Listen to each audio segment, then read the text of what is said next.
Welcome to Unlimited Power. My name is D-Rod, and I am joined by Madamezola, also known as, well, I guess you're Jen, also known as Madamezola, from the Nightsisters, and we are live from Sioux City, Oregon for Portland's first sealed Planetary Qualifier taking place here at Red Castle Games this dreary morning. Jen, good morning. It's 10 a.m. here. We've been up for a bit. How are you doing? Oh, I am doing good. I have been looking forward to this, honestly, for so long. I have so many stories to tell about all of my favorite cards. I know that's what people are waiting to hear. There might be some singing. There might be some songs about my favorite cards today. I'm really excited to see people build these decks. Yes, and right now on stream, we do have our play table up, so don't worry about seeing, Han Solo, Carson versus Zach here. What we're actually seeing is one of our local lead limited experts, Dave, who's been on the channel a few times, as he is building his deck. So they just started their deck building. Already looks like he has two Daedras, two C-3POs, a Jabba, and a Lutheran. Yeah. Yeah, so there are some interesting choices there. Honestly, I will say I actually kind of love 3PO in Limited because him and Sabe, I just feel like exhausting your stuff and taking away your toys, but I don't know if he's my favorite. Yeah. But I don't know if he's everybody's favorite. Yeah, and it would be interesting to see here if what kind of support though he really has for that. When you get it's getting double leaders in sealed is never that fun. You rather have that variety, but seeing double leaders, at least in a villain and a hero, gives you some options, but not that many. So yeah, it could be really interesting. Now, Dave is a limited expert. We've seen him play. I've seen him play a lot of sealed. You travel to a lot of the big events here, so I know he knows what works. He knows what cards are good in the setting, and he knows a lot of times what he's going to play off aspect, which I think this is going to be one of those decks here. Jen, have you done a lot of limited yourself besides sealed events or pre-releases? Not much. I've done occasional drafts. My schedule just doesn't work very good to go draft, so it's not really a skill that I have. And other than pre-releases for sealed, I haven't done as much. So I'm really curious I love to see people build who know a lot more about what they're doing than when I do when I'm putting a deck together. I will admit to getting distracted by my favorite cards, and I think that's a skill, is to get over your favorite cards to look to see what's really playable. That one's tough for me. Yeah, I can see that. A lot of times you get really excited about getting a certain card and you really want to build around it. And sometimes you can just have that tunnel vision where you're missing out on all the pieces that are a little bit better and limited that you need to focus on. I know for myself, the last big limited event I played that wasn't a pre-release was we did some practice for Legends of the Force. And I knew kind of going into Legends how many defeat events there really were and how many upgrades were in there. And I ended up pulling a lot of upgrades, so I kind of knew I could go with an early strategy, not have too many problems. People would have to work around me playing a couple of strong upgrades early on. And, that's something that I could have easily missed if I was really focused on a lot of rares, because I definitely made the top 8 for that event just off of bad commons and uncommons, but just knowing the format a little bit better. And sometimes, and again, a lot of that comes with experience. It comes with like learning the cards a little bit more. But what limited really does for a lot of players is it gives you that knowledge you weren't going to get by just playing the decks you built, because you're forcing yourself to finally play cards you never would have before. Let's take a look at one card here, the Shadow Crawler. It is a 7 cost. You see that over there for Dave. He puts it to the side. It has ambush because it is such a strong card in this format. It defeats any leader. It just runs into it, except probably Jabba. And but it's such a force to deal with. Like it's one of those cards you have to be ready for if your opponent has green. By the time you get to that 6th turn, you could see this crawler come out there, and it's a bomb. It's a game-winning card. Yeah, I love the idea. Honestly, this is why I'm a newbie at sealed, even the off aspect, because these games are going to be a little janky. These decks are not well tuned. The chances are they're going to go late game. You're going to be able to play something off aspect that A, nobody's going to expect. And B, if you have a closer and it happens to be off aspect, throw it in. Oh, yeah. Yeah, definitely, definitely. And yeah, you're right. People aren't going to suspect it. I really like that he has two of those warrior clan Ordos, some Mandalorian old school armor there from a lot of the Old Republic days. But it's such a strong card as long as you have a red card to disclose. Because if you don't, you're going to take some damage back on your base there. But such a good one to see. Now, you and I have a good idea about a lot of cards in this sealed pool. We've seen a lot of the stuff so far opened. A lot of fun things today. We also know, in limited you can run more than a play set, and I think there's at least one opening, and we saw like there were 4 cards of a play set. But it's are there any cards in this format that you would want to see multiples of? Preferably a common or uncommon if you were playing in this event today. I had going in, I was trying to think of what would I want to build around. I would be happiest to see a whole handful of Cintas. Well, yes, yeah. Handful of Cinta would be great. Handful of Yeah. Cintas.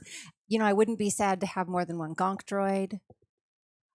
That most of my other ones though are all like the super rare ones. Like if I open a light maker, I'm going to be real hard pressed to play anything else than that. And that's where I would totally get tunnel vision. Like, oh my gosh, a light maker and 3PO, I have to do it. Why? What excites you about if you were to pull a light maker and a 3PO where you're just like, I got to do this? Well, because one time I did it and it worked, full disclosure. So light maker, I don't know. To me, it seems awesome, but I guess in reality, it only has 4 health. It's not that hard to deal with, but you're maybe going to get 1 swing. In a 7 swing, that feels good up in the space. Yeah, no, you're right. And space is definitely not going to be we're not going to see a lot of space units out of this set. There's some good ones, but it's not obviously it's not jump to light speed, but it's very similar to a lot of the other sets where if you can get a good amount of space units, you may just go undefended a lot of times, which would be really cool here. Now it looks like already we're seeing Dave break out his cards. It looks like he's going in a more of a cost pattern, which I think is always great when you're looking at stuff. It looks, and yeah, he's just kind of playing around, looking at some of the greens. Probably going to have to go a red, black, green, using some Daedra mechanics there. But we see a classic with the Viper probe droid. Can't go wrong with that. The 2 Enforcer squadrons, really neat there. So I think that'd be really fun. I'm curious to see how many Sentinels does he have. I feel like green is the color. Oh no, there we go. Sorry, I'm looking sideways at the screen, y'all. So he's got some Sentinels. He's got some ambush. No, there's some good stuff here. It's all definitely going to come down to also, who you're playing against. I think that's what makes this format really fun. Is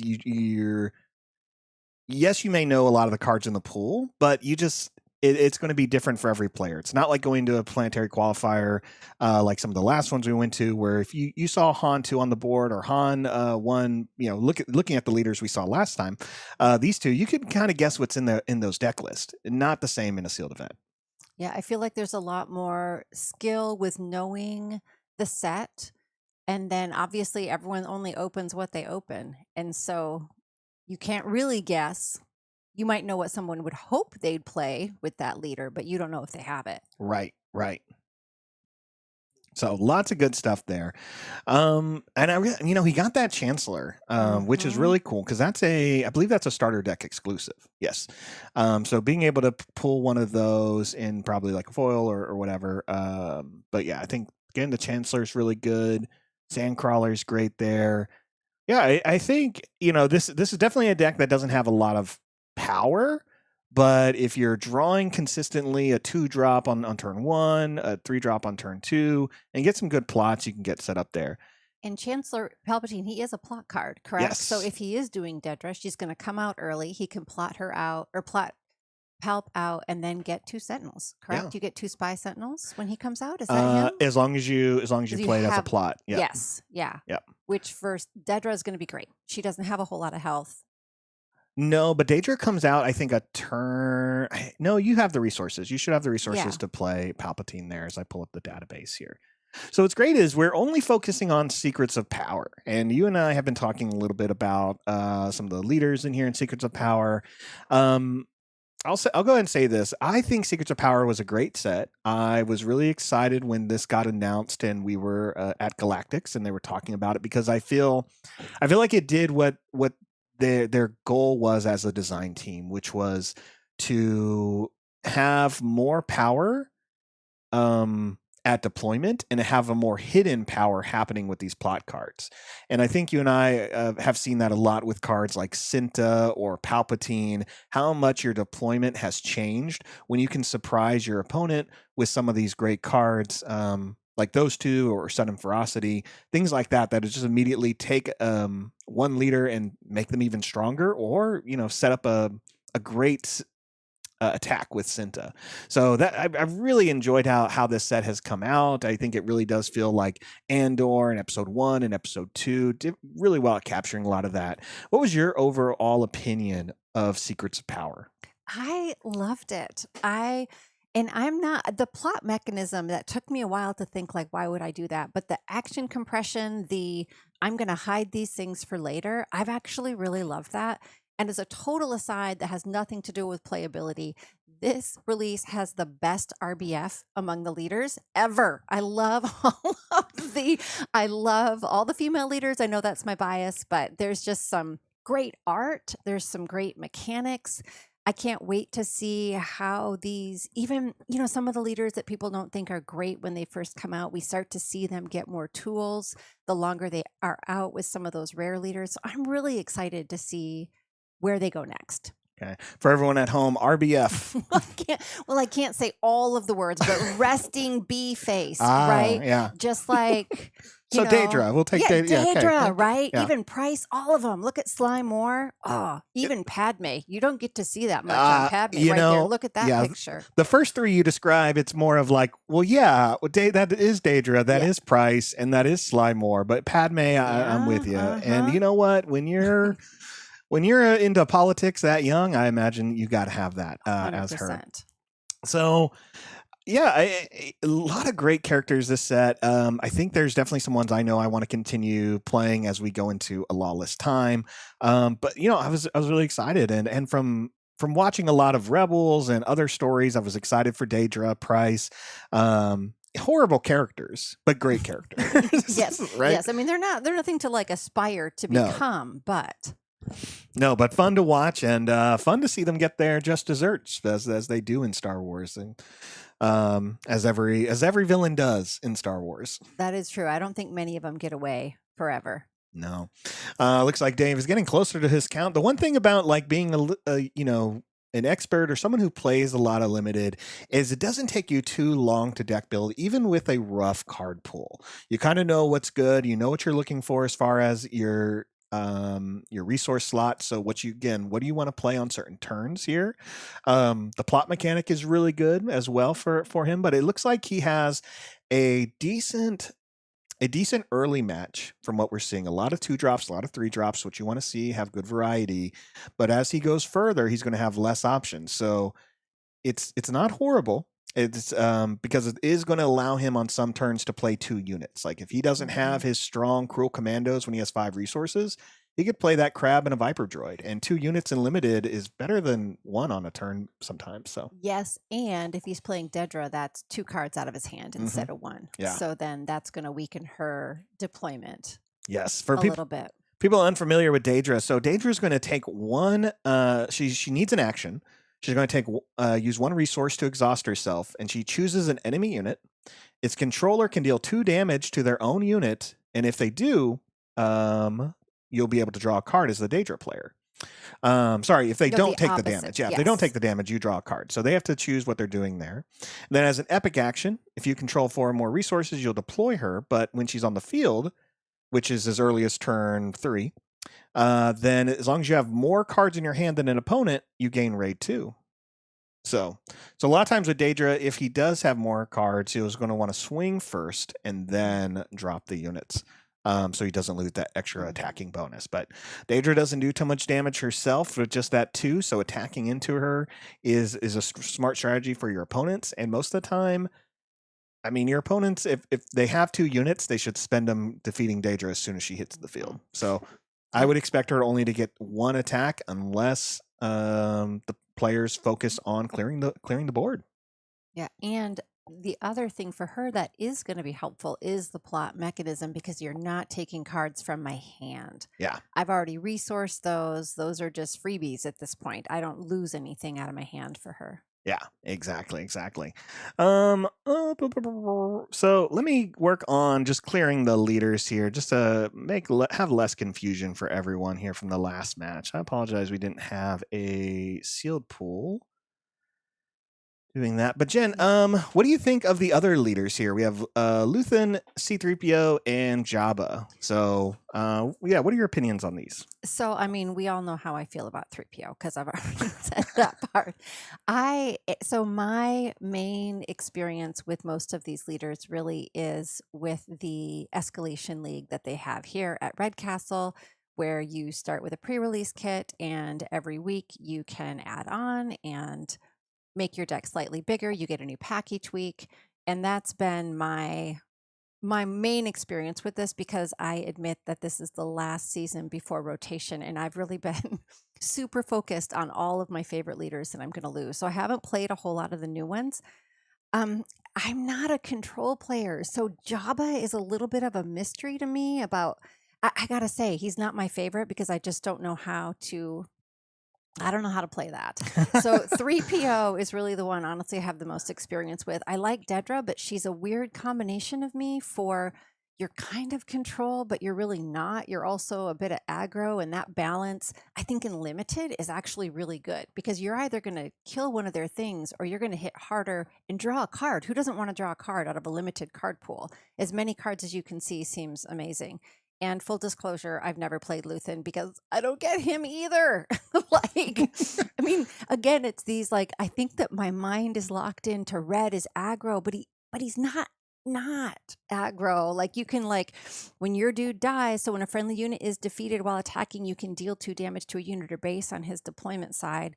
And then before he comes out, if you sacrifice one of your units, and honestly, maybe that's why I never play him because, I get real attached to my cards. But when your friendly unit is defeated while attacking, then you can deal a damage to a unit or a base. So I don't really get how to run him. Full disclosure. I'm more of I don't know. I need it more spelled out for me, apparently, when it comes to Limited and until I can really play them more and build a deck around them. Did you have a favorite here or a least favorite? Or you can tell me how to run those, David? For me, it definitely Daedra would be where I would go because it's a little familiar. I like the format. I'm not going to get too many hits off her, but I think I can use her ability to really benefit me in a stronger way. Let me go ahead and switch the screen real quick. We're going to move this over. I think I have everything correct. There we go. Okay, great. A little bit better here. I love how this is showing up, but we're going to see a little bit more of the table, a little bit more what Dave's doing. Thanks everyone for holding on to that, and we'll make a little bit more adjustments here. But let's take a look. If we were looking at Jabba specifically, because this is one you're intimidated by. And so what Jabba does here is he takes an action, uses one resource, exhausts himself, and a friendly damage unit deals 1 damage to an enemy unit. Friendly damage unit deals 1 damage to an enemy unit. If the friendly unit has 3 or more damage on it, it deals 2 damage instead. So you kind of already have a few different requirements here, some good, some bad. You got to damage your own guys. There's not as much grit probably as people would like in this set. And then you are dealing 1 damage back to an opponent. 1 damage over 2 when you're looking at something like Daedra, that's already kind of one of the reasons I wouldn't go Jabba if I had to choose between those two. But if I do have a lot of blue, it gives me a few options here. As an epic action, I'll deploy Jabba on as early as turn 4, and he's a 2/8, so he's definitely someone who's going to stay on the board, which I really like. And his new action is whenever another friendly unit is dealt damage and survives, so any type of damage, you may have that unit deal that much damage to an enemy unit, and you can only use it once per round. So you can kind of set this up the way you want to, but also your opponent can use it against you in some way. If your opponent went ahead and just said oh, you deploy Jabba, Well, I'm going to hit you with my lowest hitting unit. I'm going to hit you with my spy token, so just 2 damage, rather than hitting you with like a shadow crawler for a certain amount. So there's things like that where you kind of have to play around a little bit. But Jabba is definitely a leader who's not going to go out after 2 attacks. He's probably going to need 3 or 4 with that kind of health in this format. Yeah, and honestly, whenever I've played and sealed against him, I can't get him off the board. He just sits out there because he's really hard to remove. Yes, yeah. Looks like Dave is just getting closer here to what he wants as far as a sealed pull here. We see some good stuff. Look at that hyperspace. I believe that is that emergency powers? Or is that I am the... No, I think it's I am the Senate. I'm the Senate? Yeah. Yeah, hyperspace foil there, really nice. I'm sure we're going to have Dave come in talking about this. We're also going to watch Dave's first match. So we're going to be able to see what he takes here going into game 1. I believe we're going to have 6 rounds today. We have over 70 players. It's going to be a great time. Yeah, I'm excited. I also am really glad that he's going to come in and walk us through kind of what he was thinking and how he got there. Because that's, for me, again, as a relatively new player, that's how I learn, is other people walking me through their thought process. Also, 30 minutes does not seem like a long time to build these decks, which is where if you know where I think that's a benefit to someone who knows, obviously, these cards well, who knows what they're looking for, who knows how to weed out those things that aren't going to help them and not get emotionally attached to cards, which, Well, let's talk about emotional attachment to cards. It's the most emotional weekend, holiday weekend of the year. That is true. That is true. It looks like Dave is wrapping up kind of what he has here. So if he finishes and comes over here, that'd be great. But so leaders. When we talk about leaders in here, who do you find yourself the most emotionally attached to? You've already talked about C-3PO. Well, yeah, but I don't think that's an emotional attachment. Correct. That's just like, so one, honestly, is Sly Moore, because I'm sorry, her showcase art is so amazing. So good. Oh my gosh. Then I just want to play her, which is not the way you make the decision. But honestly, I would say the one that stirs up the most emotion in my heart, honestly, is Sabe. Taking away people's stuff. Oh man, I love her. I love her mechanism. I think in Limited, you already don't get many toys. So the minute she can take away the toy you thought you were going to get, oh, that's a real bummer. That's real mean. Yes. I don't want it done to me, Dave, but I want to do it to other people, but I don't want it done to me. You're going to have to stay away from playing me for a while. Because Sabe, I'm with you. Sabe is one of those favorites that came out of the set for me. Doesn't have much emotional attachment to it. But I like taking away people's toys. It fills you with joy. I like the knowledge for myself. If someone gets hurt by that, that's just a side effect. For me, it's the knowledge. But I really enjoyed Sabe. She's a character we talked about this the other day, but if you like Sabe, if you like a lot of the Handmaidens Padme stuff, there is a trilogy of Padme that's in the new canon, as well as there is a bit of lore about handmaidens in the Darth Vader comics. I went down that whole rabbit hole last night about she at some point actually, is this a spoiler if I say she works with Vader?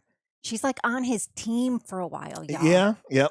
Yeah, Spoiler alert. It's hard because it's a comic that's at 8 years old, but hopefully it inspires people to check it out because there are some really great stories, and the trilogy that they have of Padme I think is really good. It starts off, the first book is before episode 1, the second book is during episode 2, so you get to hear a little bit more about like the marriage and some things like that, and then the final book is a little bit of episode 3 and a little bit after.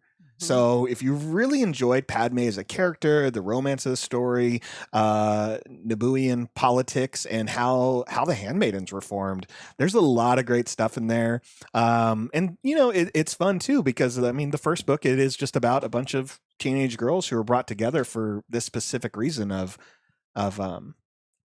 you resemble our new queen, and the best thing we can do to protect her is have this. And so it's not just like Padme at age 11 needing to rule a whole planet. It's also these other girls who have to come in and say, you are going to be just as important. Your whole life is going to change. You need to follow this new, not just prim and proper royal attributes, but you also need to, like, how well can you defend yourself? How well can you protect someone else? It's a lot of interesting stuff, and you learn more about Naboo's security force. So great stories, and made me excited to get that kind of pairing here. I hope we see more handmaidens in the future, whether as leaders, or I would even love it if they came in and they were like upgrades that went away, but you can only play them like on Padme, or unique characters of like, this person impersonates this one, almost acting as a shield. I think would be neat. The part of the story, I didn't know much of her story, and as I was reading last night, the part where after, again, I hope these aren't spoilers. I just Googled it, y'all. Like, I just got this from the internet because I have not read many comic books, but how after Padme's death, if essentially they kind of like form a little gang to go like figure out, to go after who's responsible for her death and to avenge her, basically. They definitely have a lot of questions, and I think, when you really think about it, and again, we don't want to spoil too much. I definitely encourage people who want to go read these stories, or you can Wikipedia and Google them. But they raise the questions of when they find out Padme is not coming back. There's so many questions, and they know Anakin. And so when they find out even more of like, well, where's Anakin? Like, how would she die? Why would this happen? Like, nothing makes sense. And they're definitely all kind of, it's a sisterhood. They've been together for over 10 years. We see one of them die in the middle of episode, or in the beginning of episode 2. And it's not something that they just drop because it's like, oh, Padme's not here, I'm going back to my life before this. They're not going to do that. And again, I think these are the characters I was really excited to see in this set. And it kind of shows even more that we are going to keep expanding Star Wars. It's for everyone. It's not just for people who watch the movies or certain shows. It can continue to go deeper, as we've seen with spoilers of the next set. Let's get this out of the way. They're not a leader yet. But we did see the stranger from the Acolyte. So we're seeing a wide variety of characters come in. We've seen Revan come in from the Old Republic, from the Legends material. So a lot more that we're going to be pulling from. So I'm excited as someone who's read a lot of stories and played a lot of games and read a lot before Disney acquired it, because there's so many good stories and characters in Star Wars like Sabe. Yeah, and that for me, like, I am fairly new to the whole Star Wars galaxy and stories. I am not familiar with many comic books. And I do love the random card that I'm like, who is this?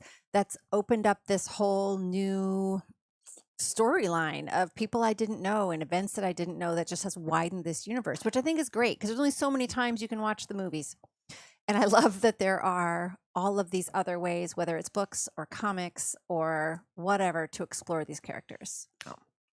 Oh, that's great. So Dave it looks like he's sleeving up here as we're getting closer to the end. Now, again, I know we're going to watch him play. I think what's probably going to happen is they'll be jumping into...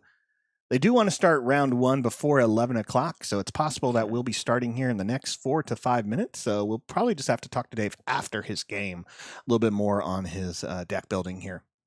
Now, the other thing about limited PQs is that every card, correct me if I'm wrong, every card you opened is basically your sideboard. You have to start your first game with the original deck you build. You have to fill out the little form of what your deck list is. But after that, you can change anything for game 2 or 3. You can change your leader. You can change your base. You can change anything you want, correct? Like, you can just do whatever. That is what we heard. Yeah. So they build their deck first, and then whatever they register, they have to start every round with that same one. So if someone's like, I didn't like this pairing, the way I registered it, they're going to be changing it every time in game 2. Yeah, I'm curious to see. Again, I would be totally guilty of that. Well, this didn't work. I would just like, forget it, I'm playing 3PO. So I'm just curious to see how many people have strong feelings after they get some games in with that first.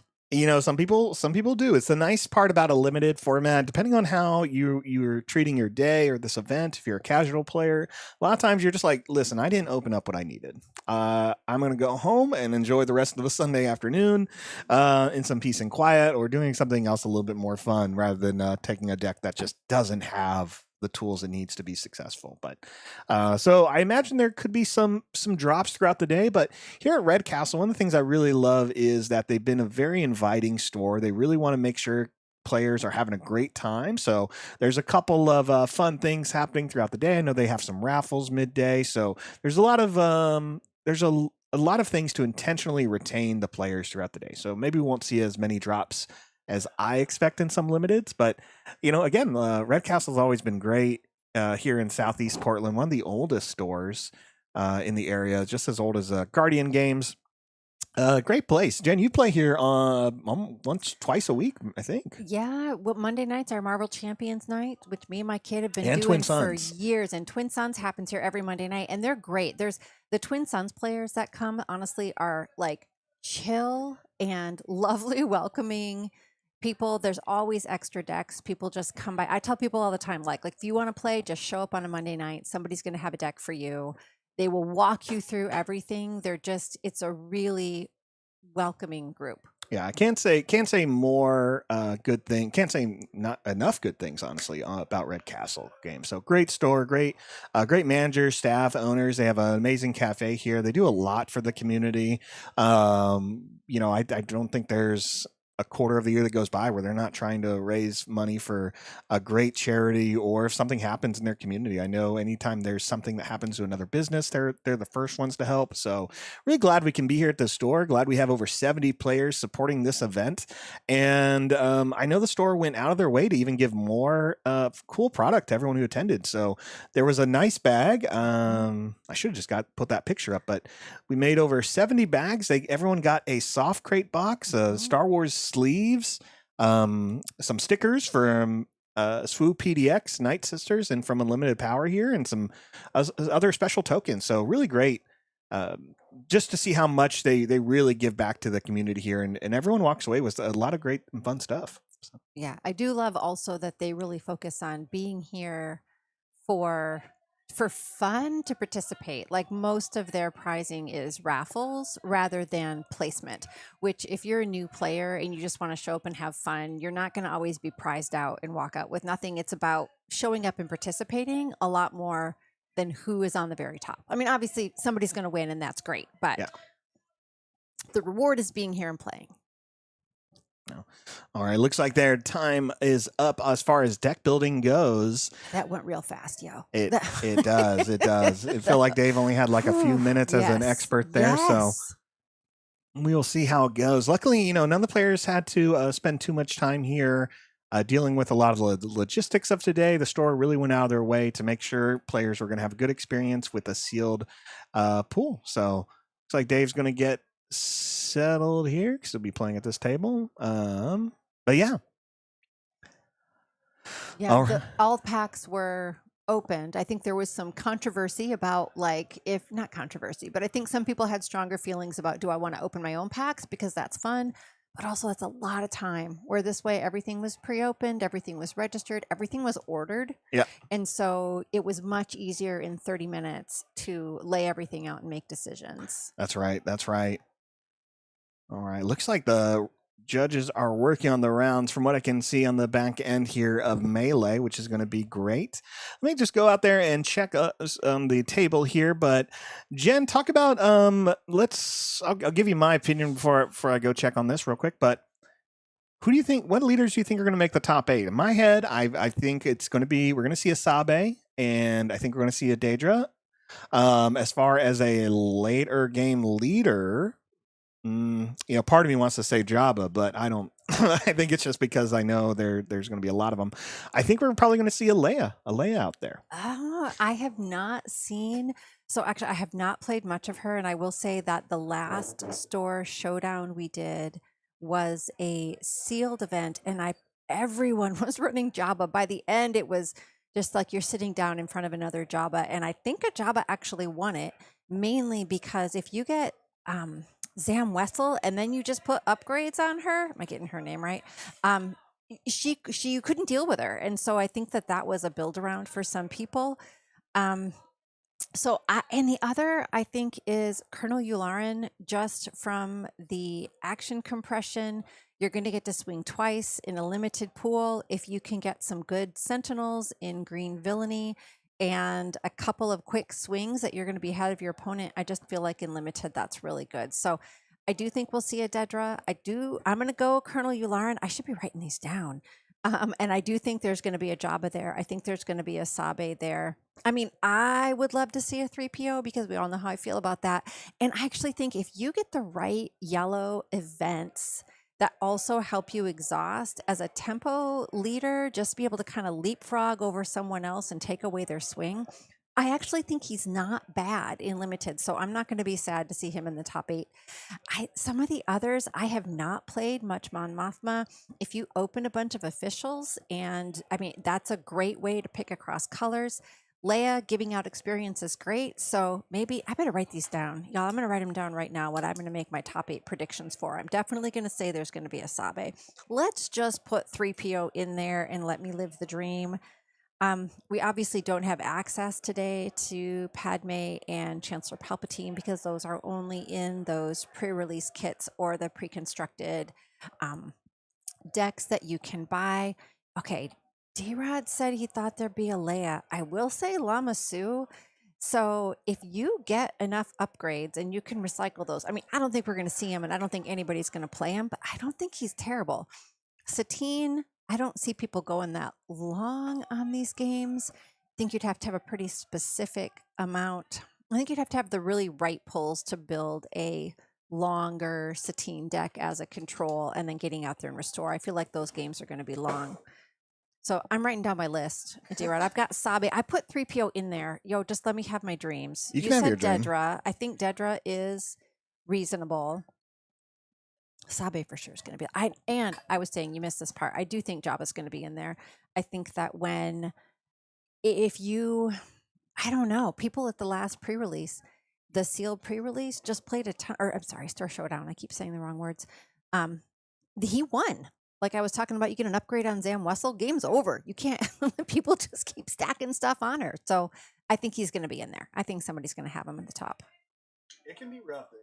It can be rough because there's not as much removal as people want as far as like an event that just says defeat. There's a couple, but some of them give like retaliate. Retaliate is a 5 cost mono blue, so vigilant card that just says defeat a unit that attacked your base this turn. So you can defeat a leader, but you're still taking damage. You're taking the hit. Yeah. So I mean that can be rough. There's a way of kind of getting around it, but it could protect someone enough if it gets revealed they have it. So yeah. I think maybe that is why I've leaned into yellow heroism, which has not been a color that I have really played, is because there isn't as much removal in this set. And so the yellow event shenanigans of exhausting your stuff, I think for me, maybe that's why I've leaned into that, because there isn't as much. There are some sentinels. There's all the saboteur. I think all the saboteur is in yellow heroism this time. So I don't know. I'm on to something. This is it. 3PO is going to take it down. You're on to something. I'm on to something. I'm sure I'm the only one that's recognized this pattern. Now I just blew it and shared it with the whole internet. But whatever.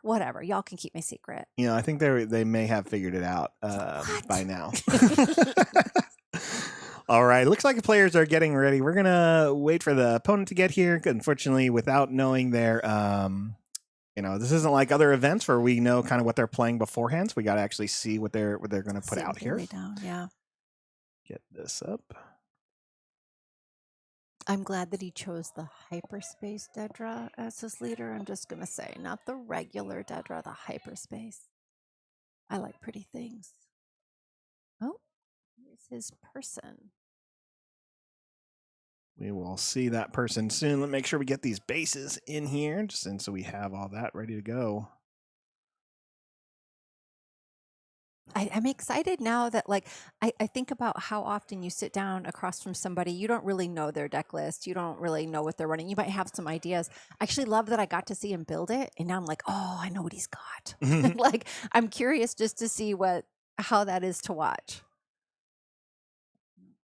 All right, there's his sleeves he's got. So all right, so it looks like we're going to go Daedra and something else here. So He's keeping it a secret.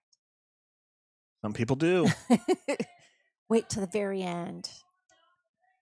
Cassian is who we're going to yellow. get here. Okay, let's get this updated. I'm excited.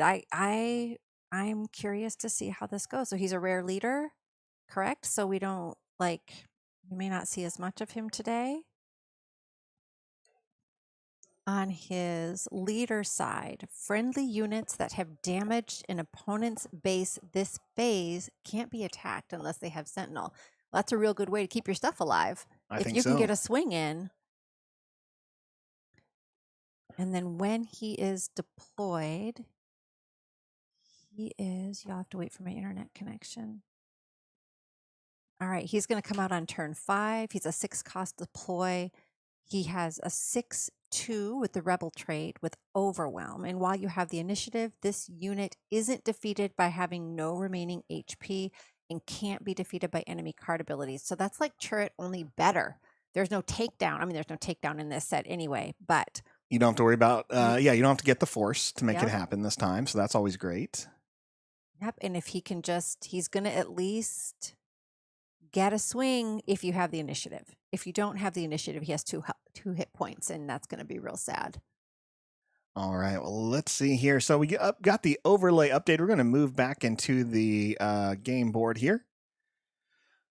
There we go. And what I'm excited about is it's Dave versus Shane, and Shane is a great player here. But let's go ahead and get started now that we are jumping into round 1. Oh, look at that. Look at that. We're doing stuff. We're doing stuff here. So round 1. Round 1 of the Portland Planetary Qualifier sealed event here in Sioux City, Oregon at Red Castle Games. And we are starting off with Dave, one of our local limited experts who's been on the channel a couple times, done commentary, versus another local player, Shane. And they are starting off with 2 red units for their red leaders, Cassian and D-Rod. I'm joined by Jen from Nightsisters here, the Women of SWU group that you can learn more about here from this channel or in description below. But Jen, already, anyone you think is going to take this based on the leaders alone? I love how they each have, I don't know. I can't make a prediction, but I do love Crosshair. He is on my short list of build arounds. If I open Crosshair, I'm going to try real hard to get him on the board. He might not stay because I think that Dave is going to want to remove him, but. And you want Crosshair because he's going to deal damage. Help me out. On attack, you can deal damage to another one of your units and ready him. Is that it? No, it's not. He does like 2 damage to base. Oh my gosh, this is like a quiz. On attack, he'll deal 1 damage to another friendly unit, and if you do, deal 2 damage to the defending player base. So he needs another unit to deal some damage. Yes. By the clan Ordo has to disclose a red card, or he's going to take damage. So they both have characters that are going to could damage themselves, but neither of them are doing it. So already, here we go. We got 3 damage on Shane, 2 damage on Dave to start us off, 3 resources in play. There's the dude. And there's a second one. I love that guy. Who is it? I don't know, but he lets you damage your dude and you can ready him. So is when played. Yes, that's the Academy Disciplinarian. So you can deal 1 damage to a friendly unit with 2 or less power and ready it. Now, this is a great combo. Yes. Because now he has a second unit with 4 health that he can damage and deal additional damage to the base. So 3 to 6 there. Let's update those damage markers on the board. We can do that. No, this is like that. You couldn't have a better opening combo as far as I'm concerned. I don't know. He's already got 6 to base. If you can't deal with Crosshair right away, and I'm surprised he went to base instead of killing Crosshair. I'd have killed Crosshair, but I guess he's the aggro here. He doesn't care what you play. It could be that he may just not worry too much on Crosshair. Let's see what Dave's going to do going into the 3rd turn here. So 4 resources in play. It's gonna be something. It's gonna be something. Now I love this already because it feels fun. Of Cassian versus D-Rod. Of course, none of the other cards are going to match like these older Mandalorians, but it's still going to be fun. There it is. We see Crosshair's taken out by the Clan Ordo warrior, disclosing that Enforcer Squadron. And it's 7-9 with Shane in the lead. Now, this is fun finally watching a game where this whole tournament, we're not going to see any force token because there's no force, Yep. there's no force bases in this set. So, no way to generate the force that way. Oh, actually, you know why he couldn't take out Crosshair? Because he had already dealt damage to the base, and Yes. that's Cassian's whole thing. Yes. So that's why it took a turn to then be able to attack him once he had the okay. All right, I'm getting it. And we see the heroic arc coming out, doing what it does best, dealing damage to damaged units is no problem for it. So it's a great space unit to have in play. Oh, and it looks bringing out like Dedra. Dave's response is to deploy Plot Daedra out. Oh, Masameda. and plot out Masameda. There you go. He's going to give does. your officials a +1/+1 counter. For as long as he's alive. It's a great question. No, I think it's I think Dave's using the temporary one, but I believe it's a full experience counter. So Okay. Masameda is it's a give an experience counter to 2 official units. So that's a permanent one. So it makes Daedra a 3/6 already. So a little bit harder hitting. And if he has more cards in his hand than Shane does, then he'll get that raid 2 bonus. And he didn't really Dedra before he deployed her. I don't see that he tried to do that damage. No, yeah. Yeah. We weren't seeing him spending the one resource. I think using the resources early on to get more units is definitely going to be a better play for Dave. It's definitely where he wants to go. A solid ground arena right now, going a little wide with 3 units versus Shane's 1. But Shane does have that hard hitting 4 attack space unit right there. Just going to get through, but it does matter what Shane does right now. I think the late deploy on Cassian is going to be oops, it's going to do something. All right, looks like he's playing one of the new yellow events that I can't recall. Oh, is this one essentially Waylay where you get to no? No, this is pulling it. Took something out. This is charged with espionage, so he has to disclose those 2 yellow cards, which he did, and then he looks at opponent's hand and discards a card from it. So not Waylay, just more of a hand disruption card. But 17 damage on on Shane's base is a little rough here. Which Dedra losing that card is a bigger bummer because that might take away her raid. Right. I can't see how many they have. Oof, 21. 21 with that crab droid. Hand. Yep. I'm a big fan of seeing that crab droid come into play. Definitely one of my favorite cards there. One of my favorite scenes, honestly, from episode 3 is when a clone trooper attacks that crab droid. I can't picture it. Oh, you can't? Oh man, it's so good. They just run on top of the crab droid and just start shooting into it while they're standing on top of it. It's when they're on Utapau and Obi-Wan is attacking there. So great stuff. 24-16. I know. Shane has yet to deploy Cassian. Cassian doesn't deploy until he has 6 resources. Yeah, so here's his resource turn when he's finally going to get to come out. Which, does he have initiative? Who has initiative? Right now it is Shane with the initiative. Okay, Let's update that. So that helps him with keep Cassian alive. But right now it's Shane's probably hoping for a good event, to really put him where he needs to be here. Or a Sentinel, which I don't think he's going to see much in yellow-red that's going to do that. Ooh, we have our breakdown of who built leaders. We do have that breakdown. That's going to be great. We look over that here as soon as these players are disrupting. I have to interrupt this entire broadcast to say not one person built a 3PO deck. What's that? None. Oh, Nobody okay. built No one it. wrote it. Got it. Oh my gosh, y'all! I guess know there were 3POs out there. You got to hope for the draft, the top 8 draft. Oh, fine. No 3PO played. No 3POs. At least not in their starting deck. No one chose to start off with this. That's true. They might see the error of their ways, right? They could swap out this and turn it to a red 3PO deck. All right, Shane deciding what he's going to do with this unruly astromech. The only card off to the side, a little harder to see, is that crab droid. I believe it's the Muckraker. Yeah. Muckraker clam. I mean, because the Raxian assembly, correct? Yeah, the Raxian 6/5, assembly. it just takes one swing. Yep, So it only unless needs he one can- swing. Yeah. Yeah, what David has to, I mean, Shane has to have the right card here to deal with these few units here. But, Daedra hits for 5, Raxine hits for 6. It's not a great place to be in. If he had that yellow event, is this it? Exhaust something else? No, it's not. Now, this event is, well, I believe it's a dark side event. Nope, it's this one. That one. Oh, accelerate our plans. Exhaust a friendly unit. If you do attack with another unit, it gets +3 for the attack. Which makes sense. So then he exhausted took out the Raxian guy who was going to get him in one hit. That's correct. Yeah, but he still gets up to 27. And there comes Let's Call It War, where he can deal damage to 2 units. Ooh. But it's not going to be able to finish them all, both of them off. So we see Daedra take 2 additional damage there, but she has 4 health remaining. And if he deploys Cassian and he still has that space unit, he has 10 damage.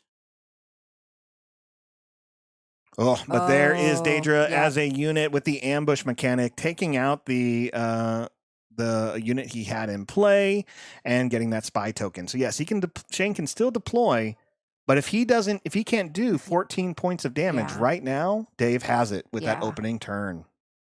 And I can't think of I can't think of many cards other than that exhaust to swing for more. There's not going to be much to get that extra damage. All right, while the players are working on their sideboard, let's talk about what is out there right now. So, Jen, what do you see there? What's on this list? So, interestingly, the top number for leader picks today was Leia Organa with 18 decks today. I would not have picked her at the top. That's interesting. I would have gone with Yularen just because everybody talks about action compression. So actually, number 2 at 11 each, tied for Jabba and Colonel Yularen. So we do have, that's almost half the field between Jabba, Leia, and Yularen. All right. There's only one Sabe, so only one person has our girl. I like seeing Yularen. I'm a big fan of Yularen. I think that you don't get as much value early, but you get a lot of value after the first couple turns if you're generating those spy tokens. Yeah, absolutely. And then next is Dedra with 7 people running Dedra. Mothma is next with 5. And then towards the bottom, we have 3 people running Sly. We have 3 people running my girl. She might make the top. 3 people on Luthen. I'm excited to see how people run him. And then 2 on Cassian, 1 on Sabe. Well, I think you're going to learn a lot today from how people can play these leaders in these limited events. I'm excited to see the Sly more. I do know there was a showcase Sly more got out there. So that'd be pretty good.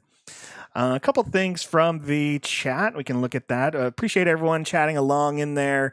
A lot going on. Common question that always pops up. So I'm going to ask you, Jen, because I've answered it before. But do you think... always comes up. Do you think Keanu Reeves would be a great Darth Revan? This gets asked in a lot of cast. Interesting. I mean, I think Keanu Reeves is a good anything. Really? I don't know why I wouldn't want to see him be something, but I'm going to full confession. I don't know enough of Darth Revan's story to know if that's a perfect fit. But would I see Keanu Reeves as something? You bet I would. I would, from playing the games, reading the books, I think he'd be fine. I think it's one of those characters where there's some things you'd want to see from them, but not a whole lot. If you go from the last Darth Revan book, it's still a lot of it's a character in a game where you make all the decisions for the character. You decide how good you are, how bad you are. So it's hard to find an emotional attachment to a character that can be different for everyone. So I think Keanu could do something. I just don't know what kind of range they really want to go with them. Well, so then does Revan actually, is there canon existence of Revan? Is there a true story, or are they only in the game where they could be male or female or good or bad? In the book, I think they went with a male. In the games, you can go good. You could go in either. I think you can direction, do either. But nothing canon yet. Hyperspace Gonk, even better. Well, here we are in now game 2, turn 2 of round 1. So Shane versus Dave. Daedra has the Gonk droid out there, which is great. On attack, it's going to make your next unit you play cost less. But then we have the Starhopper in the Space Arena, a simple 2/3. So both players with units in their own separate lanes. I think it's going to be pretty fun. And I don't think we saw Dave. We know he has space. We didn't see him play any space last No. game. So maybe going space to start off with, not a bad idea. There we go. Damage is on the board. 1 for Shane, 2 for Dave. Yep, there we go. Academy Disciplinarian. That is a scene from Star Wars Rebels. I know that one. Oh, and there he goes. He does have a space unit. Because one that he cheated out with the gonk. he cheated out with the gonk. Yeah, both players cheating here to get different units out a little bit earlier or taking advantage of the situation. Dave's going to take the initiative here. We didn't see if they made changes. They clearly didn't change their leader or base, so we can see they didn't make that big of a change. No. 1 to 4 in Shane's favor. Shane definitely started off strong last game in the opening, but just didn't have a lot in that mid-range as he was setting up for Cassian. And Dave definitely was flooding the board a little bit more, so we'll see if he'll do it again. And we'll see if he'll use Daedra's ability or not. All right, Gonk attacks again, lowering for that 1 point of damage. You got to take out the Gonk. You got to take out the Gonk. Yeah, exactly. There we go. Yeah. There's no reason not to. You have enough health. It only deals 1 damage back. It's already hurting you with that Enforcer Squadron, so don't let more benefits happen. Yeah, and I think at this point, Daedra went fast enough that you have to. I don't know, if I'm the Cassian player, I'm realizing my job now is to kill your stuff, because I probably can't race you because you just outraced me. So either I need something to go faster or I need to take your stuff off the board. Oh, Daedra's going to come out. She's gigantic. Yeah, here we go. Is he going to Krea's Whispers. Oh, no plot. Just deploy. Well, so Krea's Whisper is going to allow them to draw 3 cards and then put a card from their hand on top of the deck and another card from their hand on the bottom of the deck. So here we are. They draw 3 cards, but they can be looking at everything else they have to make the decision. And I don't think they are. I think they put their hand down. So I don't think that they are looking at their full hand when they're deciding where to put stuff. No, I think Shane is not reading the full amount of cards. So he may have had a few more options there, or maybe just 3 cards he didn't want to get rid of. Unsure. And now we can't see how many cards Dave has in hand, but he hasn't Daedra's, so presumably he doesn't have a ton. Oh, there we go. He's got a Sentinel down. There we go. Daedra's out. Cruel Commandos with that Sentinel and Overwhelm. One of my favorite 5/5s from this set. And here we see Crosshair coming back down. So similar board setup that Shane had earlier, but nothing, not when you want it. Not this this late. Or by late, I really mean 4 turns in. Well, and Daedra comes out so early that, all right, and he has the initiative. All right, it's 6-7. Dave's favor. Still a little close game, but a lot of power on Dave's side of the board. Yeah, and that Sentinel. Yellow heroism is, there is Saboteur out there. And I think yellow is the only color that has it. Yellow has bounce. He could potentially do it's like Waylay. It's the 3-cost yellow event that lets you look at someone's hand and then return a card, then return a unit to their hand. So it's like you get to see their stuff and bounce something back. Beguile. There we go. That's what you're thinking of. Yeah. Beguile is just a common card name that Fantasy Flight loves to use in a lot of their games, especially in Star Wars games. We've seen that a lot there. Shane already taking more damage, going up to that 12 is rough here. He's almost at halfway to his life total of 30. Yeah, I don't know how I would be. I mean, Crosshair can at least get damage to base, but he has to survive. No, it's an on attack. He doesn't have to survive to deal the damage to base. Right. Correct. It's just on attack. He's doing a few things there. The problem is he just doesn't have enough damage to get through the Cruel Commandos without sacrificing both his ground units to do it. He has to figure out a way of getting rid of that Sentinel, or, I mean, again, that's 9 damage that can come his way this turn. I think, does he have sudden ferocity in his hand? Because if he can play that on someone, he doesn't have to plot it out. And then he could potentially take out the Sentinel with 1 swing. Well, let's see. This is where it comes down to. Okay, he's going to swing with Crosshair. Obviously into the commandos, so he's going to lose his crosshair. 2 damage there. Looks like he's going to. Yep. Yeah, because you're going to lose that guy anyway. Yeah, so he'll do the damage to his Academy Disciplinarian from the Rebels scene. Season 1, I believe. And he put 8 damage on Dave's base. And there he goes. Dave just knows to just pile on the damage here. 5 more from the Cruel Commandos, taking Shane up to 17. And he still has that Daedra. He's going to probably play some more cards so he can get that raid bonus. Here comes a Star Hopper, taking Dave to 10. Both players and a lot of resources ready here. And there we go with a villain event. I believe that was Contempt for Culture. So he gets to deal 2 damage to a unit, and then he makes a spy token. I love these spy tokens. So he's wiped the... Oh, there we go. Another Disciplinarian. Great job there. So 2 Disciplinarians. This is the second time he gets to ready that Star Hopper during this match. Oh, that giant Enforcer Squadron up in space. Dang, that's hitting for 5 every time. All from a Gonk Droid. Coming in a turn early because that Gonk Droid was out turn 1. Again with the Muckraker Crab Droid. What's its text? The Muckraker? Yeah. The Muckraker is... something. Well, something is ready. You can't be exhausted.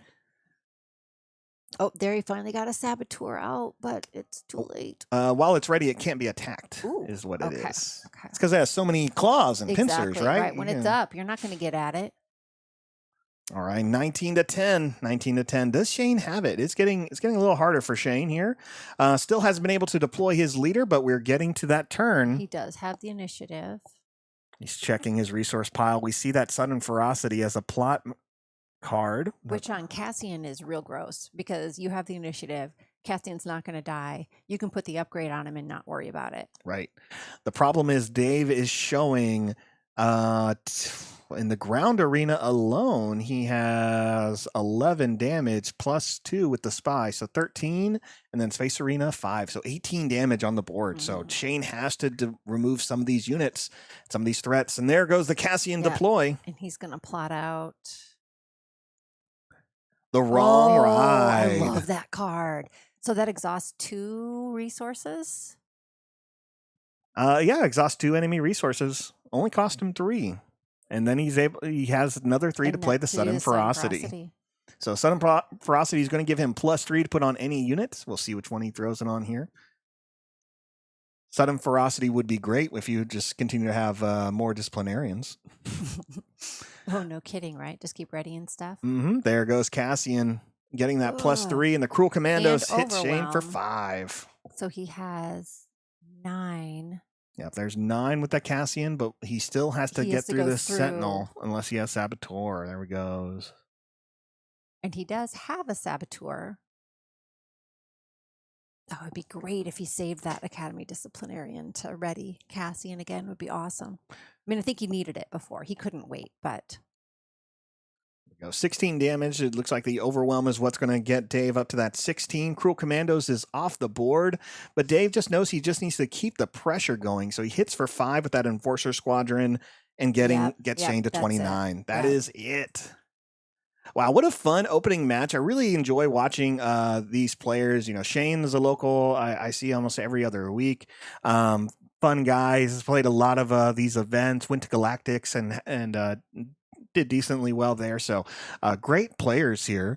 We'll just get Dave in here and ask him a few questions on how this round went for him. Now, the other thing, D-Rod, you're going to have to keep me in check because already I'm taking notes about what I need to do for Hera. No, I will save this story for later, but I'm trying to live the dream of Hera doing something at a PQ. So we're going to Bellingham next weekend. And I just made myself a little note. Does Crosshair have to go in Hera?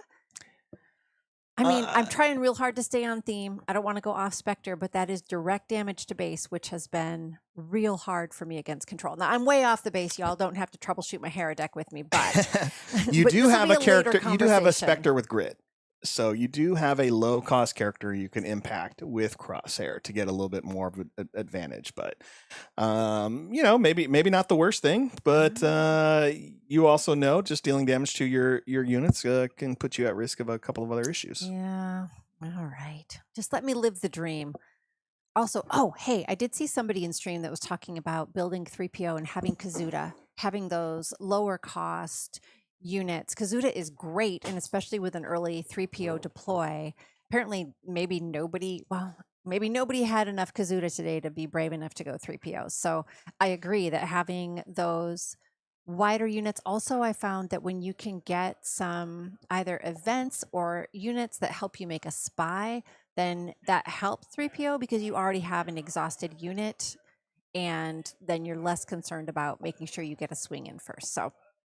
So fun first game. I'm actually kind of stoked to watch Cassian be played. I was an OG chirp player, and so seeing him in action was actually kind of cool. I think the late deploy is going to be hard for him today. We do have two people running Cassian decks today, especially against Dedra, who comes out so early, even without her raid.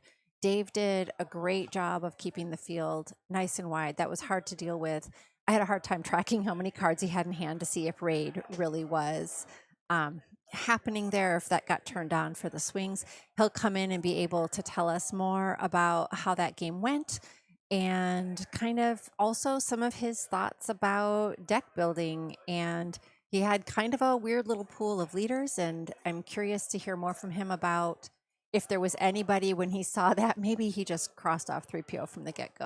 I can have my dreams, but I'm curious to see if he automatically just takes a leader off the table because he knows that in sealed that maybe they're not going to be the greatest, or if he waited to see his cards. I don't know. I think there's a lot to learn, so I'm happy to hear from him to see more deck building advice.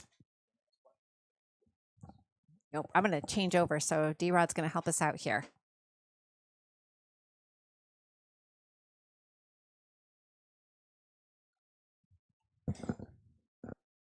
Ooh, all right. We are back, and now we're going to interview Dave, who just played the match that you saw on screen, as well as doing a lot of the deck building early on in this setup.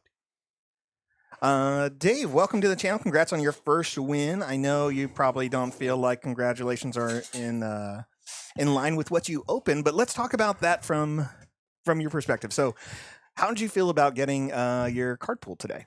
I was definitely a little bit disappointed overall. Generally, you want to be seeing Leia or Yularen in sealed, and that was just not an option with the two Dedras and the two C3POs, and then Luthen and Jabba. It was kind of putting me in the back foot right away. Mm-hmm. Jabba was definitely the strongest of the leaders, but when I was looking at my pool, I had one blue-black card or one blue villainy card, and I think 5 blue units. Yeah. Which not very easy to make a deck out of that. So quick thing there. We were looking at Jabba and definitely some restrictions. Why you say he's a really strong card. Tell the audience what makes Jabba such a strong card in this limited format. Well, I mean, anytime you can have any kind of version of repeatable removal, it's very strong. The whole kind of reflectability, if you have the right cards for it, can make pretty much anything a threat. Even stuff like 2 5s become pretty relevant as they can reflect up to 4 damage on like the Jabba flip turn and stuff like that. So cards that you might not think are the greatest overall stats wise, as long as they have a big butt. Jabba loves those big butts. Right. Now, so you went with Daedra, great. Obviously a solid leader here. At any point were you worried from your build that you weren't going to see the type of consistency or the cards you would want to see while you were playing this game with Shane? Well, I think you guys got to watch me struggle through the build overall, where I was really kind of locked into red-green overall, whether that was going to be red-green Luthen or red-green Dedra. When I was looking at the pool overall, I did like some of the red or like some of the heroic cards. Like I had significantly more early game plays, and then stuff like Dracelian Commandos that made it pretty attractive to do that. Anytime you can get ambush units, that's effectively removal. My main concern was I didn't see a way that I would be able to consistently close out games.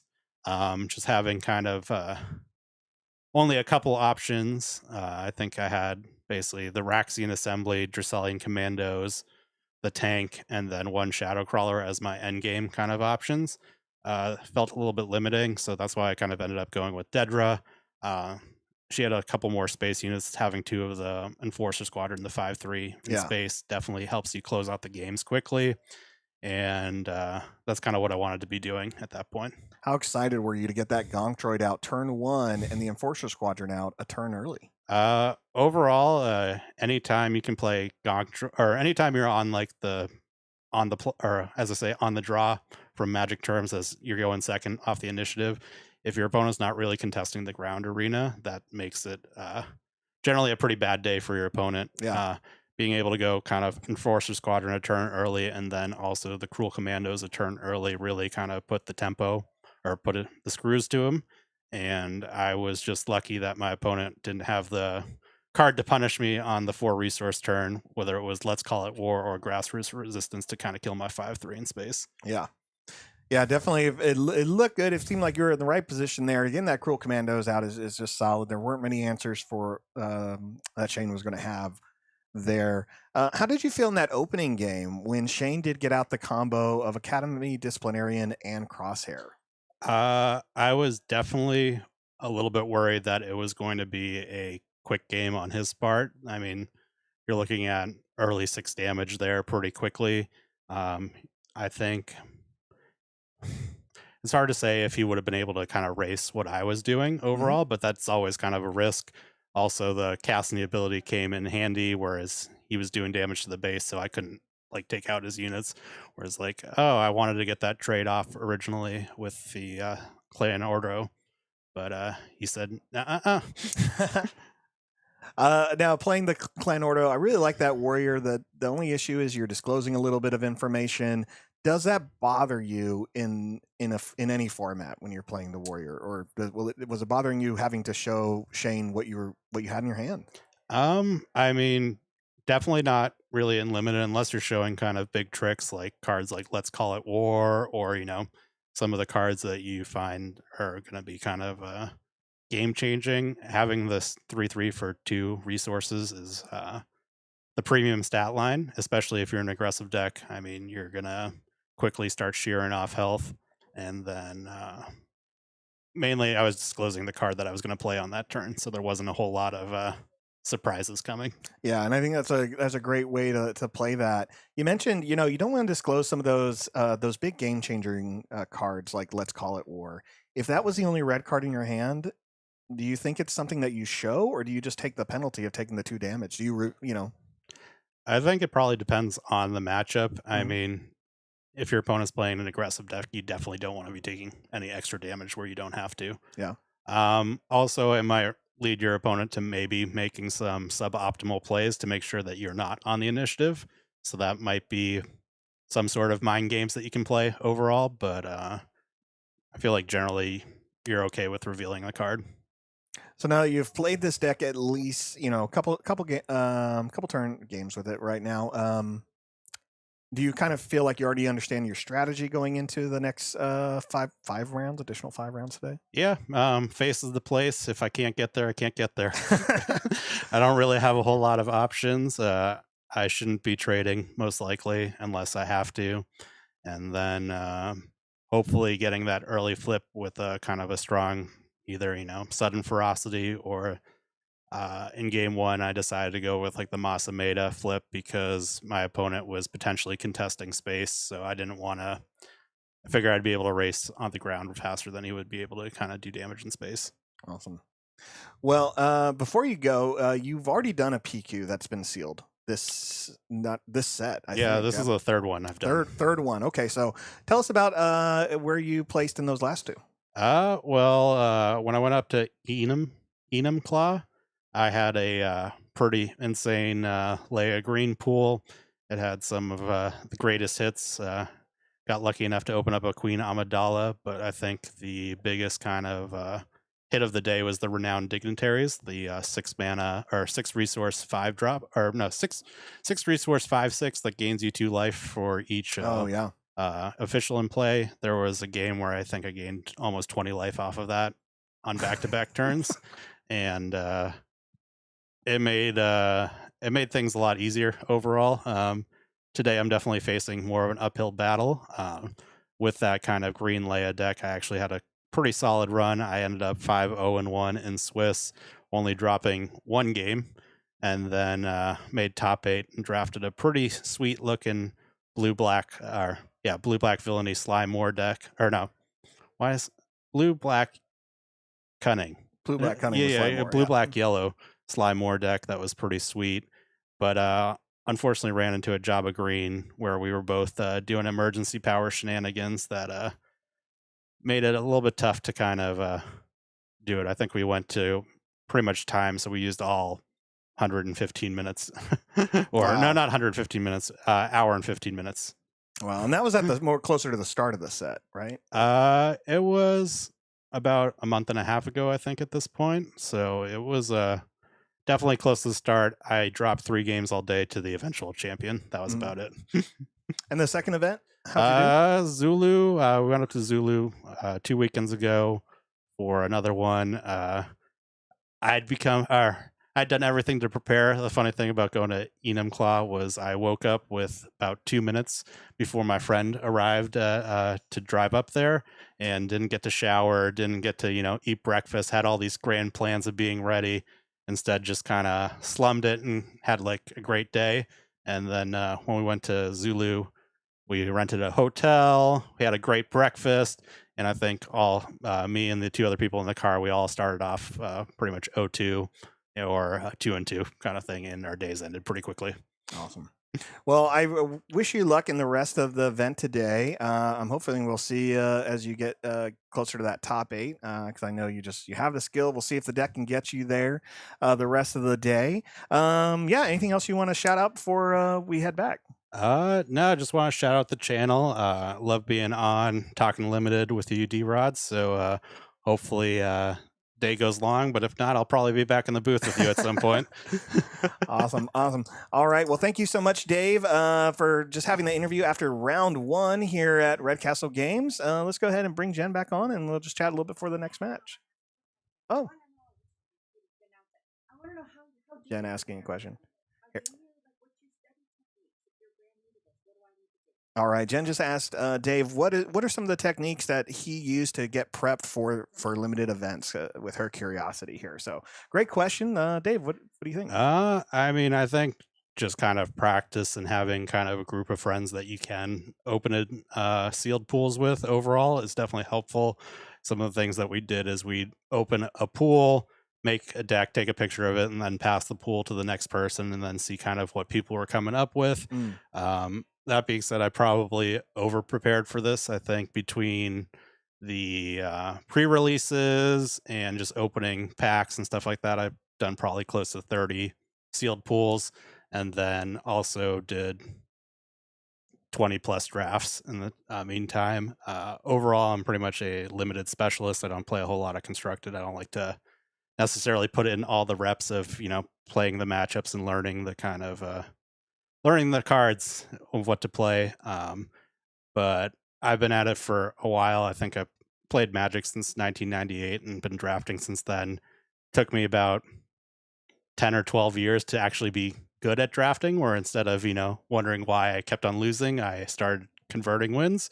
And I think important things to remember is you just want to play a lot of guys. Stats matter, especially in limited. In sealed, you probably want to lean towards more powerful cards over kind of weaker things. So don't love that I'm playing 1 resource 2/2, but sometimes you just got to fill in the curve and just keep at it. I mean, learning the cards, learning the tricks also helps. So knowing what to kind of play around if possible. Like, as I said, I was worried about grassroots on that 4 resource turn. It was trying to decide on whether I should attack with a gonk first or get the 5 damage in, because I knew it was going to be a significant change in terms of damage and the race. Yeah. All right, no other questions from Jen or myself. Dave, again, thank you so much for taking the time to just let us watch your sealed pool, discuss it a little bit with us and the audience, and talk about this game with Shane. So, yeah, depending on how the day goes, we may see you later, we may not, but we always appreciate you leading your specialty, your expert, your experience here for this limited format. And good luck in the rest of the event today. Yeah, hopefully I will be back on stream playing, not commentating. Hopefully. All right. Thank you so much there. Okay. Well, thanks everyone for watching this first round. I think we're going to take a break. Yeah, we're going to take a quick break and we're going to come back right before round 2. We'll be featuring some content creators from the local area. We're going to be having Swoo Neff. So Neff from the Swoo Neff channel, one of the other Swoo City, Portland, Oregon content creators. And then I believe the round after that, we're going to have Ginger Joey from the Hollow Table Game Network as well. So thanks everyone for watching. We're going to be coming back here in a bit, just a little bit more time. So thanks so much. We'll see you in at least 15 minutes. Okay, well, thanks everyone for watching this first round. I think we're going to take a break. Yeah, we're going to take a quick break and we're going to come back right before round 2. We'll be featuring some content creators from the local area. We're going to be having Swoo Neff.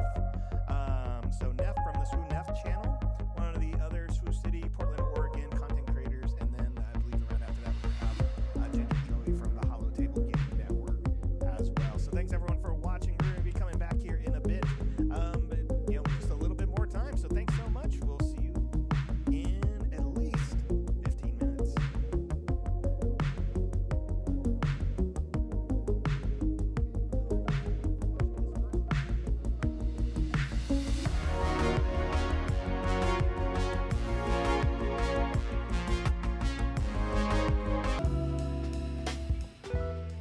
Oops. All right, welcome back. We are going to get ready for round 2 here at the Portland. Round 2 here at the Portland, Oregon, Swoo City limited planetary qualifier at Red Castle Games. We are getting these updated right now, the player boards. To our right, though, we are going to have Neff from the channel Swoo Neff, one of our local content creators. Always happy to have them here. So we'll get that updated here in just a minute. And then their opponent, who apparently is playing something pretty good. Let's see here. Leia Red deck. Leia Red. So I'm going to get this updated here.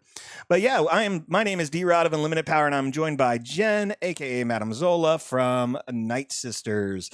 Jen, how are you doing as we get into round 2 today? I am really enjoying what everyone is building. I am trying to do the mental gymnastics of learning more, of seeing what people are putting in their decks, what they're not putting in there. I'm loving the learning curve on this, quite frankly. Well, is there something you learned from that first match that we just watched of Dave versus Shane, which was Daedra versus Cassian? You know, what I thought was interesting is that he never used Daedra's ability, but he didn't need to. And there were some opportunities where he could have removed potentially Crosshair, but with his Daedra ability to deal that damage, but really he was just focused on, I'm just going to go fast. I know you're going to deploy later. I'm just going to swing as much into you as possible. So like understanding it's okay to ignore the front side of your leader. Yeah. Sometimes it might be useful. Sometimes it might not be. Totally. So we just got the update. Looks like Sam is playing against Carson here, and Carson is coming in with a what? What is Carson standing? He is also won that first match. No surprise there, but wanted to make sure that no one was playing down here. So let's get these updated as the round 2 is going to be starting in just a second. Jen, any predictions so far? So this time, again, we're getting this updated. It's going to be Jabba versus Leia. So blue-red versus blue-green. So this is, these are 2 of the favorited leaders in a sealed pool. So it's going to be interesting to see them go head to head. I have not built a Leia or even run her in sealed. So I like that she has some opportunity to do some different things. Jabba, I definitely have seen more of, and I think I have a better understanding of what he needs. I think if I'm going to run blue green, like when we talk about cards to build around, if I open Zam Wessel and any number of upgrades, then I'm probably going Jabba or blue villainy of some sort. So I'm curious to see what he's running for that. Obviously, Sentinels. Blue in this set is still the color that kind of has the best removal. It's kind of a two-step process or conditional, Mm-hmm. but it still exists. If I open Condemn, I'm playing blue villainy, right? So I'm curious to see what he opened, and obviously we don't get to see his build around choices, but all right, here we go. Inspector Shuttle out of the gate. Here we go. Carson B with the initiative, launching us with the Inspector Shuttle. Nothing too fancy there. I believe it's just like a 1-3. Let me see if I can lower this light and we can see that maybe a little better. Yeah, 1-3. And I feel like it has a when played. Yes, exactly. So he gets to look at his hand. All right, we see Diplomatic Shuttle, Cruel Commandos, Lost Jedi. I really like a lot of that stuff here. We talked about this earlier. So we have 2 leaders, 2 unique abilities. Let's look at Carson's real quick. With Leia Organa, take an action, pay 1 resource, exhauster, disclose a color, anything but villain or aspectless. And if you do, give an experience token to a unit that doesn't share an aspect with that disclosed card. So I think it's really great that we already have an aspectless color, because now it's not going to share with a lot of options that Leia is going to have. So it's really good in a limited pool where you get a variety of stuff. Yeah, he's going to have something in his hand to disclose if he wants to buff that up. And having a buffed up space unit where you've also got to see what's in their hand, that's not bad. Yeah. Now Sam is playing Jabba the Hutt here. So again, this is Neff from Swoo Neff, one of our local content creators. You can find a lot of their stuff on stream, on YouTube. I know they just put out a great video of post rotation decks and it got a lot of attention. Great ideas. I love playing against Neff at some of our local events and recordings with some other channels, but he has Jabba, who can take an action, pay a resource, and a friendly damage unit will deal 1 damage to an enemy unit. If the friendly unit has 3 or more damage on it, it deals 2 instead. So when you have a character like Lost Jedi with grit, you have some room there to take some damage, and a little bit more room with that Acolyte he just put on with 4 health. Yeah, that's a nice card. The other thing I think I'd be looking for here is a Death Trooper in Jabba. That's an old classic, right? Damage your own thing, especially if you have grit, and then be able to damage something else. And then Jabba off of the damage you just put on it. So that feels like a good combo. All right, we're going into turn 3. Neff with the initiative, 2 units in the ground arena. Leia over there. Carson has a unit in the space arena, 1 in the ground arena with that Academy Disciplinarian. Which I'm surprised you could see that it is those younger Stormtrooper cadets from that Rebel series, as you mentioned earlier in round 1. Wow, what an interesting episode that was of just young militarization indoctrination there. But here we go. The Acolyte is going to swing for 2. And there on the Disciplinarian, takes 3 back. That's going to be great for Jabba's ability. That's real good for Jabba. So I think, like Dave was saying, those big health units to then be able to take advantage of Jabba's ability, especially now with 1 resource, you can ping somebody else for 3 damage. It doesn't even have to be the same, or no, 2 damage, but it doesn't have to even be the same arena. So that lets you get to other things. So Carson decides he wants to use Leia's ability. The other option would have been to use the Disciplinarian to swing into the Acolyte, which would prevent Jabba from using the ability.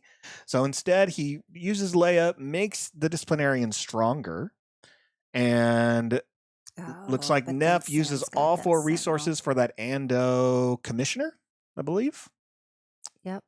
Nice 4/3 Sentinel. Not the health I want to see, but 4 attack is pretty great.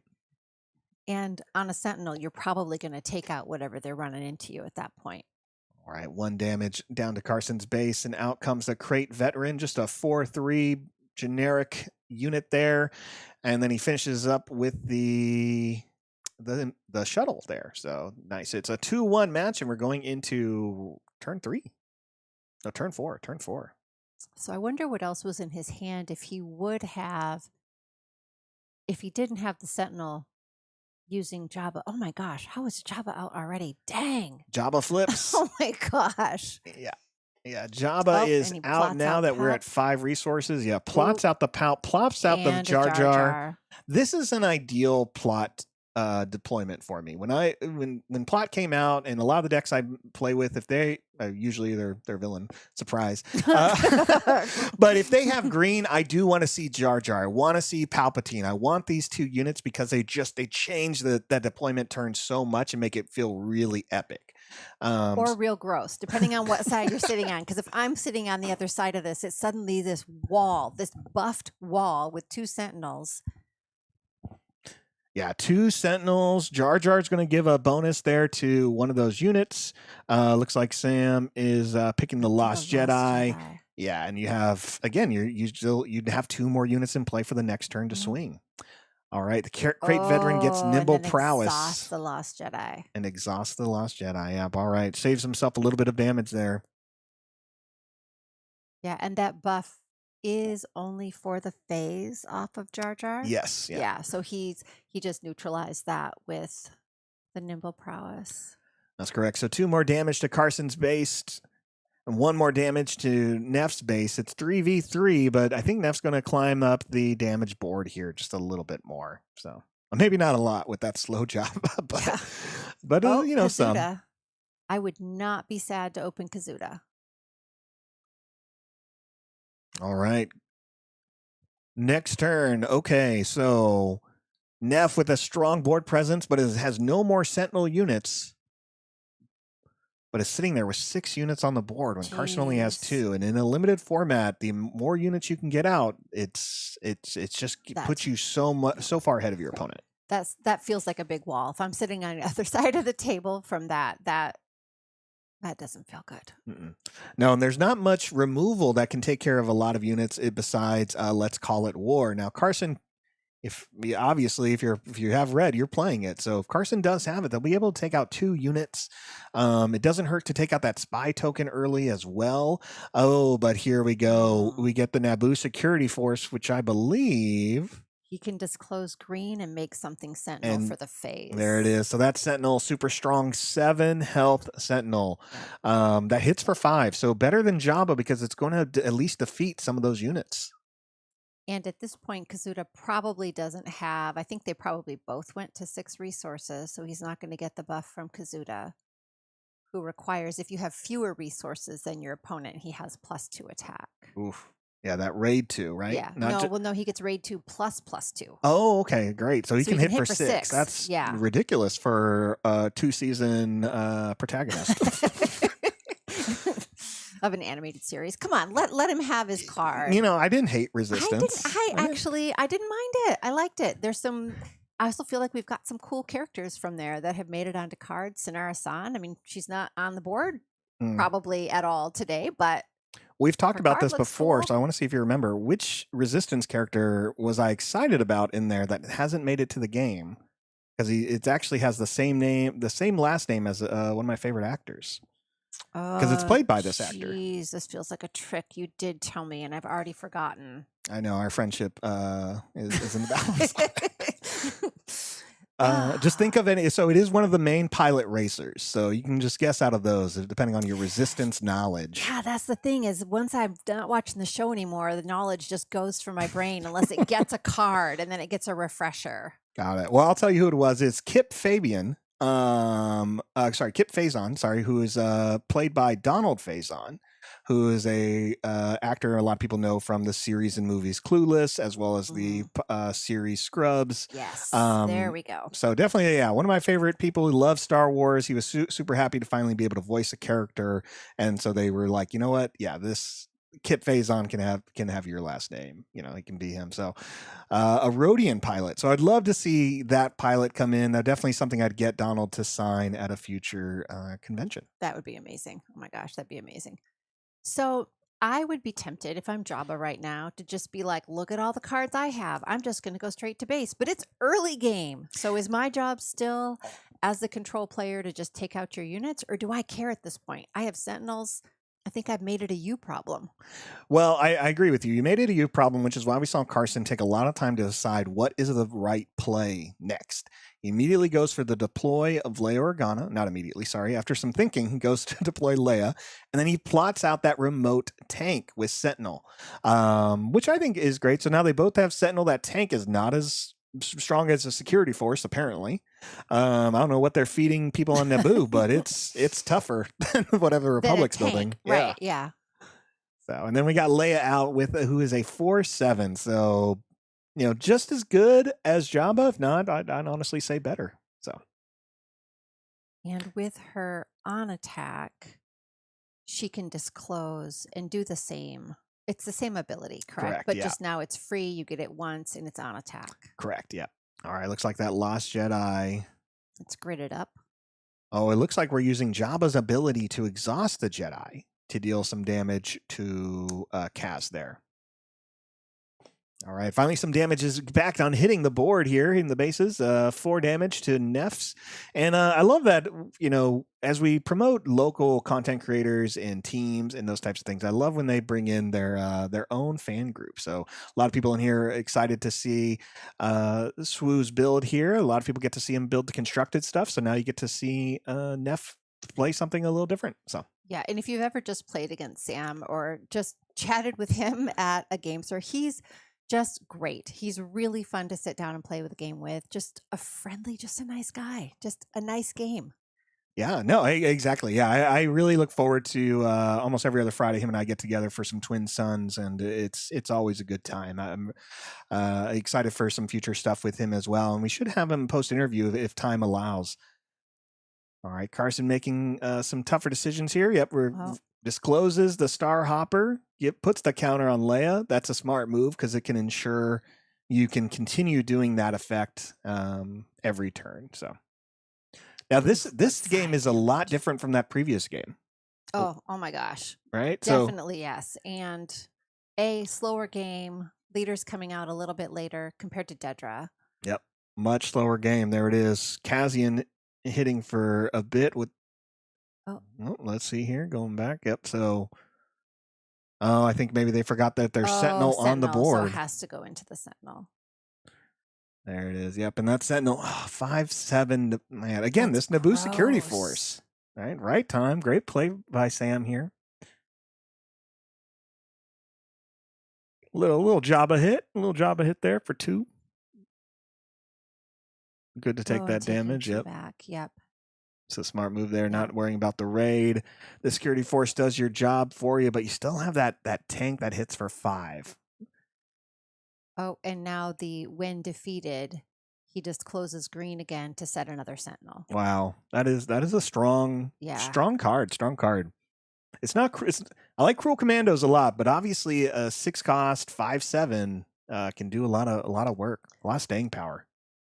Because it's a double Sentinel. You got rid of me once, and now I'm going to make something else a Sentinel. And I think that is something a lot of people are learning though in Star Wars, and Limited helps you with that. Of seeing cards that can give you that double effect, especially a double Sentinel, can really change the game when you can mix it around. So cards like the Security Force, Captain Rex, leaders that can do that, like Ahsoka with her action ability and deployment ability. So stuff like that.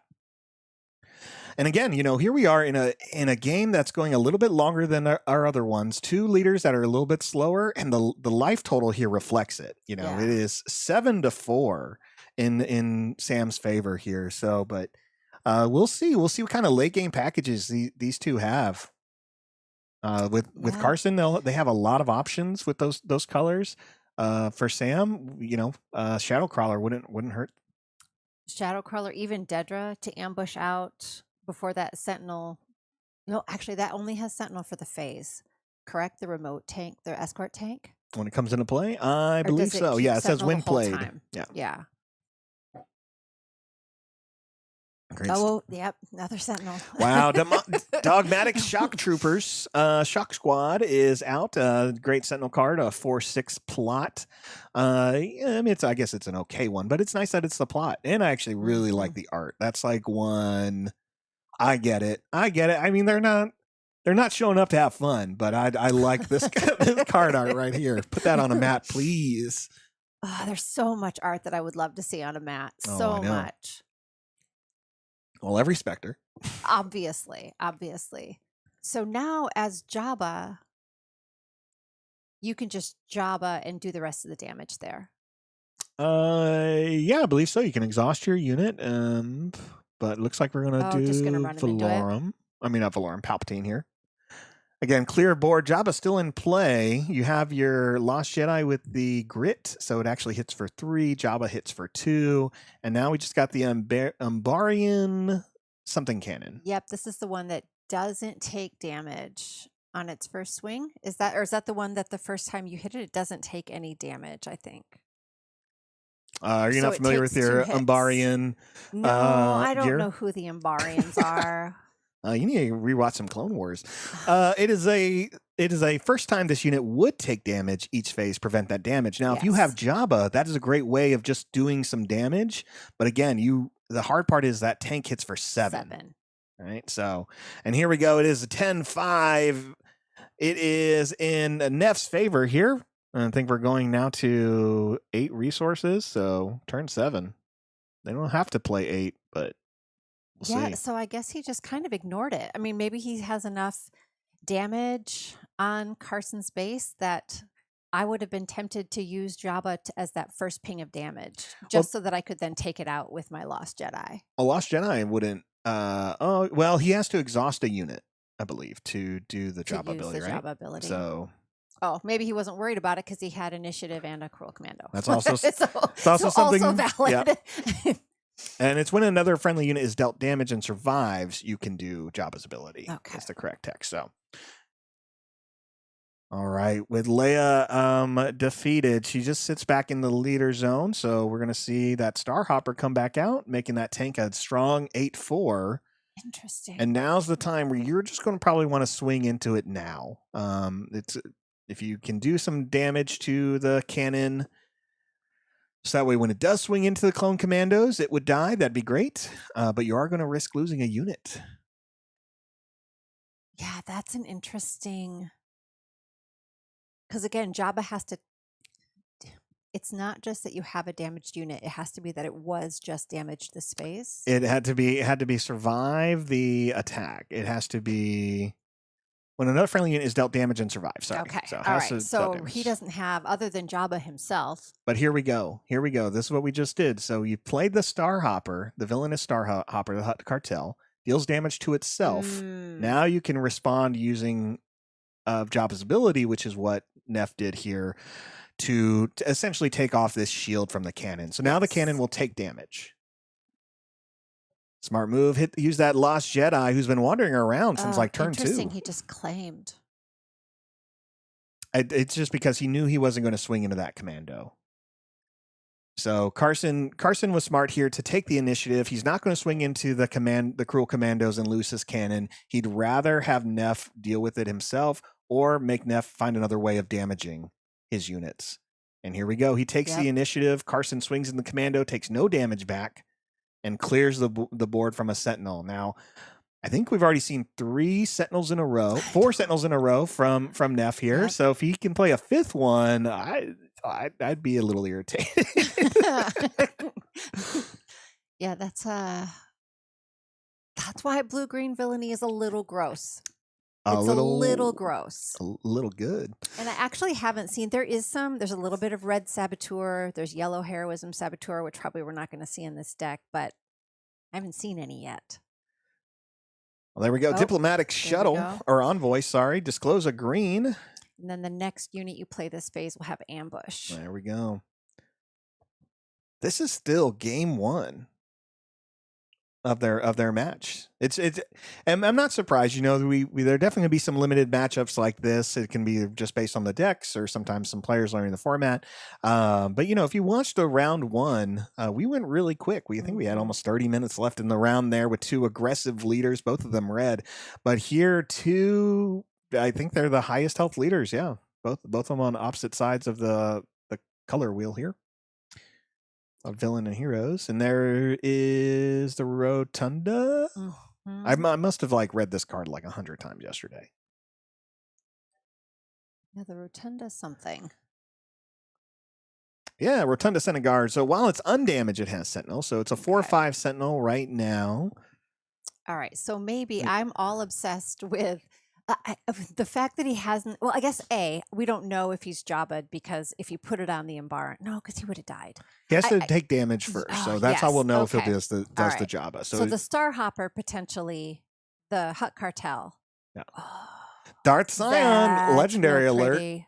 So it gets an experience counter for however many units died this phase. Unfortunately, none have died. Yeah. Oh, and he ambushed it off of his space unit. So that's how and now he's taken damage. And now there it is. All right. It looks like Carson probably had an idea of where the time is and decided to go into game 2 here of round 2. Jen, you have the list in front of you. How many Jabba players are here? Our decks are created right now. We have 11 Jabba players and 18 Leias. So a few more Leias than Jabbas today, but definitely those top 3, Jabba, Leia, and Colonel Yularen that doesn't feel like a surprise. No, but it may mean we see some of these longer, a little bit more critical thinking, control-ish decks. Maybe some of these matchups here. We do have a list of people we're going to be going through the rest of the day. Some locals. Again, a lot of our content creators, some of the teams. We really want to promote what we're doing out here in the Pacific Northwest. A lot of great players and a lot of things going on. So I'm excited to see what these two, their sideboards look like. Obviously, they're going to be pulling from the rest of their card pool. If I'm either one of them, I'm definitely looking for a little bit more Saboteur and maybe something a little bit stronger early if possible. Yeah, I definitely, if I'm Leia at this point, I don't know, maybe I have just like a little, I don't want to say PTSD, but I don't know. Sentinels stress me out. And so I'm either going to be looking for something that gives me Saboteur, or I'm a fan of Capture. Now, technically, Capture exists, but it's not in blue or red. Yeah. In this game, it's in green. But also, if you're Leia and you're running some things off aspect, that does make it a little bit easier if you're worried about getting her buff. So maybe you're not sad to run something low cost off aspect that you can still use, or even big cost because you're probably going to go late game against these 2 leaders. I would be looking at a lot of those 2 1-cost off aspect cards. I don't mind playing out of aspect, especially if I can still play 2 units on my deployment turn, or just something unique at the plot turn that's going to feel that could be situational. Well, I wouldn't be sad to put sudden ferocity on Leia. I wouldn't be sad to have sudden ferocity at all. Exactly. Plot that out, and then she's suddenly swinging for a lot more. A 7/7? Yeah, that is Leia Organa. Now, what I love about this Leia, a lot of people don't know, is we see she's from, it mentions Bloodline in her title, and it definitely represents the Leia from the books Bloodlines, which is a great series. I won't say too much there, but if you're ever curious about Leia's adult political work and rebuilding the Republic, there's a great book about that, and the situation here is really has to do with people finding out that she is related to Vader in some form. And so there's a lot that goes with it. I will say this, if you're looking to learn more about Kylo or Han or Luke, it's not the book for you. So it is all about Leia the whole time. But hey, that can be fun. Here we go, round 2, and it is a different start. Game 2, round 2. So Karis Nemec is in play, one of the strongest rares we've seen out of this set, because when she dies, she's going to make some tokens for you. And then we see the Acolyte played by Sam.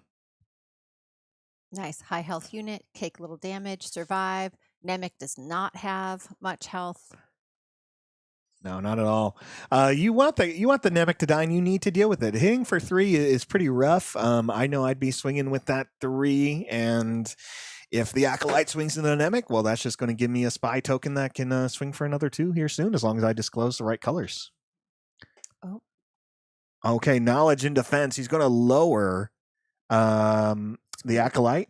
Is that a -2/-2 and draw a card? I believe it's only a -1/-1 okay. and draw a card. It could be -2/-2. Oh, it's -2. There we go. A little better than I thought. Oh, now suddenly Nemec lives. Yep. So Nemec can clear the board if they really want to, or again, they can just do that extra 3 points of damage. Yeah, Takes him out. got rid of the acolyte. Takes nothing back. Right. Interesting. So, because for me, if I feel like if I'm the Leia player, I think I'm just going to try to go faster, which maybe is the mistake here. I guess they're both late deploy leaders. I just watched him drop 10 million sentinels. I think I'd be like going to base as fast as I could and not worrying about what he plays until he drops a sentinel and I have to worry about it. Yeah. Well, when you look at Neff's hand, he has a good variety. He's resourcing the Gonk droid. He's thinking about it. Look at that. He has the Crucible. You see the 6-cost Crucible. You see the 6-cost Dedra. So there's room. There's room here to make that Gonk droid work if he can clear that ground arena. Oh, there he goes. Changed his mind. Okay. All right. Kept his Gonk. All right. We have Overwhelm with the Commando. There he goes. Takes 3 back, does 1 more to Leia's base, finally getting some damage there. And we reveal a red-white card to get a spy token that comes in ready. Nice. There you go. 2 additional damage. Do you finish up the Commando? Really? You go for the Commando, yep. And out comes the Gonk. I'm real sad that Timely Intervention is leaving because I'd really like to timely a Gonk, right? Like that feels like immediately. Just immediate value for you. Right. Yeah. Right. For 2 resources. That seems great. Yeah. No, Timely Intervention No, 3 resources, I guess, by the time you timely it. Yeah. You can definitely have some fun plays, but hey, the Eternal format's for you. Twin Suns. Yep. Twin Suns. You can maybe get that off. Also, you have a few more weeks. You can just switch your deck. I do. We can add just Gonk droid into the deck. I can put Gonk everywhere. I can put Gonk everywhere. That's coming out of this broadcast today. All right, decides to use the Gonk droid to swing into Kazuda, who has 6 health. Again, like that's a lot of power for this unit, who's not a legendary. Yeah. And I guess that, again, my job as Jabba is to not let you get stuff on the board. All right, 4 damage, and now Jabba deploys. He comes out already. He has 8 health. How can he come out this early? He hits for 2. I think that's the balance there, right? It's comes out early, and you're just kind of like, I guess, you know, you're as strong as you're not as strong as a Gonk, but you're as strong as like another 2. You think I'd know enough 2 drops by now? Let's go Viper Probe Droid. Viper Probe Droid. Thank you. Jump in there with the villain card for me. And now Coronet. See, this is a build around for me. I have to say that if I pulled Coronet, I'd try real hard to play some blue heroism. Here we go. Strong move here. Using the Gonk droid, using the Dedra with the ambush, taking the damage, and using Jabba's ability to damage a Coronet in a whole other arena. Nice. So a lot of value here that Sam just used here, and gets 2 more damage on the board with Jabba. And Jabba's ability when he is out as a leader is passive, correct? It just exists. Anytime you are damaged, you can just toss that damage somewhere else if you survive? Yes, it's considered more reactive because you need to do it before you do anything else. Okay. So that's the timing thing here. If he were to say, then I swing and, if I take another action before using that, like then he missed it. Because it needs to be done when the damage happens. So, but smart move because it's going to help him get rid of that Coronet a little quicker, especially if Sam isn't pulling any space units. Have we seen him put anything in space? I believe so. Last turn. Okay. Last game. Does he have enough for Shadow Crawler? Not quite. With the Gonk droid, he can play the Shadow Crawler. Oh God. He does have the Crucible. Yes. That's his next play for sure. Oh my gosh. Crucible would really cement this. Would be a real bummer if I'm on the other side of the table. Yeah.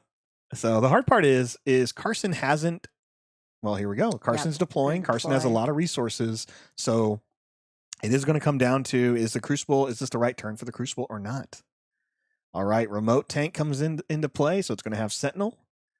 5/5, and then Leia, who on attack can disclose her card and probably make that Sentinel a 6/6. Yep, or give it to herself while there isn't any other Sentinel. You take out Jabba. There it is. He needed some ferocity to take out Jabba. No room for it. Yeah. Goes for the defeat with Dedra, creates a spy token, and now Leia's going to swing to the base, giving the Coronet a little bit more health. Yep. as well as using the restore that the Cornet gives Leia Organa.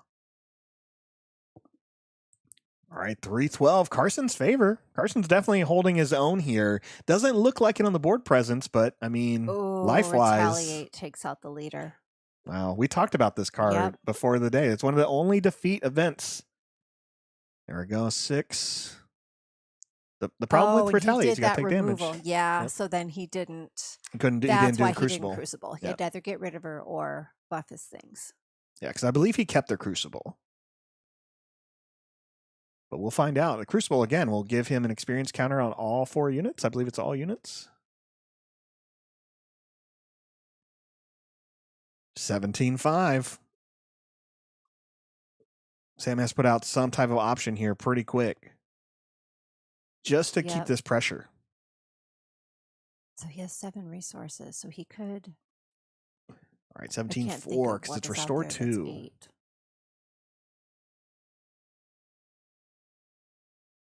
Oh, I want it to be the Crucible so bad. All right, looks like he's making more room in the ground arena. But again, there's nothing else there. So yes, experience tokens are great. Yeah. But we don't know. But if he only has 1 unit. Well, but it has restore. I don't like letting things live with restore. Nope. All right, it looks like we're going to use Leia's ability to put another counter. So now we have a spaceship that hits for 5, restores 2. Hits for 6, I think. I think it's a 4/6. Oh, you're correct. It's for 6. Yep. And Jar Jar comes into play. Nice. It's going to give a +2 temporary bonus.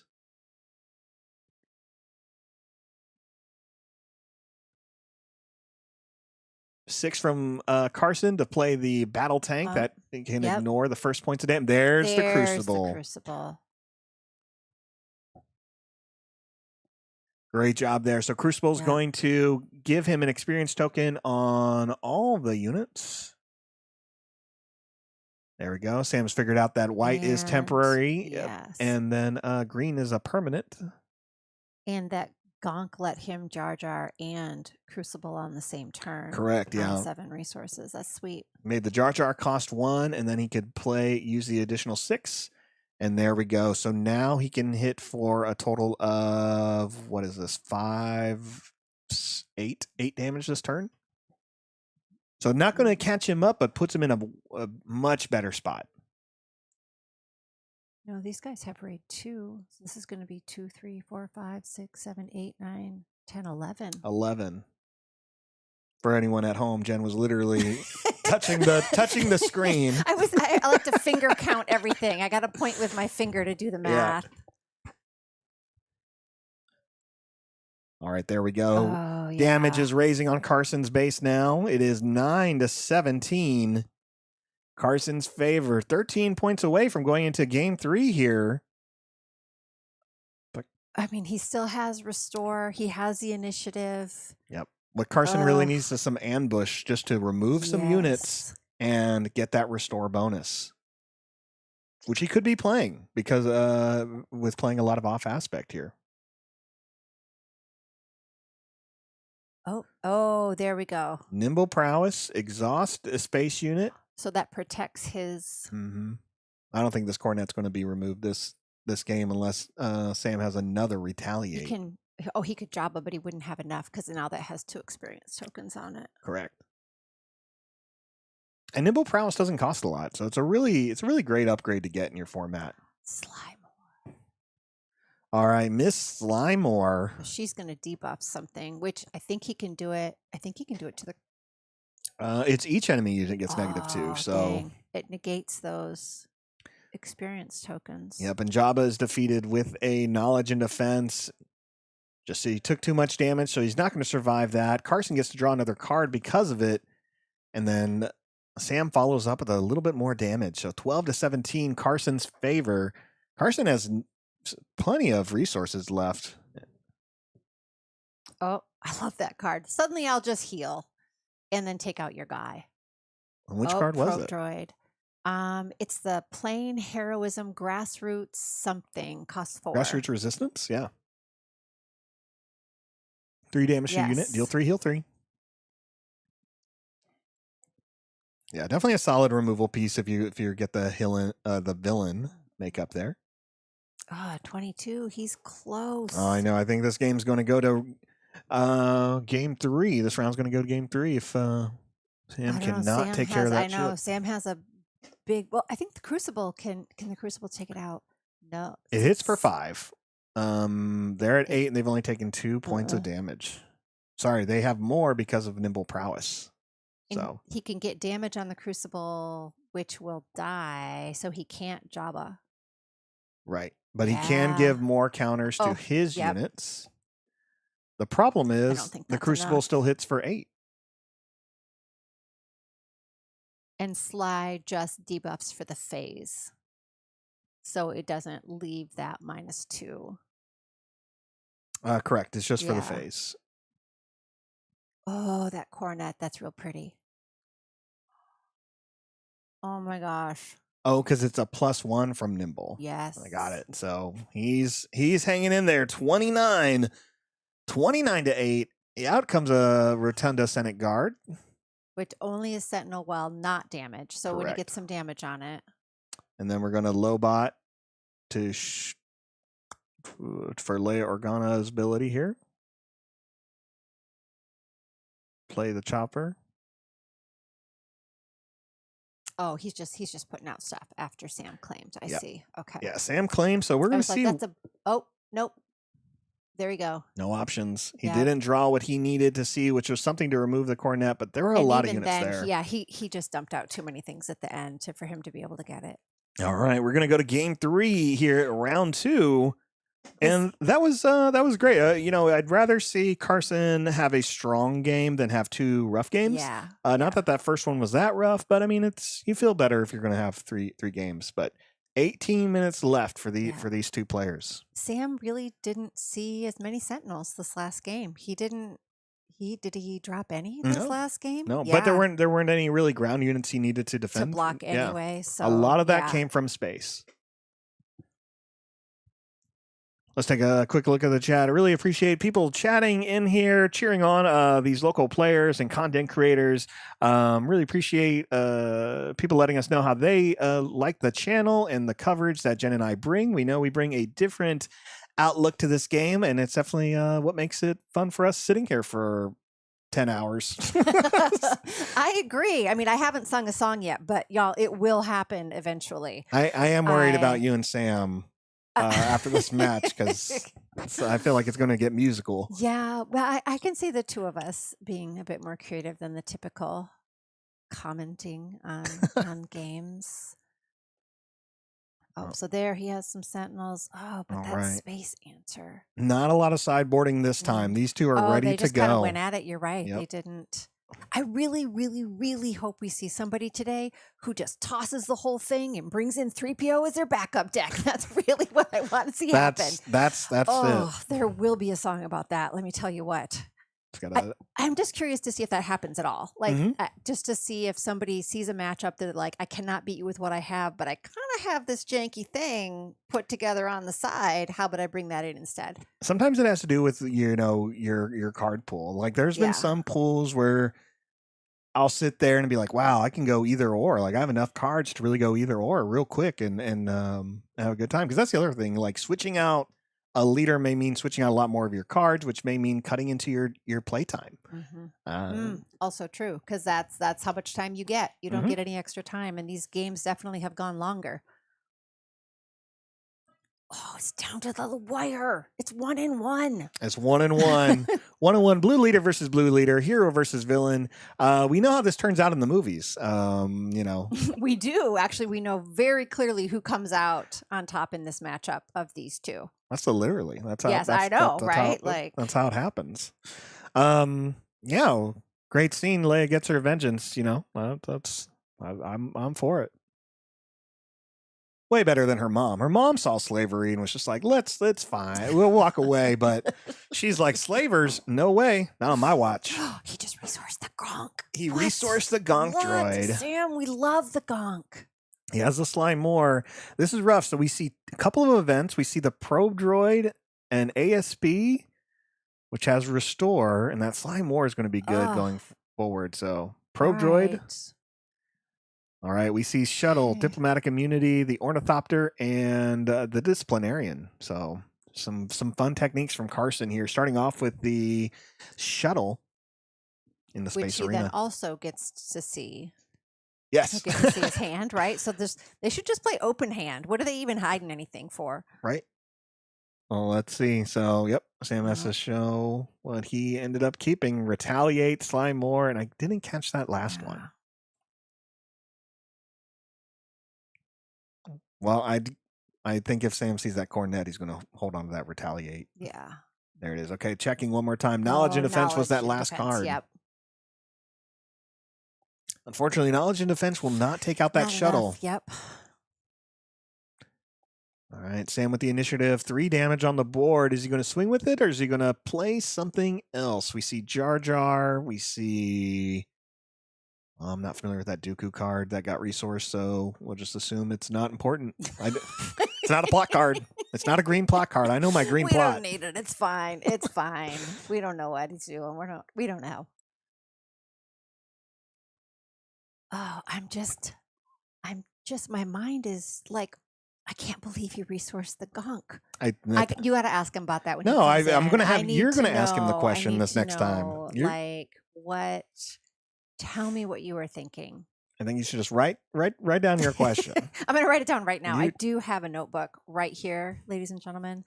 All right. Resourcing the gunk. Clearly he has a plan. He has a plan. Crosshair just came out. Oh, I love Crosshair. And knowledge and defense. Is he going to put the damage on Crosshair or the shuttle? Probably the shuttle. My damage, I mean negative for the turn. Using Lay's ability, looks like he's going to pump up Crosshair. That's a good call. Now Crosshair's a 3/4 with the on attack ability. And again, knowledge and power is only for the phase, so there's still room for Crosshair to damage. But I mean, it's gone now. But it's gone you now. still would have had room to do that. All it did was obviously gave him a card. A card advantage is strong. It did prevent him from taking 1 more point of damage from the shuttle. Not horrible, but that Death Trooper is a great add right now. Mm-hmm. Death Trooper is still one of my favorite cards from set 1. Glad to see it come back here in the Secrets of Power set. And still one of my favorite hyperspace arts. Oh, it looks really good. Lately I've been obsessed with grit. What does that mean? What does it mean? What does grit mean? Or what does that mean for me as a person? What does that mean for you? Because specters don't have... There's only one specter with grit, so I don't think anything else caught your attention. I think it's that future me is thinking about what happens after rotation. And I love Ventress. And Ventress Pilot gives things grit. And I'm just thinking, like, is there... Or no, she doesn't give it grit. She damages something. But then I'm thinking, if I just fill her up with grit, I don't know. It's future me thinking about what happens after rotation. Oh, and Crosshair's still alive. Yeah, I'm just not sure. So did he attack? There we go. And, oh, there we go. Okay. Yeah, Sam hit the damage and then returned it. And I wasn't sure why. There we go. Then. And now he can Jabba with his last resource. Yes. It would only put 1 damage up, but I mean, a damage is a damage. A damage is a damage. You might as well take it unless you really need that initiative, because that's the other thing. If he takes the action, he'll lose the initiative. Maybe Carson's just going to claim. No, he's sitting on 4 resources. He's not going to claim. No, there's some time here for Sam to work, and I think we'll see something fun. Or him continue to set himself up. So there we go. They're going to put in that 1 point of damage from the space arena with the Senator shuttle. Oops. Yeah, and other than initiative, there's not. I mean, obviously initiative matters. I can't think of too many 1-cost events in blue-green that I'd be sitting on that resource for. I'd either Jabba or take initiative. Like, I don't think there's anything else to play here. Emergency powers if you pulled the rare. Oh yeah. Definitely one of my favorite cards, and one that he didn't do either. Oh no, he did. He took initiative. Yeah, there he kept the go. initiative. Okay. Wanted to continue to go first. 2 units in the space arena. You know, Sam has to be thinking we're at Cornet phase right now. What he doesn't want to see is that Cornet to come out and give these 2 units restore. Yes, he has an answer for it with the retaliate, but the retaliate still means the Cornet has to swing, and what's the point if you have 2 restorers with no Yeah. defense? Yeah. There is a blue Space Sentinel. I haven't seen it. I think Defense Fleet X-Wing is a blue Sentinel. It's the Jade Patrol Well, that's Squad. heroism. Jade Squadron is heroism. I think there's a plain blue if Sam had it. Yes. All right, Jabba has deployed.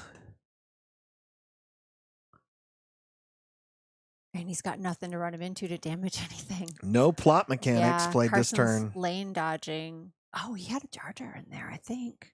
No, he had Palp in there. Maybe he didn't.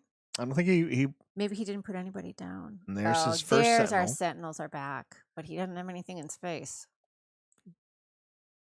All right, Carson has the initiative now. He has Nala Se on the ground arena. What's her on attack?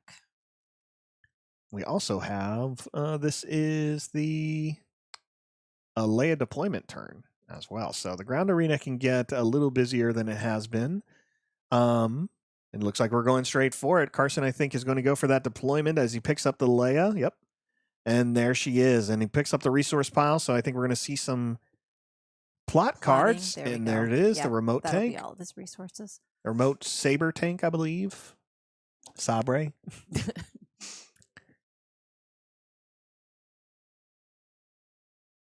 And right now, like Nala Se will let him clear damage, but he doesn't have any damage to clear. So we'll see what Sam does. Carson's in a good spot. I think depending on what he has in his hand, a good move here is to swing with the commandos. Use that 5 damage now, rather than worrying about one of your opponent, your commandos just being defeated. But he would only to take out the tank if he swings with it. No overwhelm gets through. There we go. There we go. So that's going to secure the commandos for another turn. +1/+1 counters all around. Yep. Great that he got that in before the cornet came into play. Yeah. And the Crucible at least can survive after taking out something and then potentially Jabba damage onto the other. All right, here we go. Carson has no resources left after plotting for the tank. Yeah, he has to go into the Sentinel. Yep. Swings into that, but lives. Lives and deals the overwhelming damage, which should take Carson to 9 if they remember. And if they don't, I have to let if they don't, I have to let the judge know. I don't think that they did remember. That's where we just messes that judge there real we go. quick. Hey. We have technology on our side. Okay, this +1/+1 counter is not on Leia, correct? It's just a correct. Roaming, they just have that out there. Experience token.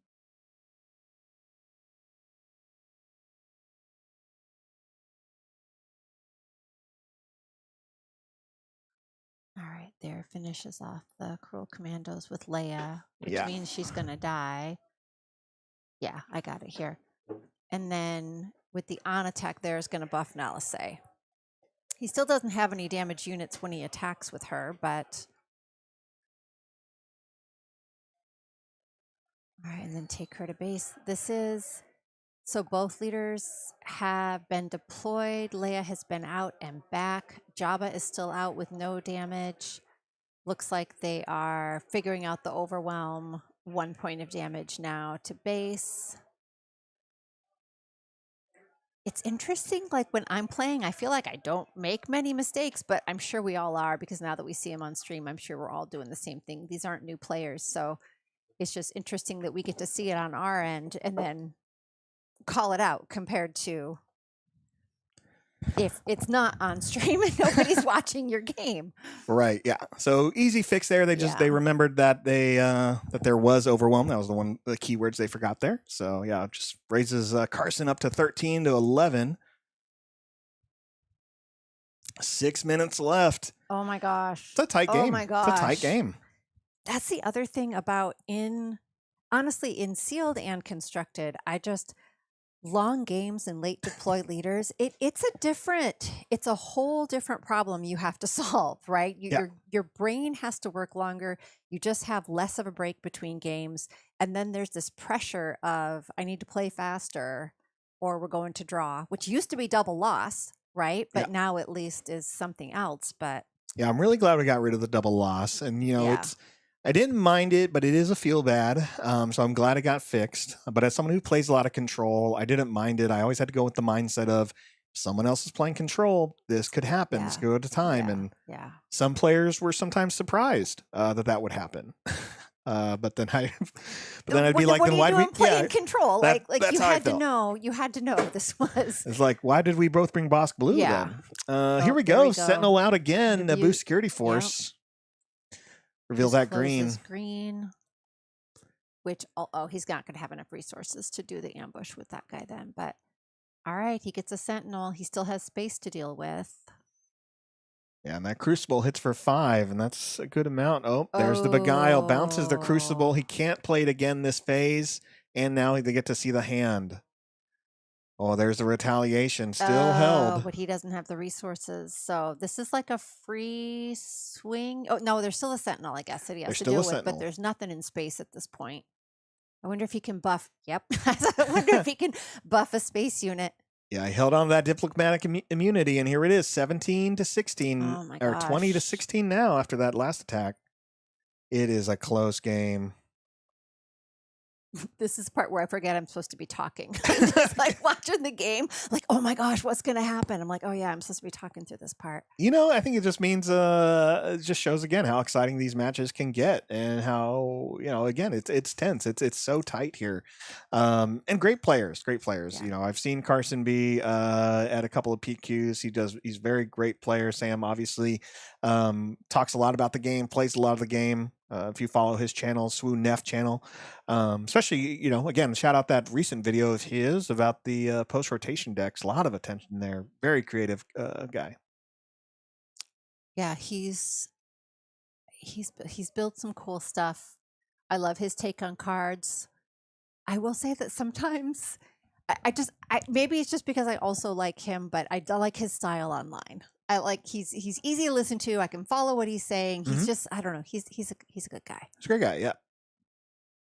All right, and then he got the buff from diplomatic immunity, but it was never actually attacked. So he didn't have to do the disclose then to try to debuff the attacker is what that does. Kind of condemn in reverse. Yeah, exactly.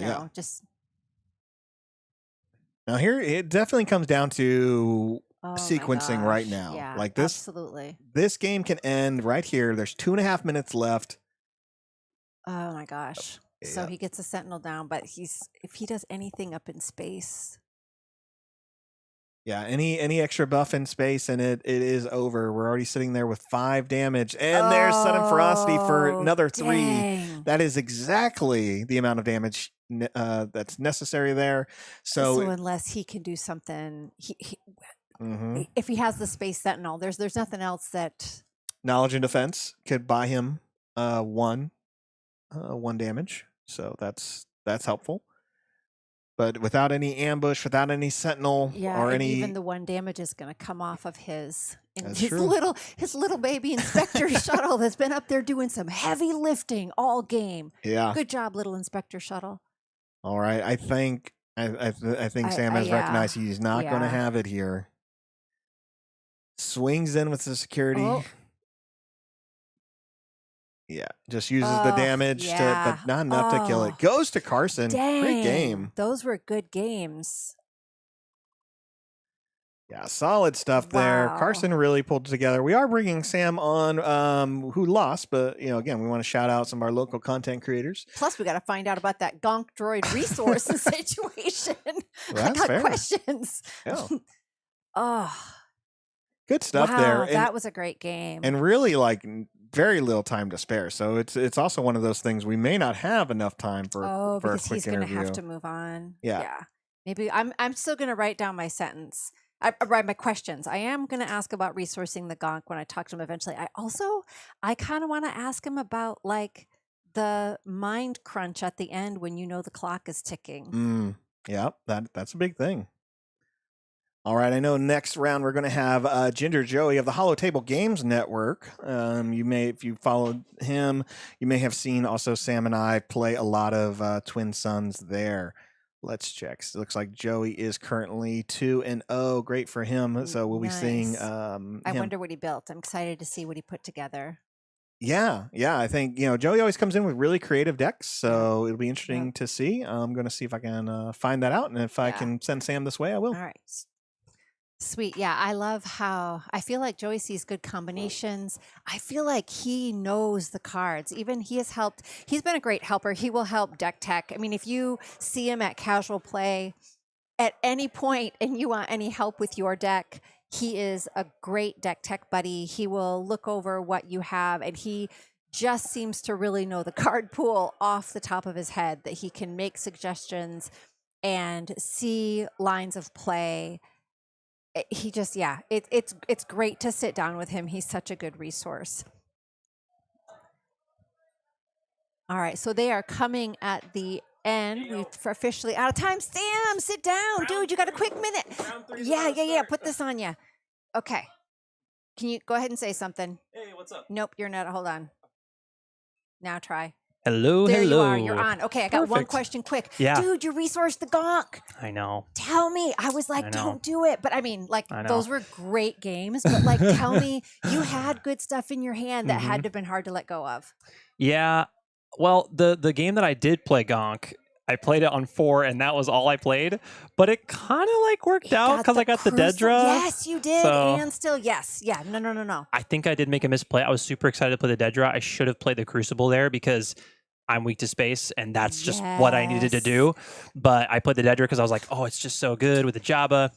And yeah, I should have definitely played the Crucible to get rid of that Coronet. That was game 2. That Coronet, dang, Yeah. that was gross up there. Yeah. Yes. And then the sudden ferocity, then space. I was kind of hoping you were going to have that blue Sentinel space dude up there, but I wish. know that would have got you I wish there. I had honestly, I wish I had a lot of space in general. I didn't have a lot of space, so it's too bad. But I had a good time. So Nice. Yeah, it was And fun. my other quick question is I don't play control decks, and partially because as that clock starts ticking down, there's a whole internal mind game with that. Like, is that part of your Trust are me. you a control player, or is this outside of what you would normally choose? I am. That's a good question. I am a control player. Not like, that's not the only thing I play, but a Jabba was the only option I had. Right. I mean, I had bad. I mean, I had Dedra, but I had nothing in her colors. Like, I had a lot of good Jabba stuff. I mean, I had the good Sentinels, so I have a good Jabba deck. Yes. But that was my only option. I haven't practiced much with Jabba, so we'll see how today goes. But I'll just win all my other matches There and you then go, see you in top right? 8. Yeah. Exactly, because now you'll just match down, right? Yeah, exactly. So now you just whoop all It's those all people good, and yeah. come right back up to the top. Hopefully no Space Leia, so yeah. All right. Well, thanks so much, Jen. I got to get to the next round. Absolutely. Go. Yeah. Run like the wind. Thanks for coming in and chatting. Thank you. Good luck on your next rounds. All right, I got both my questions in, D-Rod, both about resourcing the gonk. He didn't really have a lot of great options. It made him sad too. And talking about that tick, tick, tick, he definitely seemed to feel the time crunch as well. Oh, that can always be rough. We have a few minutes before the next round. We're going to bring, like I mentioned, Ginger Joey here. So we'll get that set up. Let me just go change a few more things on the table. But we're going to go ahead and take a quick, probably 2-minute break. So we'll see you guys in just a minute.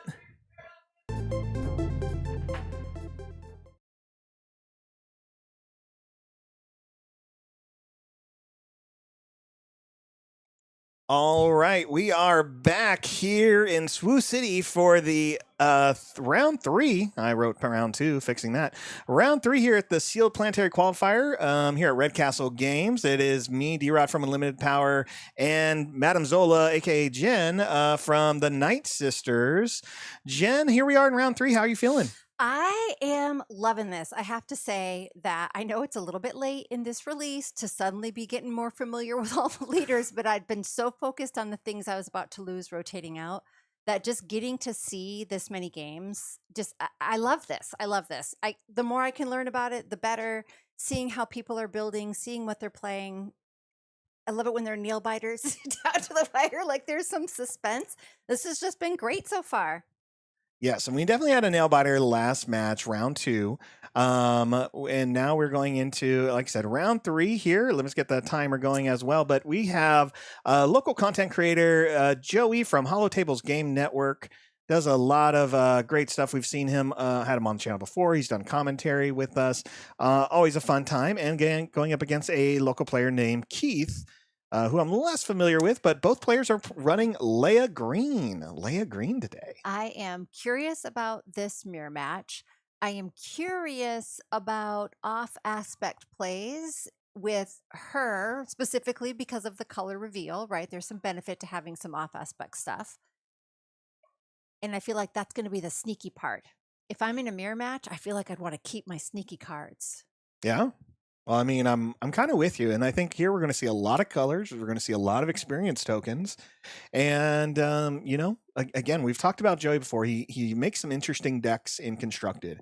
He's definitely a player who looks at a lot of cards, does a lot of analysis, and does a lot of testing of cards that you don't see breaking the meta.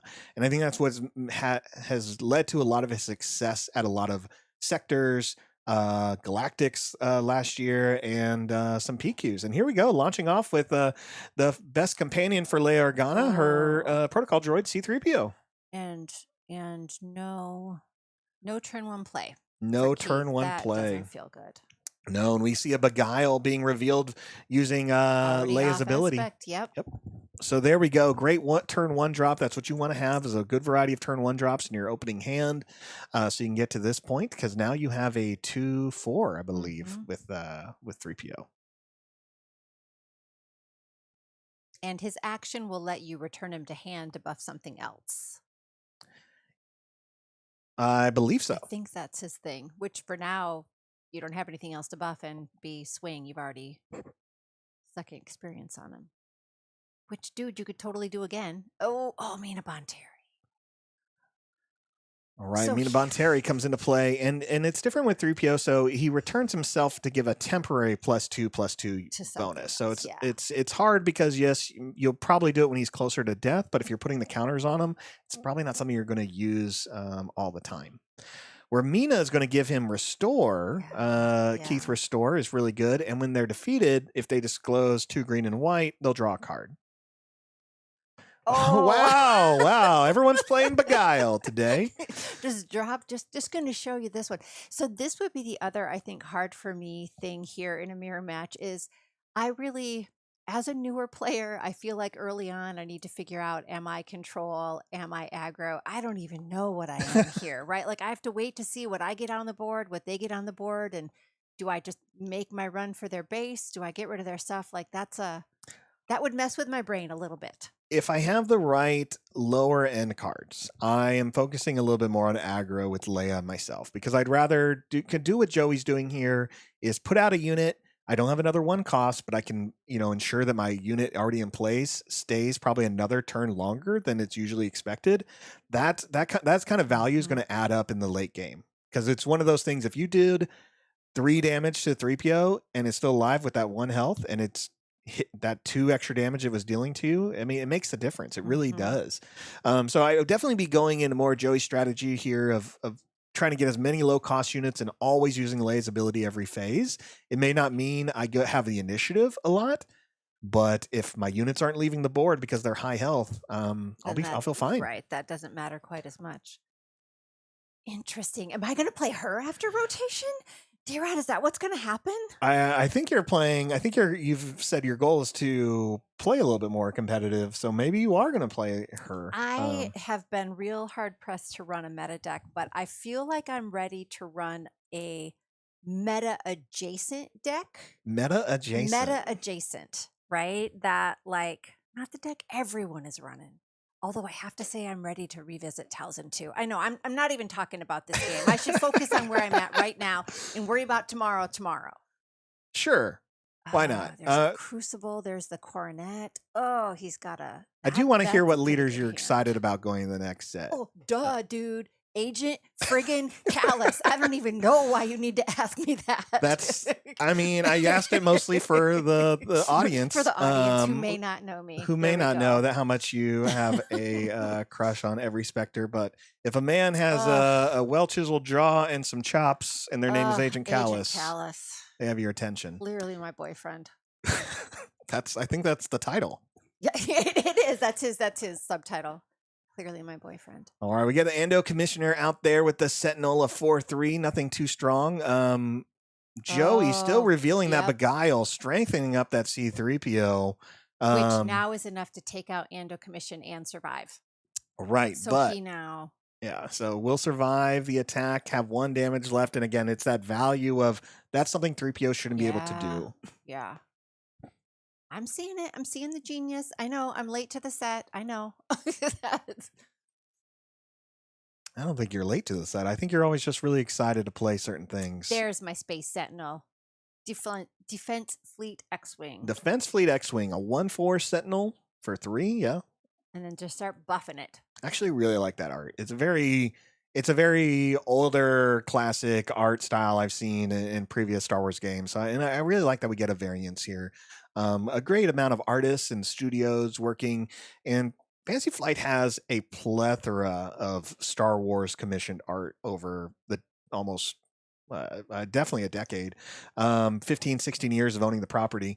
And I'm really glad they don't really reuse it. I see them reuse it in other things, but I haven't seen it really hit a lot of Unlimited, which is great.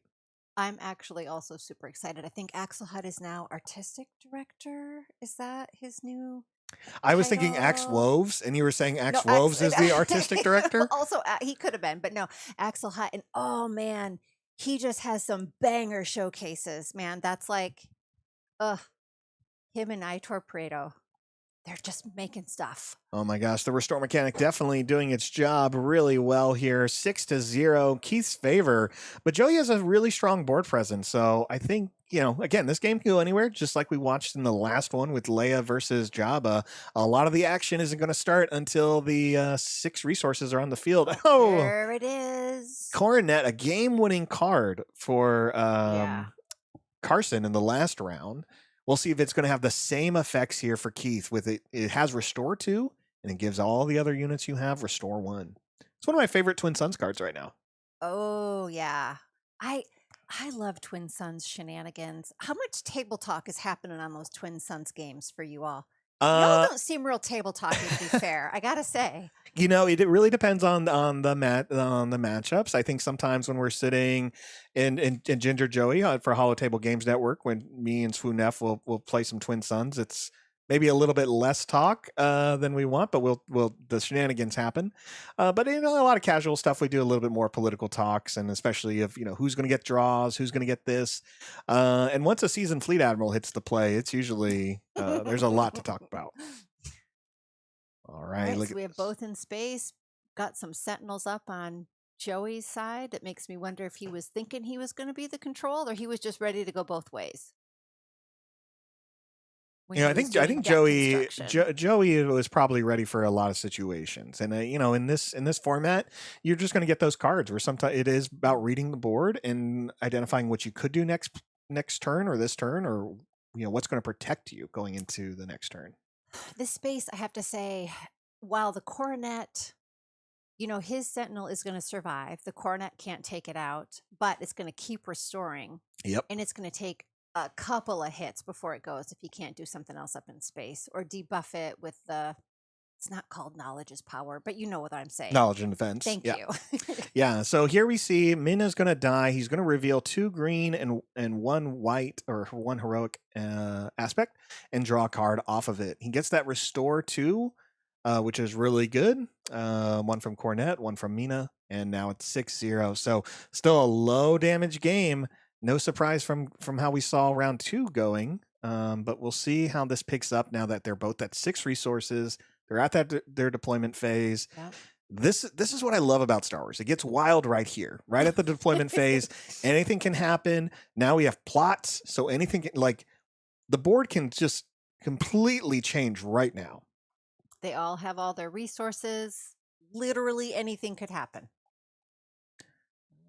go. Do we He's use Leia's gonna- ability first, or do we go for the deploy? I think we're going. Yep. All right. So we are spending 1.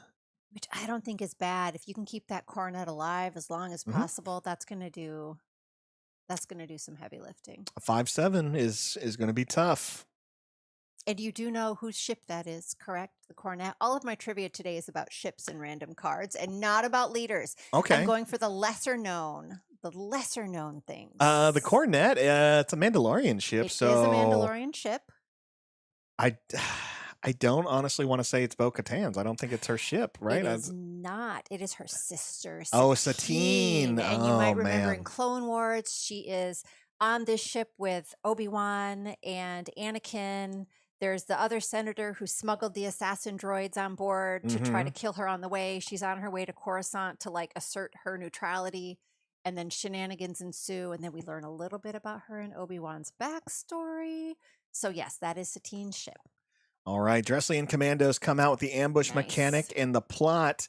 So it takes out the Chandrian, and which is how Joey was restoring. And now Keith is at 7, getting that restore mechanic from the ambush. That's a nice play because it cleared the board Yes. for him in ground. So that was a nice. I always want to like buff my person, but that's a great plot. Yeah, super strong plot. Really, it gives Keith a little bit more of that room. He keeps the board presence. The Dresslian hits for 4, so it's possible that Leia may just finish it off now. But we'll see. We'll see. So Joey's going to deploy as well. And I'll circle back to what you were saying on the Cornet introduction. So it was the first episode where we see Satine.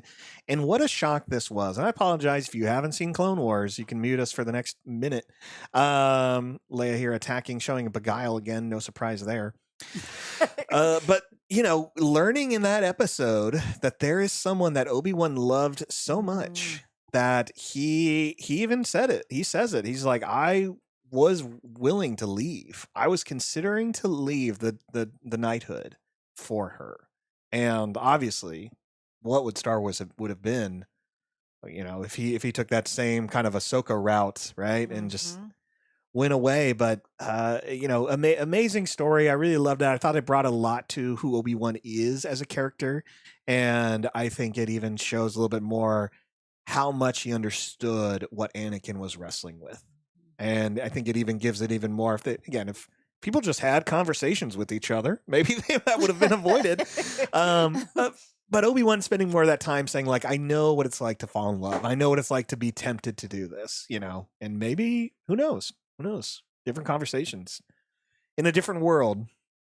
Yep. Oh, there. And he's going to buff his Sentinel. Yeah, that's a good call. Good move there. So he bumps his patrol craft, his X-Wings, to now have 6 health.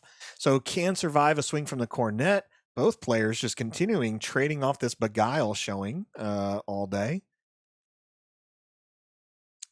And that's only 2 hits before it takes out the Cornet. I mean, assuming he doesn't buff it more, right? Yep. But then now it's only... Well, there we go. Restore. It is a 5-5 game. Joey still has plenty of cards in hand and resources available. So we're going to see what happens now. And the Cornet, it cannot swing into the patrol X-Wings one without dying at this point. So yeah, unless he has a way to buff it. He still gets the restore if he can get a swing. But I mean, yeah. Well, if I'm Joey, 6 Crucible. Oh, different. A different Sentinel. Right. This is the other cruiser, a 4-5. Yep. Just a consular cruiser here. I really like this ship. I was really disappointed when this is the so I always thought this ship was just a really cool design, but nothing special here. 4-5 Sentinel. Exactly what Joey needs here to deal with the Cornet. And now they're going into their 6th turn with 7 resources. Let's see from there. I won't spoil too much. One of the most recent books, as we were talking earlier about, like what would it have been like if this just happened? If people just had conversations. One of the most recent books for Darth Vader, Master of Evil, came out maybe about a month ago. And I will say, if you like Darth Vader, and maybe some theoretical what ifs, there's some reason to look into that book. All right, swings with the Cornet first. gets that restore, takes him to 4, and then Joey immediately plays an upgrade is going to exhaust that Leia Organa, which is really great. Is that diplomatic immunity, I think? I believe it. No, nimble prowess. Nimble says the prowess, exhaust. yes. Knowledge and defense there. Oh, is that enough to get it? Oh. That's enough, and he gets the card draw. Wow. Strong card for sure. And Nice. it didn't get to swing. So he was able to Prevent 4 knock damage. out, Yeah. and knocked out the other sentinel with the crucible, still got the restore, and prevented the swing. That was nice. Right, and you don't really want to swing with Leia if you don't have another unit in play because you want to get that bonus. And now we play the Republic. Is that authority or something? Something dignitaries, I feel like. I feel like those are dignitaries. My special names that I call things for this set have really gone overboard. We were close. Renowned dignitaries. Renowned dignitaries. 5/6 overwhelm, and when played, heal 2 damage from your base or your base for each friendly official unit. There we go. So that's Yep. what happened Yep. here. So 4-1. Oh my gosh, it's 4-1. They're at what, 8 resources now? Yeah. 7 We're resources. We're about to definitely go to 8. we're at 7 resources. Yeah, so we're on turn 6. And just like not much happening. I mean, a bunch has happened. Right. But It's 15 minutes in, and we're 4-1. wow. So this is going to be a game that it really matters who wins this first one, because game Mhm. 2 could look similar. So again, in this matchup, especially in limited, winning your first match it can be the difference here of it going forward. So both players really need this first win because at this point, at this health wise, I don't think we're going to be able to see a game 3. Yeah. So unless one of them throws a powerhouse now. Oh, well, again, I think we should have just Yeah. made a beguile counter going on for the day. We're seeing it twice a turn, and no one's actually played the event. All right. Oh, That was a big swing. yes, it's going Yeah. nice little swing there, getting Keith up to 10 damage there. Leia doing her job well.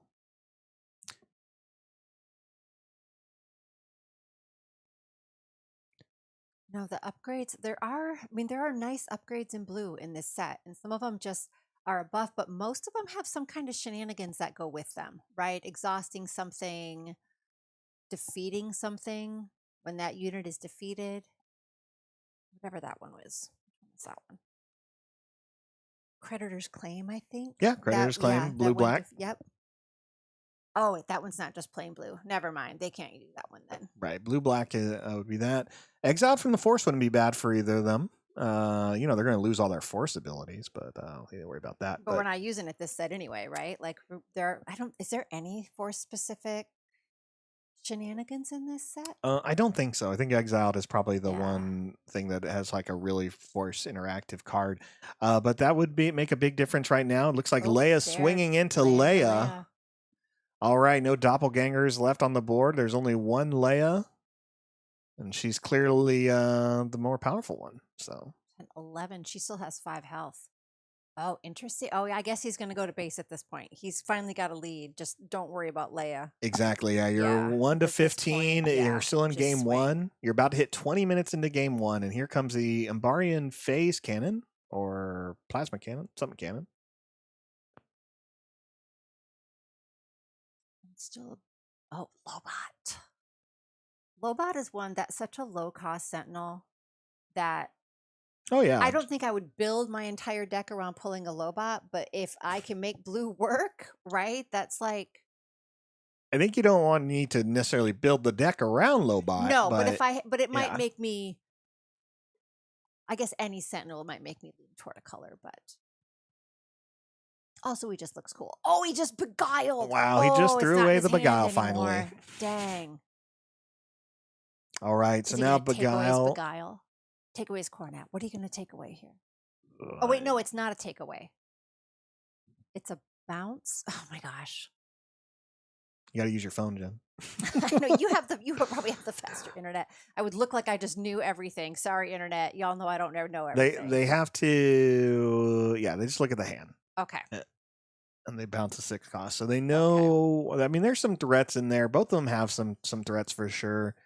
But again, Joey has such a great lead right now. And a sentinel, so he's going to get a swing more than likely with the renowned dignitaries. Yes. If he can remove the Leia from the field, he's going to be super solid.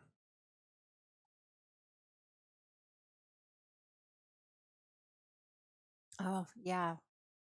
Because Leia's going to have to go into the sentinel. Yeah, Leia's just the biggest threat right now. And if Joey can find a way to remove it before losing the sentinel, it's going to be great. But with Keith having the initiative here, not going to happen. Joey's definitely trying to figure out how he can get this damage across the board. He's halfway there, or Keith is essentially starting at 0. So that's where, like, obviously Leia only takes a few big swings to be a problem, but would you ignore her? Well, now, why did he put... I think Keith has to have something in play because there's no reason to give Lobot 2 damage when he has grit, because that's just 2 damage that's going to hit your Leia. So there has to be something else that Keith has in hand. There we go. The heroic arc deals damage to a damaged unit. Yep. So clears the board there. I love how that's on theme, right? You call in a ship and there it goes. It removes the wall in front of you, and Leia can just go right in. Let's see. Does he have another Sentinel unit? Another Sentinel unit will keep Joey in a really good spot here. So Ando Commission would be cheap to lay down. Restore. He doesn't need that. There we go. The sponsor comes out with Restore 2. Retaliation. Or I think he just killed the renowned dignitaries with Retaliate. Yes. Is that what he just played? Yep. Yeah. That's what it would do. So it just needs to defeat a unit that dealt damage to the base this phase for 5. Got rid of Joey's big unit there, but that's all right because it already did the damage. Got a big swing, but it takes Keith off of that 2-turn clock he was worried about. Possibly 1-turn, clock. Here we go. Daro Commandos, 3-4 with Overwhelm. 2 resources left, and we see he's still holding I believe that's an upgrade. And a Kino Loy. Can't tell. And I do enjoy, I wish, I don't think we're ever going to see Kino Joy as a leader. Danny Pilgrim. I think Danny Pilgrim is this other card. And then Kino Loy. All right, Commando goes out from Leia. Beguile to give your Theed Security another experience token.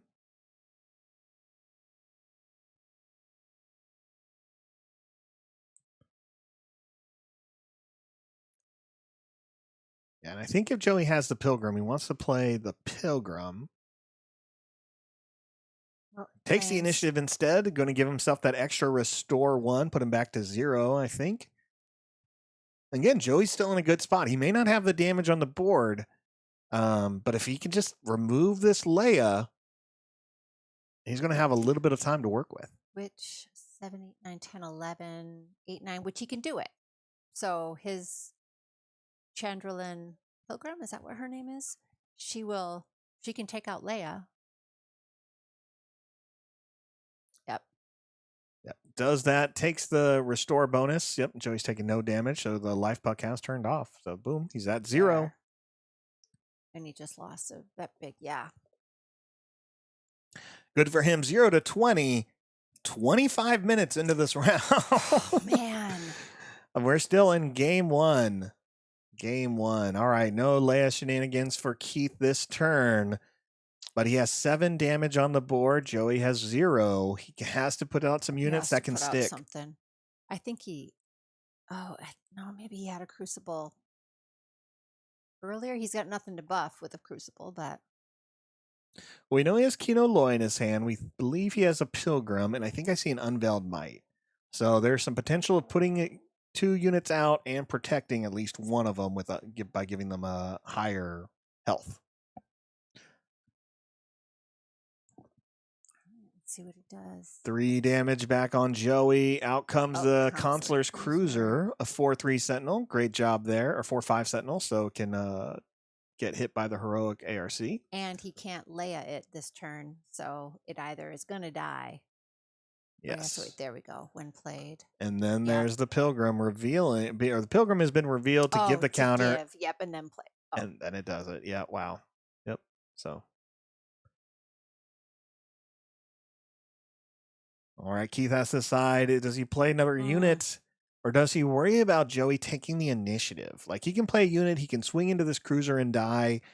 What's important here? For Joey, having that initiative is really going to get him across. Like, 5 damage from that cruiser is great. But he has so many ready resources that the idea of, oh, there we go. He can, if he has a spaced unit to ambush in. He'll still lose his heroic ARC, but he can destroy the cruiser by giving it ambush. Because he can do a total of 6. Right, yeah. He can do something else. I thought I saw a crucible. I think he's going to ambush a crucible. Yep. Because that will... Oh, it doesn't take it out. You're right. Yeah, so but it will ensure yeah, so it doesn't take it out. He has a stronger next turn. Yeah, not the best timing in this situation, but it is what it is. So everything gets stronger. And then it dies so right away. So that's not bad. And put 5. Did he not put 5 damage? They must have known in their head what was going to happen. Exactly, okay. yeah. Okay. So he ambushes with the Crucible first, gets to spread more counters from the win played and win defeated abilities. And then the Heroic ARC is just going to close out Joey's Cruiser. And now the board is still in Keith's favor. Wow. So this is a great move. This is why Crucible is so strong and limited. Oh, definitely.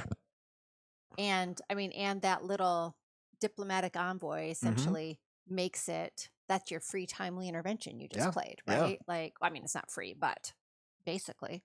I mean, it gets me thinking about all the green, yellow shenanigan. Ooh. Wow. Look at that. I knew this Padme girl. existed. I knew this was in someone's sealed pool, and I'm so happy that Joey got it. That's crazy. Yep. And a cornet. Cornet. Oh man. Not what Joey wants to see right now. That's a lot of restore on that base from some heavy hitters. Padme's a great card, but I feel like Keith just answered it much better. 2 cornets. Yeah, wow, what a sealed pool. That is a build around for me. If I have 2 cornets, if I got 3 Cintas and 2 cornets, I'm going blue-red, baby. All right, Joey with 3 resources left. We see diplomatic immunity in his hand. Is he going to use it? No, he goes for the Pilgrim. He uses to disclose or to buff Queen Amidala.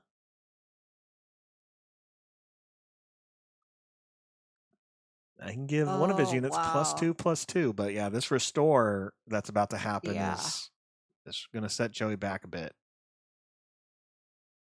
Because he can't quite 6, 7, 8. I mean, he needs Rebel Assault is what he needs. None of those are Rebels, so it wouldn't help him. But wow, what a match! What definitely gosh. What I think what sometimes people may not know, if you go to a limited event, whether it's a PQ, a sealed, or just something your local game store does, is the games can end up like this. Not intentionally. You can have some of the best players, but if you don't have the right card pool, or if both of you just have a very similar type of card pool, the game can grind out this way and feel just really long. Oh, he just bounced her. Yeah, there we go. That Beguile still in his hand. Keith has made a great move, bouncing that Padme right now, giving him a little space. Yes, Padme can come back, but those spy tokens aren't going to be... It saves him a hit. Yeah. It's just going to slow it down. All that restore. Dang. And here we go. 15-16, finally back in Keith's favor after a while. I think they're scooping and going on. That makes sense because there's only 25 minutes. And we've used 30. That Padme, that Beguile. I mean, I guess that's why you sit on Beguile the whole time because you just wait for some gross thing. And now Keith knows he has it. Yeah. Well, and again, both of them holding those Beguiles for so long, showing them kind of put your opponent in a different position of like, you don't want to go you don't want to put a lot of upgrades on one unit. You don't want to put too Mhm. many experience tokens. You need to spread it around. And so both players very prepared. Joey now knows that cornet, there's 2 of them, and that's going to be something he's going to be very Yes. mindful about. And Keith had a lot of strong space units, so Yeah. we'll see here. Neither of them taking too much time going into their sideboard. I think maybe they just realized they would. There's not much that's going to change things for them, and so with 25 minutes in, they really want to see if they can get that game 3. And Joey needs that game 3. So This has been a really cool combination of seeing the benefits of upgrades, that experience token, seeing what that's done, seeing the restore. Holy Mhm. cow, that restore, Keith would have been gone without, I mean, that saved him, right? He did Yeah. so much restore between Mina, Coronet, whoever else was up there restoring. He had the Chandrelin sponsor one. Yeah, I mean the restore was nuts on Yeah. both of these players. And then I don't think we saw Keith play a Sentinel, and even Joey with him. Just that was a wild game. Yeah, we're gonna see what they do now. Could be a little bit more grindy. Keith getting rid of his knowledge and offense, probably thinking it's not going to defeat many units. I know I for suppose, especially against a Leia deck who's just going to keep buffing stuff. and there we go. Some can't remember what that's called. High end counselor. I don't know something. High It starts with an H. High command. High command counselor. I don't know. It's Pizza Boy. It's Pizza Boy. He's reaching for the last slice of pizza. I'm pretty sure Sam's the one that made that image on the Swoop PDX server. He's reaching for the last slice of pizza. It's Pizza Boy. I get it. That works out because I call Chancellor Papanoida the Noid from Domino's. Oh, there you go. That's my there you Pizza go. Boy. All right, we have the sponsor out at 2-3 with Restore, and then we have the High Command Counselor who's a 1/4 but has raid 2 if you can get another official in play. Which he just did with the Beloved Order. All right. And a spy, so going wider. So like if you're Joey this time, do you just try to go faster? You're like, whatever, I'm just gonna I think so. I think what Joey needed was more units on the board to really get Mhm. there. Keith had answers, and that's really what it came down to. At later Mhm. in the game, Joey couldn't put out enough units to stick. And so I think going wide a little bit here is going to benefit him. And obviously he has some ways of getting some benefits there with like the counselor. And yeah, I mean, here we go. Keith only has 1 unit. Joey still has 2. And his raid is online because the Beloved Order, I think, is an official. I think one of the things we've seen played very well so far in these 3 rounds is that diplomatic envoy, the green ground arena ship that essentially, after you play it, just go close a green card, and the next card you play is ambush. I think players are using that card very well, and I think it's definitely one you don't put on the board until you're ready to use that ability. All right, using the little Leia upgrade there, the nimble card to exhaust the champion. And this set, like I'm trying to think ramp here might be great in a mirror match, but there just isn't. Is there any ramp? I feel like there's one thing that ramps in this set, but I don't remember what it is. From what I can recall, I think everything is a little bit more of like a softer ramp, just something like the Gronk or stuff like that. Yeah. Wow, both Ooh. players similar hands here. Yep.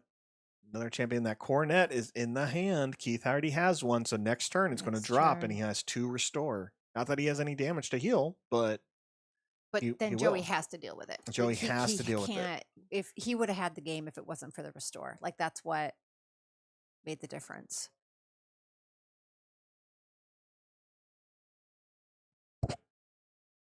I apologize. I said diplomatic envoy was a ground arena, space arena. I don't know why. I just kind of see it in the ground so much. Initiative goes back over to Keith. Did not move that. That's on me. With a little bit of damage along with that initiative. So 7-0, but we know that restore mechanic is going to come into play this next turn. What? And he played diplomatic envoy without anything to ambush after. Nope. He just got it out. He wanted the units. Yeah. Get the units into play. It's definitely a move. It's one of those of when your back's against the wall here. You're really trying to get to that game 3. So Joey's trying to end this fast. He needs it to get to the 3rd match. So he's probably he's going to spend more time probably getting units out than using Leia's ability and trying to flood the board, and then hope to control a little bit later. There we go, 9. Yeah. And he has to know the cornet's coming. I mean, he has to know that. So Definitely, definitely important here to not use your resources and force Keith to play the cornet, and hopefully you can deal with it. Has to take the swing with the envoy. He has Padme in his hand again, looks like. And That's out right. comes the cornet. Yep. There we go. Yeah. 4-5. Sorry, 4-6. Oh, he has that sentinel. There we go. Great. The cruiser is out there. That is some good damage there. He's going to need to use those units to swing into the cornet. Yeah. And nimble prowess can go on. Can it go on a vehicle? I believe so. So he could still potentially save the coronet by exhausting one of those. Yes, he can give the cornet a +1/+1 to its attack and health, and exhaust a unit. And it is not limited to anything outside of it. Has to be a friendly unit.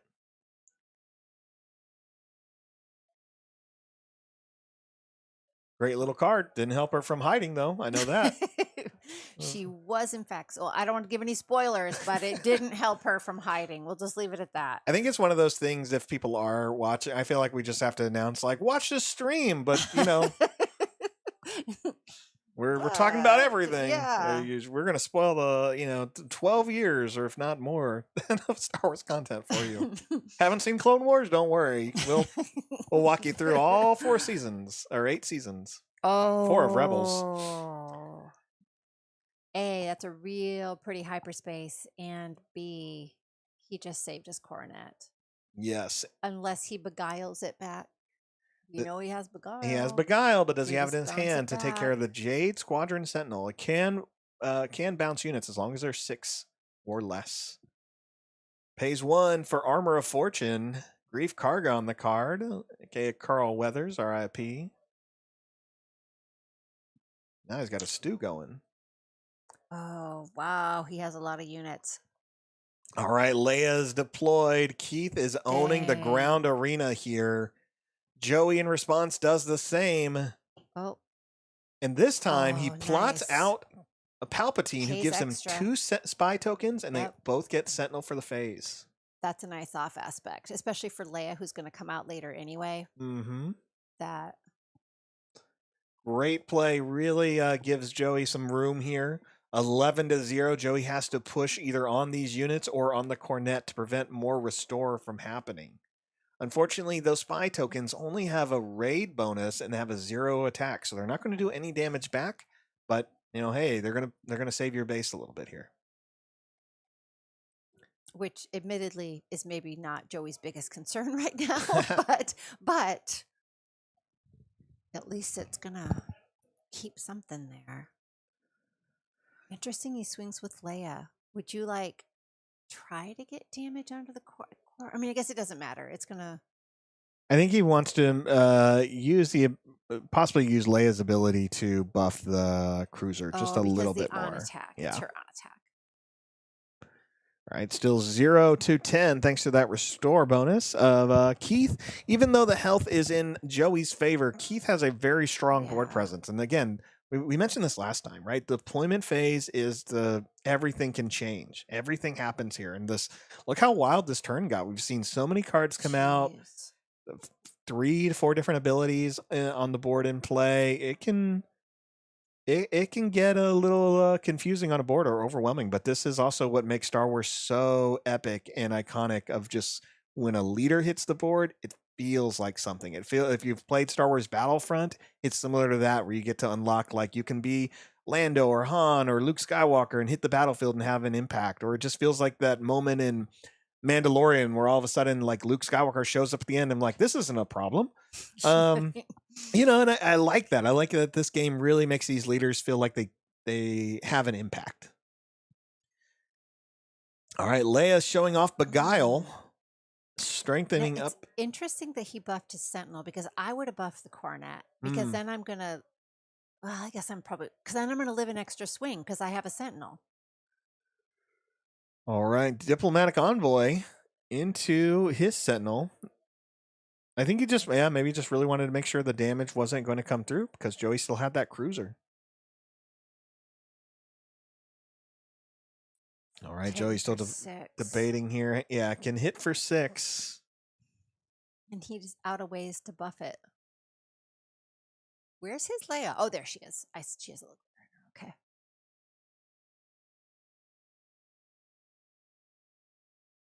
This is crazy. We're 0-9. There's 15 minutes left in the round. Game 2. Oh my gosh. Game I'd be 2. having a heart attack about now. This is probably one of those matches where both players are really hoping they're not going to run into more Leias the rest of the day. But remind the audience, how many Leias are out there? It is the top leader today. There's 18 people playing Leia. So it's real likely he's going to see another. Yeah, I'm with you. Both these players will probably run into this again. 3 more rounds after this one. There is going to be a lunch break after this. I love Red Castle always goes out of the way to find local caterers to come in and create a great spread for players. So always cool there. All right, Keith is at 8. Ginger Joey's at 0. And there comes the Unveiled Might. So +3/+3. Oh, that's not the one that lets you defeat something. No, this is just the armor. Yes. Oh, from Who's His Face is the picture on that. Who's lying? Yeah, no, it's Who's His Face. Moff Gideon's That's picture is on there from when okay, no spoilers. Oh, there we go. Oh, there's the match with the Sandcrawler. No surprise there. That Sandcrawler's such a game ender with that ambush mechanic. The 6/7, again, if someone's playing green, it's what I'm worried about when we get to those resources. So, and I keep forgetting that's a ground unit. Just come on in and Yeah, great card. Again, Keith did so well. Joey, who is one of our local content creators, runs Holotable Games Network, and we'll have him in here just to talk about his deck build, a little bit about his gameplay here a couple minutes before he goes to lunch. But both players did super well. I think they have some great decks. This is just the matchup that is really tough. And again, having a match that goes pretty much 30 minutes in your first game is hard. Again, it puts Joey on a clock. It makes him have to make decisions maybe he wouldn't make if he knew he had more time. But yeah, it's just part of the game. It's part of the format. It looks like they're talking a little bit more and sharing their strategy. I think we're both players are going to have a successful day, but we'll see, because again, they're going to be some lengthy matches, and hopefully we. I don't really want to catch them all on stream, but we'll see. We'll see. Okay, so we are going to have a short interview here in just a few minutes with Ginger Joey, and then there is going to be a break. And going into round 4, we're going to bring in one of the local teams with Rob Briggs, one of the most accomplished players of the Babu Freaks, which is one of the local teams here. So that's going to be exciting. So just to... Let's look at that. We were just looking at some of the accomplishments that Team Babu Freaks brings in, but Rob today, as I mentioned, he got top 32. He's 30th place at Galactic Champions last year, and then he got top 32 again in the Portland Sector Qualifier. He's a 2 times Planetary Qualifier champion, and he got top 32 at the Sector Qualifier. 2 times Planetary Qualifier champion and a 6-time top 8er. So he goes through a lot of these events in the Northwest. We have so many. I love it. And great player. We've had him on the cast before, done some interviews, done a lot of deck techs. Great guy. So I'm excited to see what he ended up building today. So we'll be looking at a couple of team players going into these final rounds after the break. I think he won our last PQ that we did. Didn't he win the last PQ? The Guardian Games? No, here. At Red Castle? Here. Yes, you're right. The last Red Castle PQ, he did win that one. It was him versus Carson, who won the last Portland qualifier. So I'm excited to get see those players. Carson's here again today. Again, what we have in the Northwest is a great variety of a community organizers, content creators, and really, really great competitive teams here. So excited to highlight a few of them as we go throughout the day, and I'm sure we're going to see a few of them in the top 8 later in that draft. So yeah, I'll go check in with Joey, and we'll have that interview here in just a few minutes. I do think one of the cooler things about being in Portland is we have a lot of great game stores that are supporting Star Wars Unlimited, which is great. And I think we're just so lucky to have this really cool blend. Like you can see now that Joey is literally deck teching his opponent because he knows the cards and he's just a great helper. I will just say anytime I've played him again, like he knows the card pool. He is happy to look through your stuff and offer up what he might do differently. So yeah, he's great to play against, but there is this balance of really competitive players, like really good players who I think sometimes, I'm not going to call them sweaty. I think sometimes the stereotype is that they're going to be maybe not friendly to play against. And that really, by and large, has not been my experience here. I am a newer player. This is my very first TCG. I played since the beginning season, but I like to play my whatever janky stuff that I love. And even with that, they're just, I don't know, it's just a great place to be playing Star Wars Unlimited, honestly.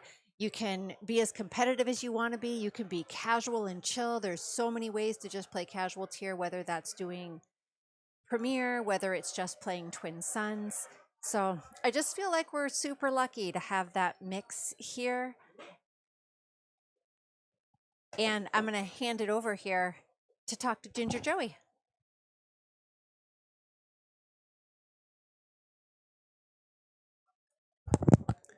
All right, as Ginger Joey gets prepped from the All Table Games Network. Get you back on. All right. Well, we just watched your amazing match versus Keith. That's a very terrible word to use. Amazing. You know, I think we needed to. We were going to see it at some point, as there's 18 Leia players. Oh, that doesn't surprise me at all. I mean, she's one of the best leaders in a sealed environment. So yeah, there's in limited, you're going to see a lot more mirror matches than you would in a normal like Premier type event. So this is even my second Leia, also a Leia Green. My opponent Keith. His first 2 rounds were also against Leia's. Oof. One was a yellow, one was a red. So you even have such diversity in the color combinations you can do with it. So you're definitely going to see Leia's a lot. So I didn't have a choice with my pool. I literally, I had 1 heroic leader, all villain leaders after that. Yeah. And my entire draw pool was all heroic cards. I went, well, crap. Yes, when I saw that Padme, I was familiar with the pool. Yeah, actually, your name was on my on the sheet. On the sheet. So. Yes, I did check in all those cards on the sheet, so I was familiar with that. I did. So we played the Padme, and of course, we wanted to see something good there. But besides your pool, how are you feeling in this game? In the game 1, the life was in your favor. You're 10 points away. You're struggling to keep a unit. How are you feeling at that moment where it was 0 to 20 for like 2 turns? So the problem with it is, I mean, even round 5, he dropped the Coronet. And that just gave him too much restore to come back into it. And my pool was abysmal for removal. I don't know if you saw, we were going over our decks with each other at the very end, kind of pulling out and talking about stuff. I have a single Beguile. Yeah. And that is it. Well, we saw that Beguile out of your hand every turn. Sure, because I was using it for experience. It's one of the benefits of Leia with a Beguile card is that you get that out of aspect, and it can really just, okay, I'm solidified. You run a risk doing something like that, though, because if you go up against an opponent that has, say, the stolen... what's that? The yellow card that's the kit that says, oh, name a card in your opponent's hand, and then you get a spy token, right? Yeah. Or if they're playing a Garindin, well, I know you got a Beguile in your hand, so you're going to go ahead and get rid of that now. So you have to be careful about what you reveal when you're playing against different opponents, but being an off-color, it definitely helps by having a constant static card I can utilize for any unit I put into play. Yeah. Were you surprised that Keith was also running Beguile and you both using them for experience tokens for the first 7 turns of the game? Not in the least. I was surprised that he also had his, but I was not surprised that he was running it. So, if you looked at that, we went through and he's got 7 pieces of removal in his deck or something like that. And then every time I play a unit, I would buff it. And he would play a unit that was as big as my buffed unit. Yeah. And I was like, I can't get ahead. The only recourse I had was to try to race him down, and that was it. So, because if that didn't pan out, that wasn't going to happen.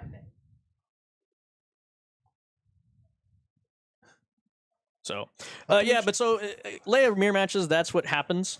And so you can't really, I can grumble, but it is what it is. It is what it is. So, yeah, and limited environments, sometimes it is just the pool of cards that you get. There's not much you can do. You can do your best. But I'm sitting there drawing 2s and 3s, and he's drawing 5s and 6s. Yeah. It's like my hand at one point was like, I mean, as you saw sometimes in like the Beguile mirror matches or when we play each other's Beguiles, I was like, okay. And I could see, I knew exactly what he was going to do. And all I could hopefully do was like, I'm going to buff this unit and hopefully you don't see what I'm doing and maybe I can sneak something through on you. Nope. He was smart enough to see right through those curtains. So. Well, I thought it was a really entertaining game to watch. We had a lot of social commentary. Jen and I had definitely looking at a lot of characters, and there were a lot of decisions to be made. So it was great to see it. I think, it was definitely exciting because it's one of those matches where you're like, you have it, but can you get there? No. And then you learn. How do you feel going into the next 3 rounds? You feel confident about it? Obviously, your first loss of the day. No, I didn't really feel confident in. Oh, no, that's my second loss of the day. Oh, is it? Okay. Yeah, I was 1-1 going into that, and so was Keith. So, I didn't feel confident with the deck to begin with, to be perfectly honest, and a lot of that has to do with the one removal piece and it being completely out of aspect. So, a lot of limited games like this do come down to, can you interact with your opponent's board in the more efficient way, basically? And having a removal, especially like against a Leia, like if we're playing Voltron and going really big, if I don't have the removal to like knock you out after you've invested so much into that, I am just gonna lose. And without having good removal pieces, I don't feel good at all. So it is, but again, that's limited. It definitely would have been a goal to have that, or it would have been nice to have a retaliate so you can deal with units that are getting fully upgraded. And as you saw, Keith did have a retaliate. Oh, yeah, that was even better. But he actually taught me something. Oh, and this is the other reason why I enjoy limited play, is you learn things about interactions of cards that maybe you just didn't see when you're trying to build like a premier deck, right? And the biggest one was retaliation was, if the unit dealt damage to the base this phase, I thought it had to be the very last action that was taken had to be that. Yeah. Is there a card that does that? Am I just like making something up, or? I think there's probably something a little bit more reactive out there, like some of the leaders, not like a base, but like, Jabba's that way. Like it's reactive. You need to do the ability before you take another action. Never mind. I know what I'm thinking of. Fully armed and operational. That card says if the last action you took was to attack the base, you can play that to ambush a unit. That's what I got confused on. So, but yeah, so retaliation is going to be probably a really big removal piece coming up for rotation, honestly. Yeah, you take a hit, but it's universally... It defeats a leader. Defeats it. It defeats even a leader. So it defeats anything and everything. You just got to be able to recover from whatever hit that unit gave to you. Yeah. So... Well, that is great. Joey, anything you want to bring up before we go into the lunch break here? Nothing specifically. I got one more PQ. Jen and I are traveling up to Bellingham, and we're going to be doing the premier PQ up there this coming weekend. And then I'm kind of wrapped on my PQs for the season. Definitely, you can still check us out at Holotable Games Network, though, because I'm trying to constantly keep that updated and getting some videos going. And I'm still trying to get you in for a Twin Suns game so we can get another one of those going. So I'm ready. And we got Twin Suns X just announced, so even more reasons to play around with a lot of cards and identify like what's really going to even buff like the new ones that just got pre-constructed. And yeah, some of those Twin Suns specific cards are interesting, I will say. I don't know that I'm still on the fence whether or not I like them in the Eternal format capabilities, but I definitely like where they were going with the interactions on a Twin Suns 4-player spectrum. Yeah, I think it's going to be great. Awesome, Joey. Well, thanks so much for letting us watch your match and come in here and share a little bit. We're going to let you go enjoy this lunch break and get refueled, recharged, and good luck the rest of the day. Sounds good. Thank you very much. Thank you. All right, so we're going to go ahead and take a quick break, and we'll be back in about 30 minutes, and we'll be featuring one of the team members from the Team Babu Freaks. So thanks so much, and we'll catch you guys in 30.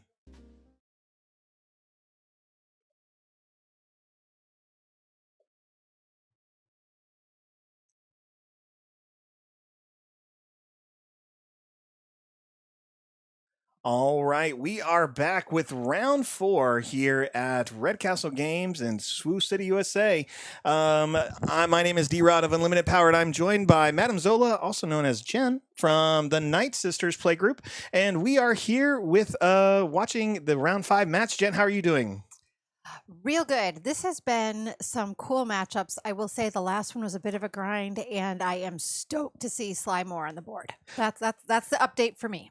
Oh my gosh, yes. So we have Slymore versus Colonel Yalarin here. So this feature match, we're actually looking at one of our local teams, one of our more esteemed players here who has quite a list of accomplishments.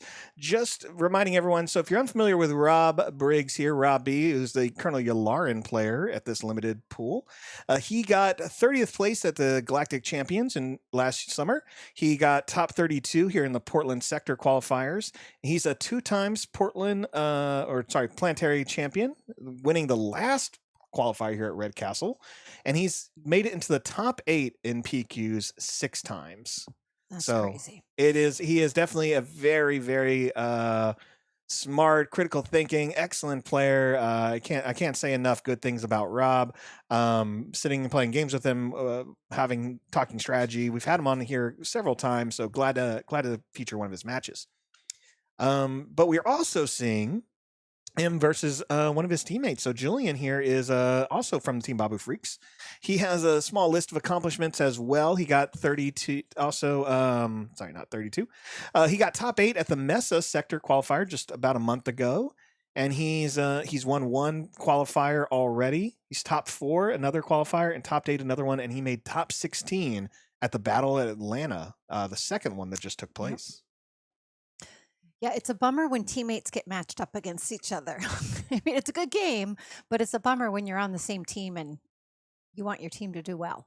Yeah, and teams are definitely an important aspect of Star Wars, and maybe something a lot of people are unfamiliar with, but having teams going into this helps you definitely have a great group of people you can play test against, and players who may have a similar mindset to you of wanting to be competitive. Here we go. We've already seen some action with Rob playing one of the great cards like Crosshair, and then Julian following it up with a Warrior Clan Ordo. Warrior attacks, defeats the Crosshair. He discloses a red card, so he doesn't have to take the penalty from the Warrior Clan. And then Rob plays the Shuttle, giving him a nice spy token. So some quick action here, some units leaving play, units coming in. No surprise here that this is going to be kind of a fast, very, not lean, but just very efficient type of match from these two players.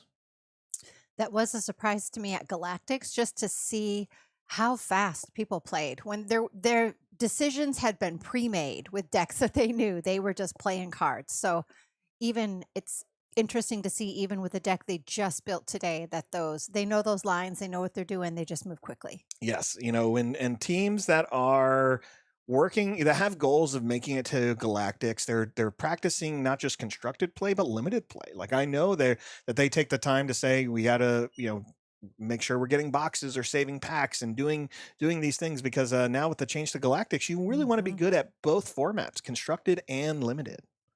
I do think that's an interesting mix. I'm excited at Galactics this year to see what that looks like. And honestly, even I've never watched a competitive draft, so even seeing that tonight is going to be wild. Yes. Oh my goodness. Rob already with a strong board presence here. So he just played Nubian Star Skiff. Yes, the Star Skiff is a solid card. I really like that one in space, a 4/4 with the ability to give a fighter ambush. So I think that one does the Restore 2. Is that the one that if you have an official, I think then you restore 2? Yes. So he doesn't currently have an official out, but yes, I was wrong. Yeah, it is the official that gives a restore 2 as long as you have As long as you have one out, you will have restore 2. Correct. So yes. if you can get another spy token, or even, deploying Yularen, which right now we're at the 4th turn. So Yularen can come out, Slimewar can come out. This is going to be a very fast-paced game. I love both these 2 leaders in Limited, and I like them both in Constructed. This is going to be, I'm excited to see kind of where this goes. So. And so far, it looks like Rob's in space, Julian's on the ground. Oh. Yeah, it'll be So interesting he's can seeing. buff then Yularen with that experience token when he plotted out the FN troopers. So Yularen is now in play. For those unfamiliar with Yularen's ability, when he's in play, when he completes an attack, and so he has to survive, he can attack with another unit that costs 4 or less. So having those 2 Space Arena units is really nice. It allows Rob to move quickly, keeping the initiative in his favor, as long as he doesn't play more units than his opponent does. So. And there we go. Hired Slicer making Rob reveal some of the top cards off his deck there. And then it's if a trait matches. I don't remember what he does. If there's a matching trait, you can do something.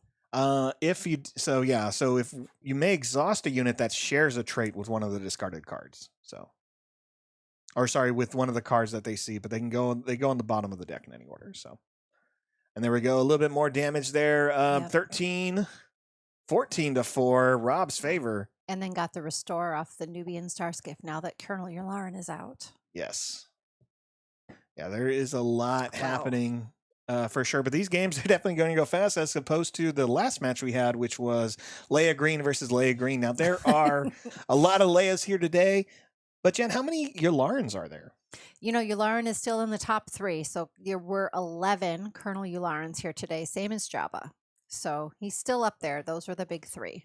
All right. Well, Yularen takes a little bit of damage there from the security officer, and Rob continues to swing into Julian's base there. So 17 damage, but Julian can use the Contempt card to finally get rid of Yularen, and then he creates a spy token. Now, Sly Moore, on her deploy, she can only deal damage to a damaged unit, I think. So her coming out now without Rob having any damage. Oh, no, an exhausted unit. There we go. Yeah, so and Sly Moore with the plot mechanic getting I forgot the card. Sudden Ferocity? Sudden Ferocity. Sudden Ferocity, yeah. So that +3 on there is pretty good. And then let him take out a space unit as well with that 2 damage. Yes. Yeah, so Julian has pretty much cleared the ground arena, laying a path for Sly Moore here to catch up in some damage. But Rob still has 1 space unit in play that's going to get Julian over the 20 health mark. So if Rob can continue to stay in the space arena or put some upgrades in there, he may get Julian in check pretty quickly. And that unit has restore on it if he can get out another official. So yeah, he's going to be hard-pressed to keep an official on the ground at this point. All right, Rob goes for that immediate 4 damage. 21 to 4. Julian has to make a decision here. I think he could just swing, and he decides to play the assassin droid, who gets raid bonuses as long as a unit an opponent controls is damaged. Yes. I love this card in Twin Suns. That card is gross. It hits for so much. For a 3-cost card, as long as something's damaged on the board, and you're right, for Twin Suns, something is damaged. Mm-hmm. Now, Rob has a great hand. We're seeing the Crucible. We're seeing Masameda. We're seeing Unveiled Might. He has some potential here and some options, and it looks like he's just exploring those options right now. There isn't, I feel like in this set, the other thing there's not a lot of, other than Crosshair, I think he's the only direct damage to a base. That on his attack, you can deal damage directly to base. So I'm not sure if he's the only one, but he's definitely one of the only ones we've seen today. Oh, maybe Crucible? Yep, there's a Crucible. Smart move there. Just going to give you that +1 token, ensuring your space lane is still something that Julian has to answer. Because that's lethal.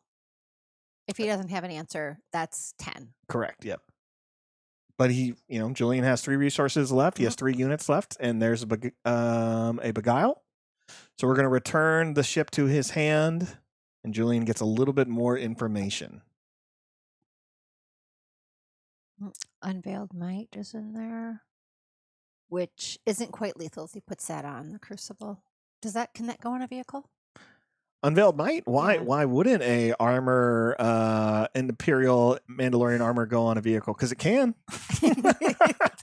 It gives to give the Crucible the +2, +3, so to ensure it'll stay on the board.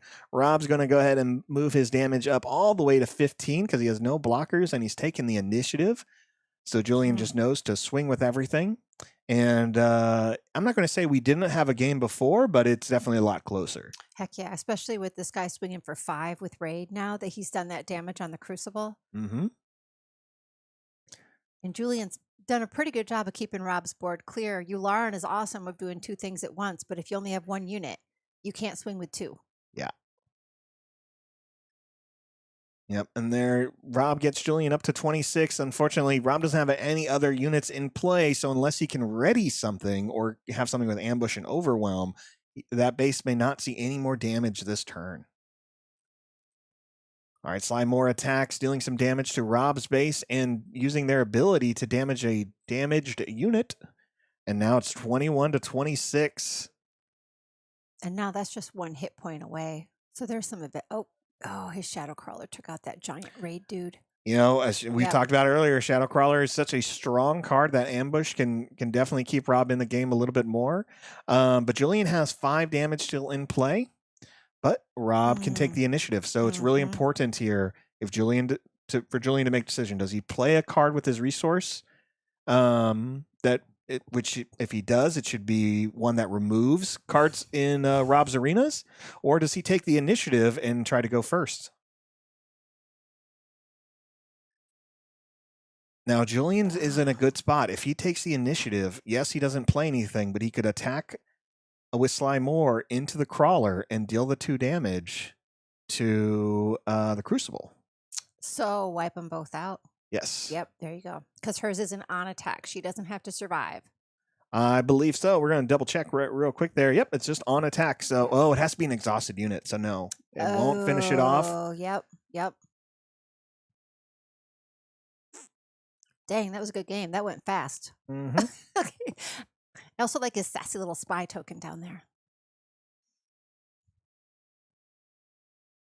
Someday you should do a demo on how I use these pucks. I know you use them, but like I'm analog. I'm still pretty old school. That I understand there.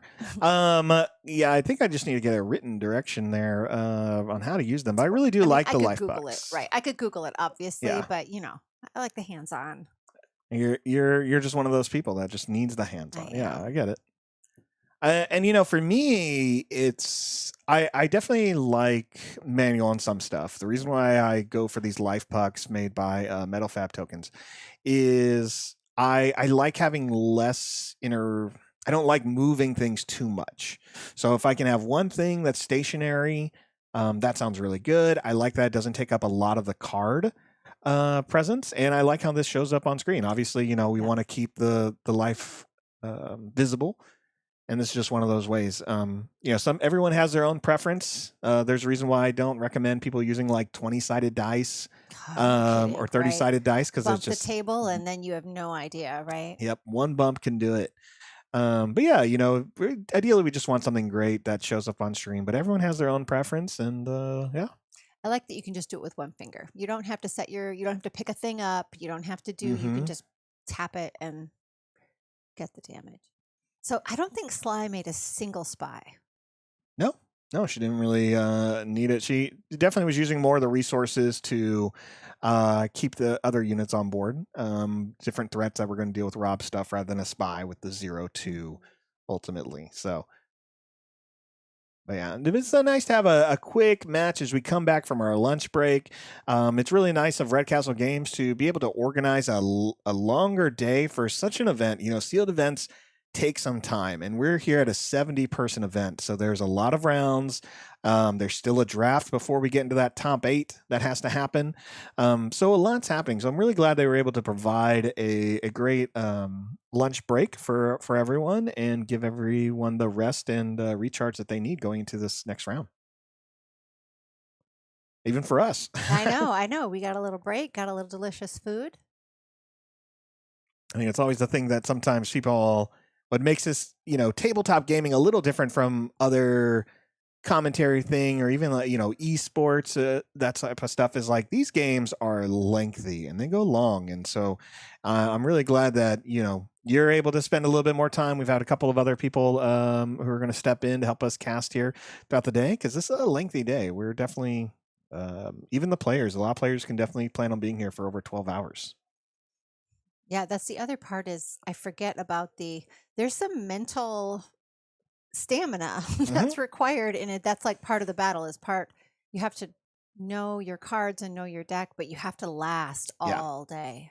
Well, and I think that's the benefit of having a good play group or coming in with a team is everyone comes in with the understanding of like, if we're going to really practice, those practice sessions have to be hours and hours long because it's building stamina. It's setting yourself up for strong critical thinking when you've been doing that for 6 to 7 hours. And it's been a while for me. It's been a while for some people, but I always think about prepping for standardized testing, and it's that. There's a reason why your school sometime made you be like, you're spending 2 days doing this, and it was just to prep you for the day of doing that nonstop. So. All right, General Grievous. I love this Grievous. Hyperspace Grievous. 3/3 hidden, and when he's attacked, he gets bounced to the hand. So I love that it's just a 3/3 that your opponent has to understand it's probably never going to go anywhere, and it's only 2 to put out. And it's when defeated, no matter what. So even if you kill it with an event, I guess you could condemn it, because then it wouldn't keep bouncing back. Hidden you could still take it out with an event, but you can still. Oh, now here's this raid dude. And it's not when it's defeated, it's when it's attacked. That's what makes it better. So you can defeat it with an event, but again, like it's one of those like he's going to hit for 3 every turn, and if you try to stop him, like yes, you're not doing damage to the board. Yes, you're getting Grievous off, but Grievous is just going to come back down at 2 resources. So swinging on it now seems a little better because you can kind of predict what like Julian would play, but in the late game, it's just you don't care as much. So getting a little damage on the hunting assassin droid. Yes, plays that great villain event, creates a spy token, deals 2 damage to the droid. And there we go. We're going to go into turn 3 now. They're both going to have 4 resources available. Julian with 2 units on board. And we're 1 away from the deploy turn. And now that hunting assassin droid's hitting for 5. Oh, but he only has 1 unit, so we can't really Yularen with this. The hunting assassin droid only hits for 3 because it has to see a damage unit of your opponent. No, Grievous is damaged. Oh, you're right. Julian put something on there, and I can yell at him later for not using a token.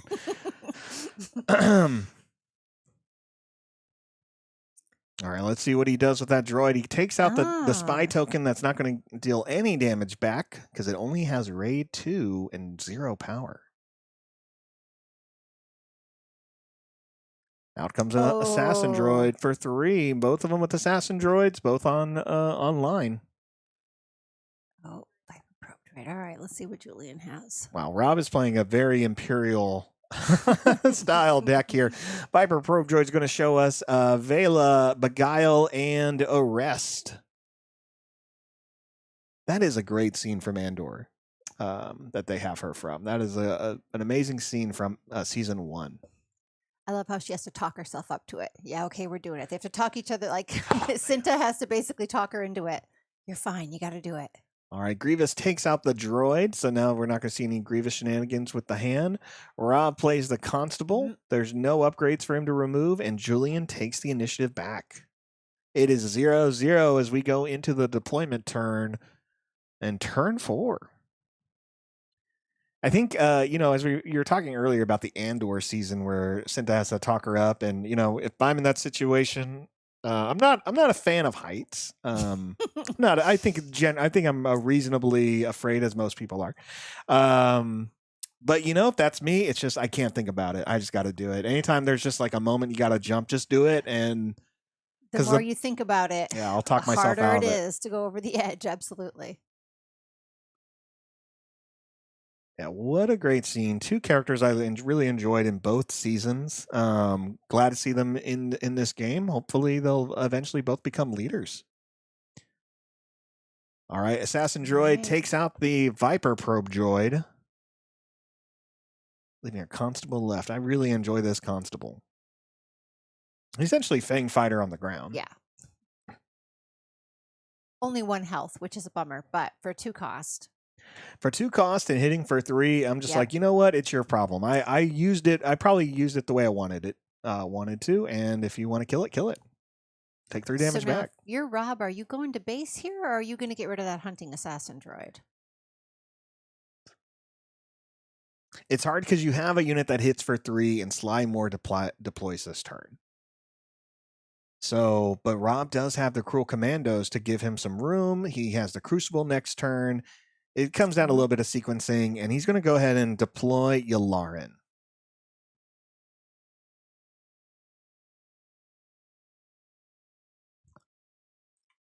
Well, which, unless Julian can plot out something with ambush, he's going to get that double Yularen swing potentially. Yep, if he can do a double Yularen swing, maybe play the Cruel Commandos afterwards. Yep. But if Julian deploys Sly Moore, Rob has incentive to just remove Sly Moore right now. Oh, yeah. There we go. With an attack, and he is charging into the base. And attacking with both of them, using Yularen's ability. And out comes Vela. Array 2, 4, 6. Just, I love the stat line. I love the art. So good. Commandos. All right, Cruel Commandos. Sly Moore can't do anything except swing into it, but she can deal 2 damage to any of those units. So she could get rid of the Outer Rim Constable. Right, or the Commandos. Oh, deal the final 2 to there. Yep, absolutely. All right. Wait, what? Looks like they're still deciding where they want that damage to go. And she'll survive. Yes. Yep. All right, Commandos it is. Rob takes the initiative. Okay, Julian has great board presence right now, but Rob does get to go first, and Yularen allows him to swing with with a secondary unit if he uses it right now. Does he have 3 damage on Sly? I think it's supposed to be 5. He ran into the Cruel Commandos. He does have a marker of 3, unless for some reason the glare is preventing the 5. Yeah, I don't know if we can see the other dots.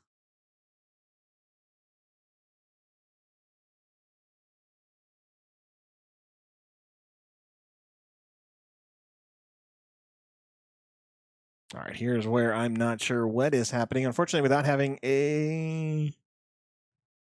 Here we go. Rob is setting something up. Yeah. There we go. Okay, Rob is starting off the turn.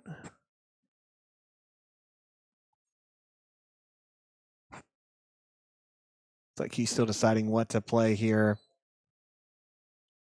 Oh, Velsartha. Thank you, Scary. Let's know. Velsartha gives -2 to exhausted units, so that's why the Cruel Commando did less. Oh, there we go. What a great play. We should have just looked up Velsartha.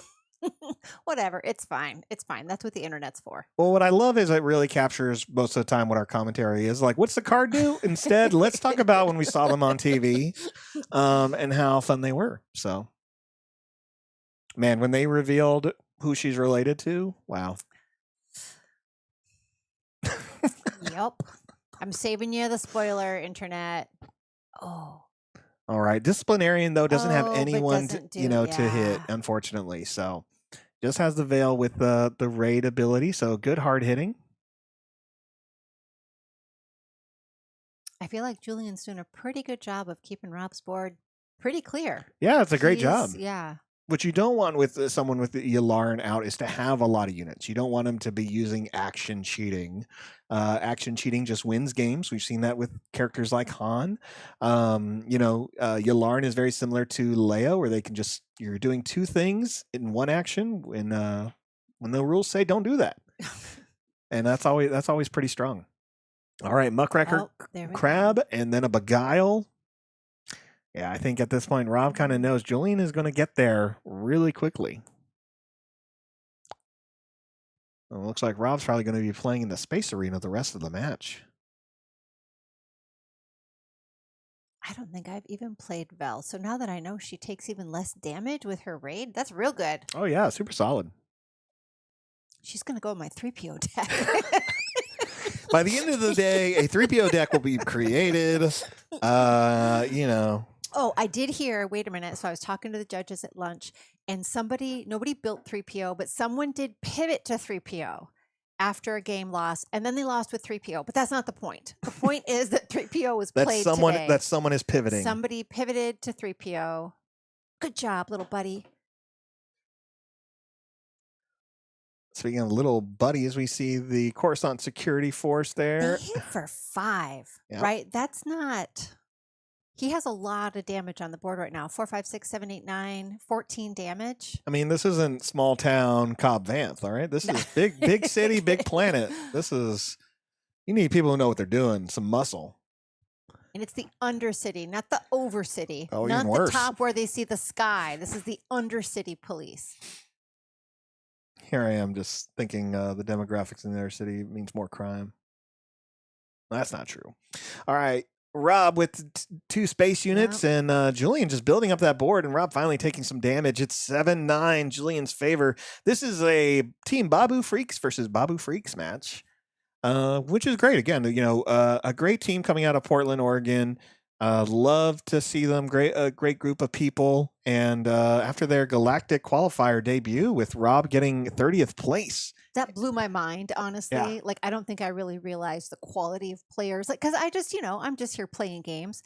So the fact that, like, I knew a person, that blew my mind. Right? Yeah, no, it blew my mind. They're a really cool group. When we were on day 3 and he was on the stream, you're just kind of like, oh my right? gosh, like he's in the opening video of today. know. Yeah. I know that dude. I know that man. I've had a slice of pizza or two. 14-9. Oh, you won't believe who just entered the chat. Justin, one of our favorite Portland locals. I was super glad. I was thinking about him the other day because I saw that the Admiral Piet actor, did you know this? He donated all of his money when he passed to a cat sanctuary. Oh, really? And I thought of Justin. I thought, Justin, you need to support you need to play more Admiral Piet for his love for cats. Well, now I'm a fan of Admiral Piet. Yeah. I mean, I didn't know that part. Yeah, I thought that was really neat. 14-14. It is.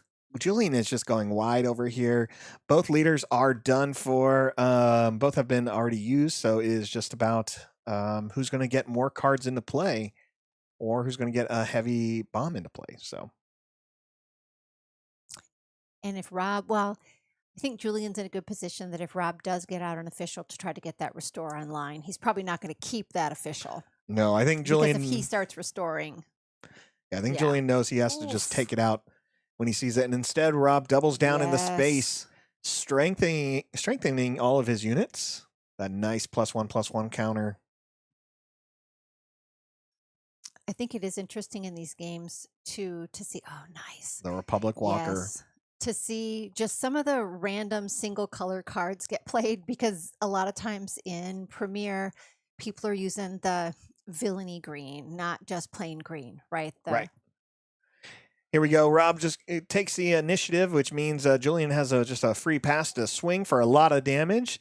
And it is a lot with raid bonuses and multiple units in play. It's 26-14. Rob has only one move he can make before he dies. He is in check here before he's defeated. So let's see what he has. This is where you need an outmaneuver. Out of aspect. Oh, there you go. From a different set. Or bombing run from a different set. Bombing run would not kill them. Everything. What's the one that exhausts? Outmaneuver. Oh, never mind then. Yeah. Does that do it a whole arena? It's you choose an arena. Yep. All right. It looks like Julian's going to take it. That is great. Let me see if we can get Julian or Rob in here. We haven't had Julian on. Well, I had Julian on actually last week. We haven't had Julian on in an entire week. I forgot. We actually Well, and also we just posted Julian's match from the PQ and interview from the last one we just had here in Portland. So game is going to go to Julian. What a great game. I'd love to see Slime more there. Thought that was really good. Unless I missed something and Rob actually got game 2. I don't Did I think miss something? so. I don't think I missed think anything. so. We're experts. This is where Wait, we really but no, find Rob out. won the first game. Did he? Did I just mess Yeah. that up the whole time? I just Yeah, I thought think Julian had so. it. No, because Rob won the first game. Man, we're great. It's fine. It's fine. This is just a for fun game. I'm having fun. I am too. I don't have favorites, but Slymore is my favorite. So, Okay, hit me I'm with... not going to be... While they're getting ready here, what trivia do you have on either of these leaders or something else? I don't think I have trivia for either of those. I really went with ships this time, and I don't think that I have information on either of their ships. I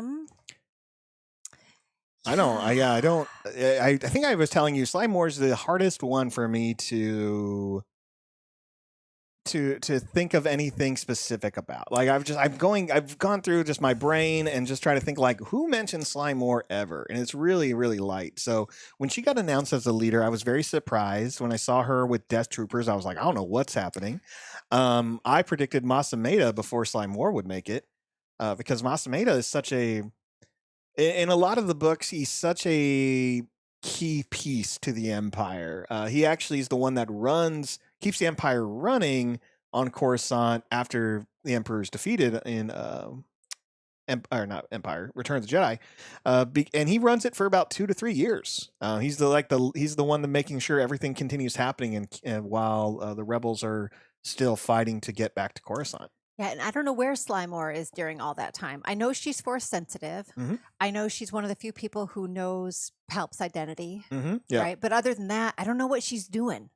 Yeah, clearly, this is the set for her because I didn't know what she was doing. So Yeah. I assumed, something in the background as a spy. Kicking butt, taking names. Yeah, I think that's clearly it based on these Death Troopers she's aligned herself with. And Yularen, he's always been a fan favorite of mine. I've really liked him. I thought this kind of character development was strong for seeing a Republic officer move into essentially, Republic security intelligence. You know what I mean? Kind of stays in his old job. He has no loyalty other than to his job, right? I would say he goes deeper in his job, right? Like it's more of just him just even saying like, I need more. I need more access. I don't want to be on the front lines. The real battle is won in the back. Yeah. All right, 2 Sith assassins, both hidden. Neither see each other until this turn, and now they're 3/2s. Great 3/2s. Love seeing the Sith assassin with some classic KOTOR art. Do you know what planet that they're on? I do not. Oh, that is the famous Sith planet Korriban. Has all these. It's mostly imagine like the Grand Canyon, and that's the whole planet, and then they're just Sith temples everywhere. That's pretty much it.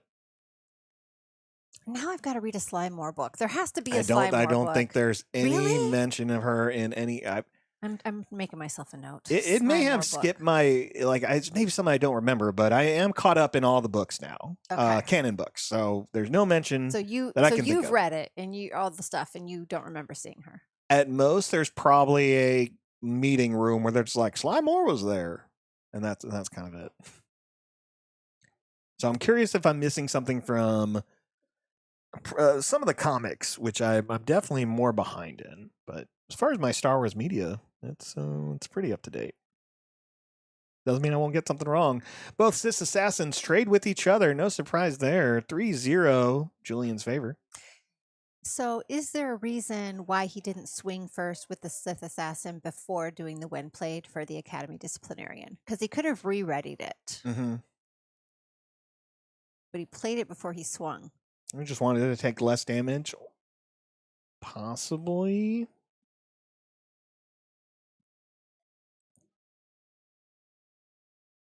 Or if he didn't want a damaged unit to give this dude raid 10 million. Right. Yeah, the unit hit him for 5 is rough. I mean, Mhm. that's a lot of For a life in 3-drop? this game. Yes. Yes. It's always those things that should always stand out to a lot of players. Once you see a unit that hits for 5, it's kind of like, whoa, that's bad. Like you only have I 25 know to there's 33 only so many. health. To take 6 hits and Yeah. you're done. Yes.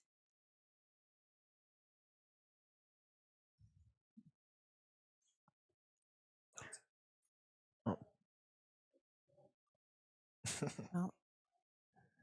All right, this is- disciplinarian swings while that unit is still damaged. Julian's still sitting with plenty of resources available, so he must have a plan. Probably. Oh, there's the loan shark Oh, there we go. There's ambush. the ambush. Oh, I saw a lot of loan sharks. So raid 1 ambush 5 health. It's a really solid card Yeah. for 4.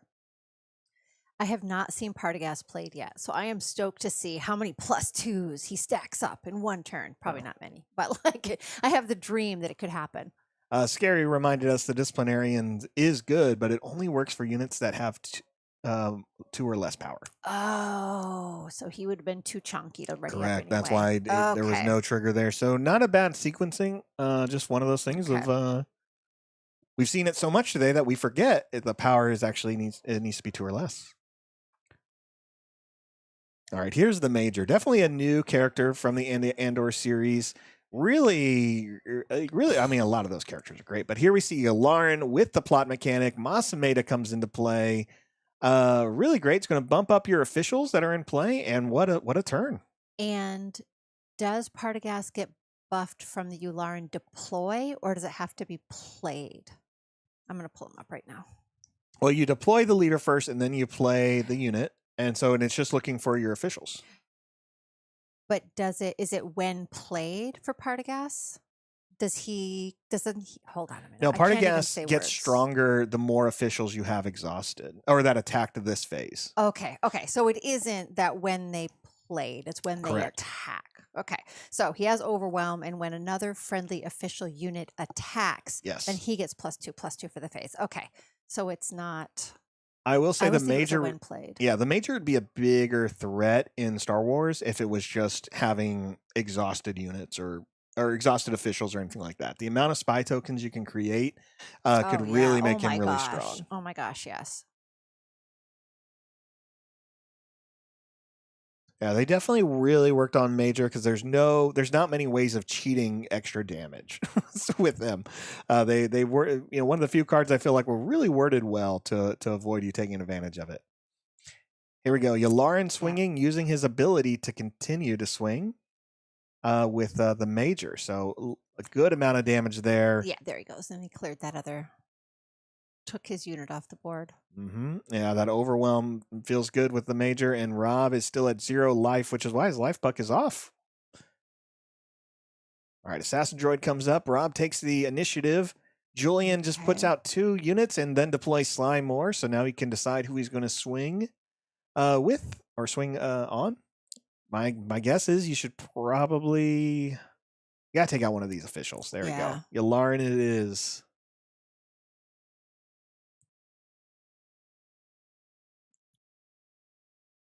All right, Yeah. Slime Moore has 1 health remaining. Nice that you can she doesn't swing for much, but the fact then that you can put that +2 damage either on the person, either on the dude you just hit, or somewhere else Yeah. in space, wherever. So it makes her punch a little bit harder.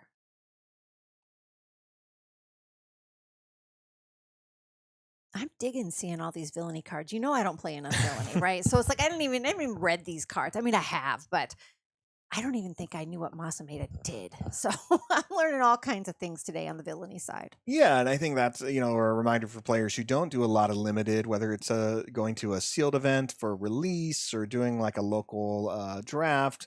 You can learn a lot from here. If you're really curious about getting into limited and trying it out, I'd recommend going to your next store's pre-release for a lawless time. That's usually the best experience you can have around this format. And then if you're looking for anything else, look for more of a sealed event. I would say draft is a little bit more advanced, but if you can learn it, if you can spend a lot of time researching and understanding when to draft cards and reading the card pools, you can become a really strong player. And that goes for any game. Yeah, the other, I know I've mentioned this before, but Red Castle here does their Escalation League, which is a sealed pool, but you get a little bit bigger each week. And so, like seeing more of those cards. You can make your deck, tweak it, make some changes. What didn't work? What are you happy to replace? It's a great way to get to know the card pool. Yeah, league events are always great. It's definitely something that a lot of stores it takes a lot of people to make leagues work. But if your stores are offering leagues, that it's a great way to learn the format in a more casual, friendly way, and really explore what the game has to offer, and a lot of other colors you may not try, even if it's just villain and heroic. That's the mistake I made last time. The first time I opened a leader, I had to play the leader. Last time I got all distracted with the light maker and 3PO situation, and I just played 3PO the whole, except for Satine. I played Satine a couple of times. Yeah. She's not nothing. No, not at all. Yeah. No one built her today, but because those are long games, but in sealed, that's a bunch of restore. She's giant butt, like she's hard to clear when she's out there. Yes, and in league you're not limited to just 6 packs. You're getting a new pack every week most of the time. So you are finding yourself. Rob just has to turn it over. Just turn it over. You almost got it. You almost got it. You got it. I think you realize you can look at it now. There it is. Takes a little bit of damage there. 5 to 13. Yeah, and even if you're not a fan of playing limited, watching more of a limited play like what we're doing today is going to give you a good variety of cards and understanding some interactions that you may not see from watching, constructed play. 100%. People have already picked their favorites, picked their quote unquote best. People are running what they're running, and here you run what you open. Yeah, exactly. And I think we saw that the last PQ. When we think about like how many certain leaders are played, it meant so many certain cards are played. If you're running Han 2, you're running Grogu's, you're running heroic arcs. It's just like you're not going to see a variety of card play. But here you're going to see a lot of card play and seeing if people can figure out how to have the strongest interaction. Yeah. I have to say, hunting assassin droid was not on my, I really want to build around this dude list, but he kind of should be. Mm-hmm. So I'm updating my list to add him. There we go. Further using Yularen's ability here. Yes. Solid use. It is 20 to 5. Julian has to wipe his board here, which he can, so he can trade there. Oh my gosh. And then he has a bajillion. Maybe we should have killed this dude first.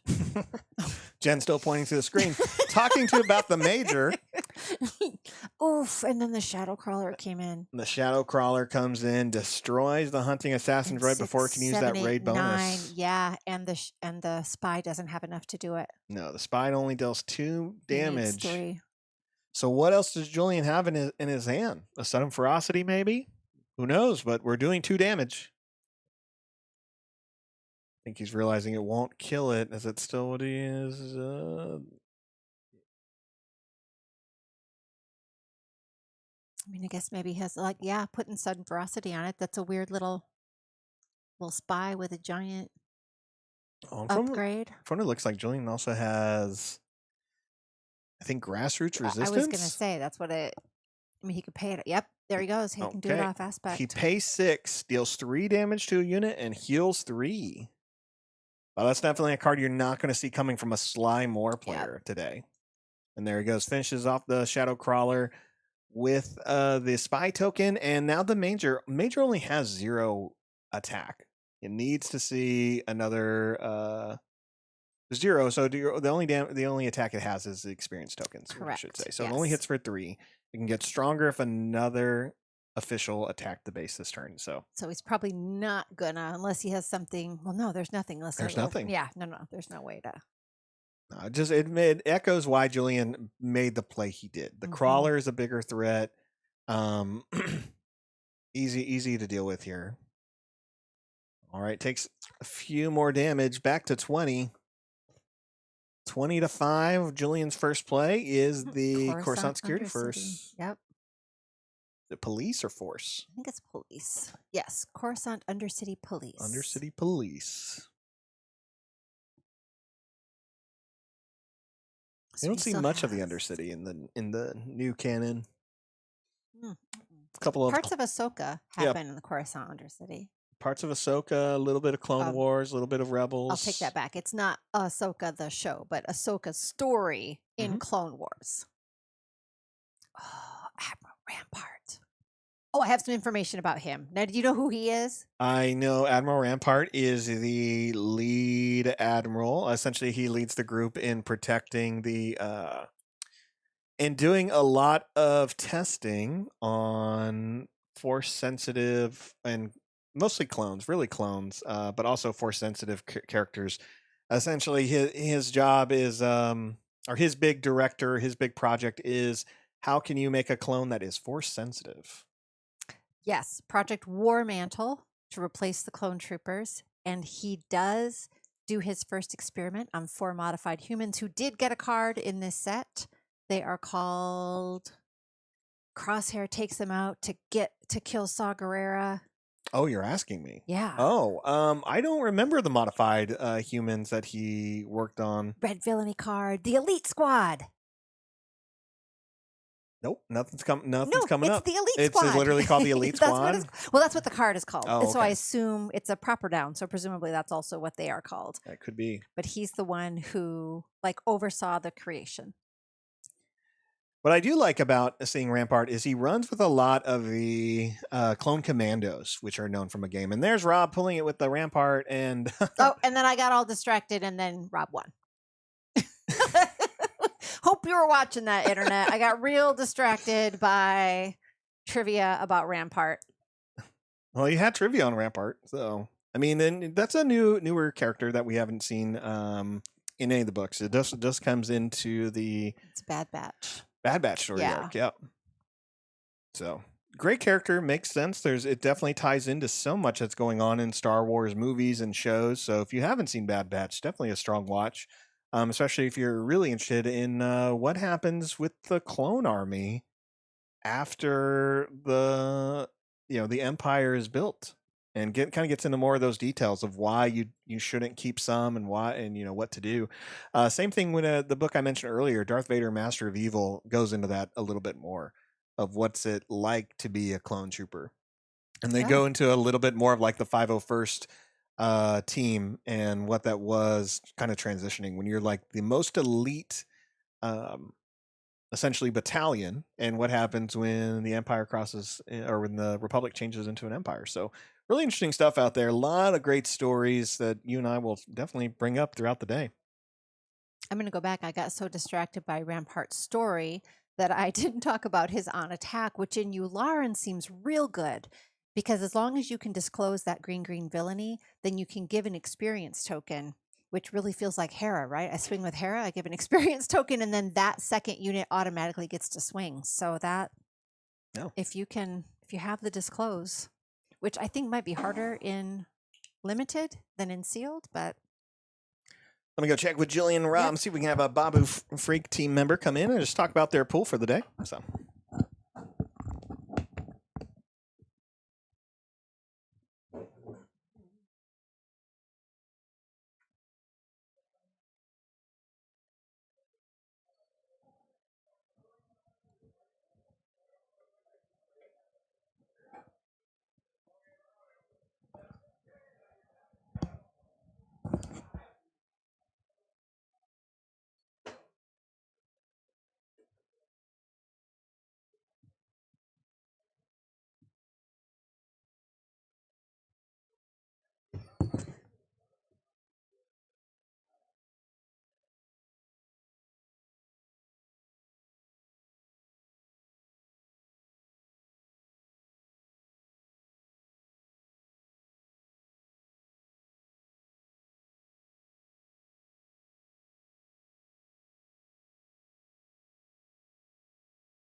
All right, as we wait for Julian from the Babu Freaks team, he's going to come over and just talk about how his card pool went and just kind of some of the decisions he made during this match. But overall, like we're all, this has been a great day. We have a variety of players we've been watching, and here in he comes. Yeah, let him get settled, get these headphones on.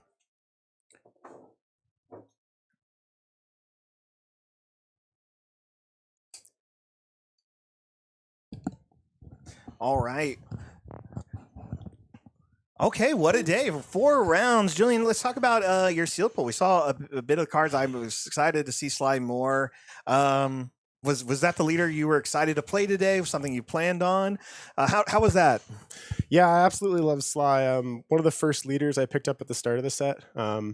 And before I even really learned how to play Yularen. So I thought for a while she was the best villain deck in the format. I do think Yularen's better, but she's close. So she's one of the best leaders in the set. I think she's definitely underrated. Yeah, I think she's really great.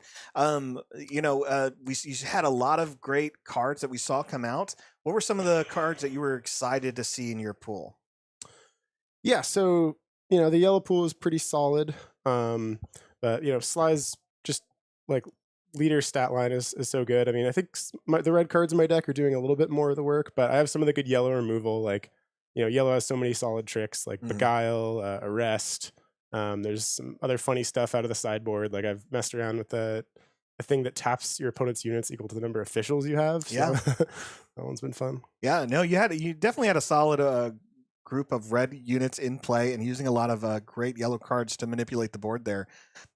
Throughout the day, have there been any other like great moments you've had with her? We saw you get Sun and Ferocity with Sly Moore out there. That was great. You were using her ability when she was in play to damage a couple of key units that Rob had. But have you had any other great moments like that throughout the day? Yeah, and also just circle back on your last question. Vel Sartha, amazing. That's that's one of the best yellow cards I opened. So I gotta talk about that one. Yeah, to answer your question, I've had some pretty sweet plays today. I mean, I'm an aggressive player. I'm playing an aggressive deck, but actually some of the coolest plays today have been when my opponent is taking more of the role of the beatdown. I've had some really great flip turns and just clearing my opponent's board. Like I've been able to turn the corner around the Sly turn, like take some damage, but take all the good trades and then just take the board. Yeah, that definitely what we saw a lot of time is it felt like you were just kind of hanging in there a little bit or staying on tempo with your opponent, and then Sly deploys, and next thing we know, there's nothing in the opponent's ground arena. Yep. And so that's really great. Now, as you mentioned, you're normally an aggressive player. We talked last time at the other Portland PQ where you're running the Kylo aggressive deck there, Kylo Blue. Yes. If you didn't have an aggressive leader today, is that something you were concerned about, or just like you just knew how to pivot to a little bit more mid-range control if you had to, or are you so much of an aggressive player that you feel like you were just going to make everything aggressive as much as you can? Yeah, I mean, I'm an aggressive player, but it's the end of the season for set 6, so I've learned all the good decks. Not all of them being aggressive. Like Leia's probably the best deck in the format. Can be very fast, but you can also play it mid-rangey. So I've had some experience with that. And also, I finally got the Jabba deck together in a draft with some friends just last week, and that was insane. I feel like that's one of the best decks, but that one's just like the hardest to come together. So when you get it, and you're just playing full control, and you feel unstoppable. Yeah, that's completely true. So you're one of 3 Sly Moore players today. That's crazy. Yeah, so only 3 people are running Sly Moore. As you can see, the Jabba and the Leia are super high up there as far as what people had in their pool. Yeah, the Leia is no surprise, right? I feel like everyone knows the best deck, but Jabba is overrepresented, I would say, because definitely top 5 leader, but I do feel like it's a little harder to come together. So some people today probably got good Jabba pools that I saw. I also talked to some people that didn't really open any other good leaders and had at least like a competent Jabba pool. As someone who made a lot of those deck lists, I can tell you, there's a lot of Jabbas out there. There was definitely I want to say 2 pools that got 3. Yeah, which can be rough. It can be rough in your deck building, but it seemed like you got exactly what you were looking for.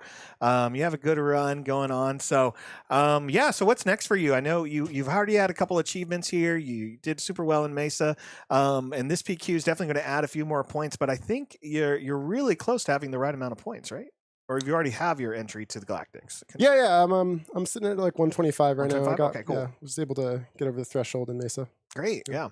Well, that's awesome. I want to make sure you have enough time here, but anything else you want to shout out or say before we take a break before round 5? Sorry.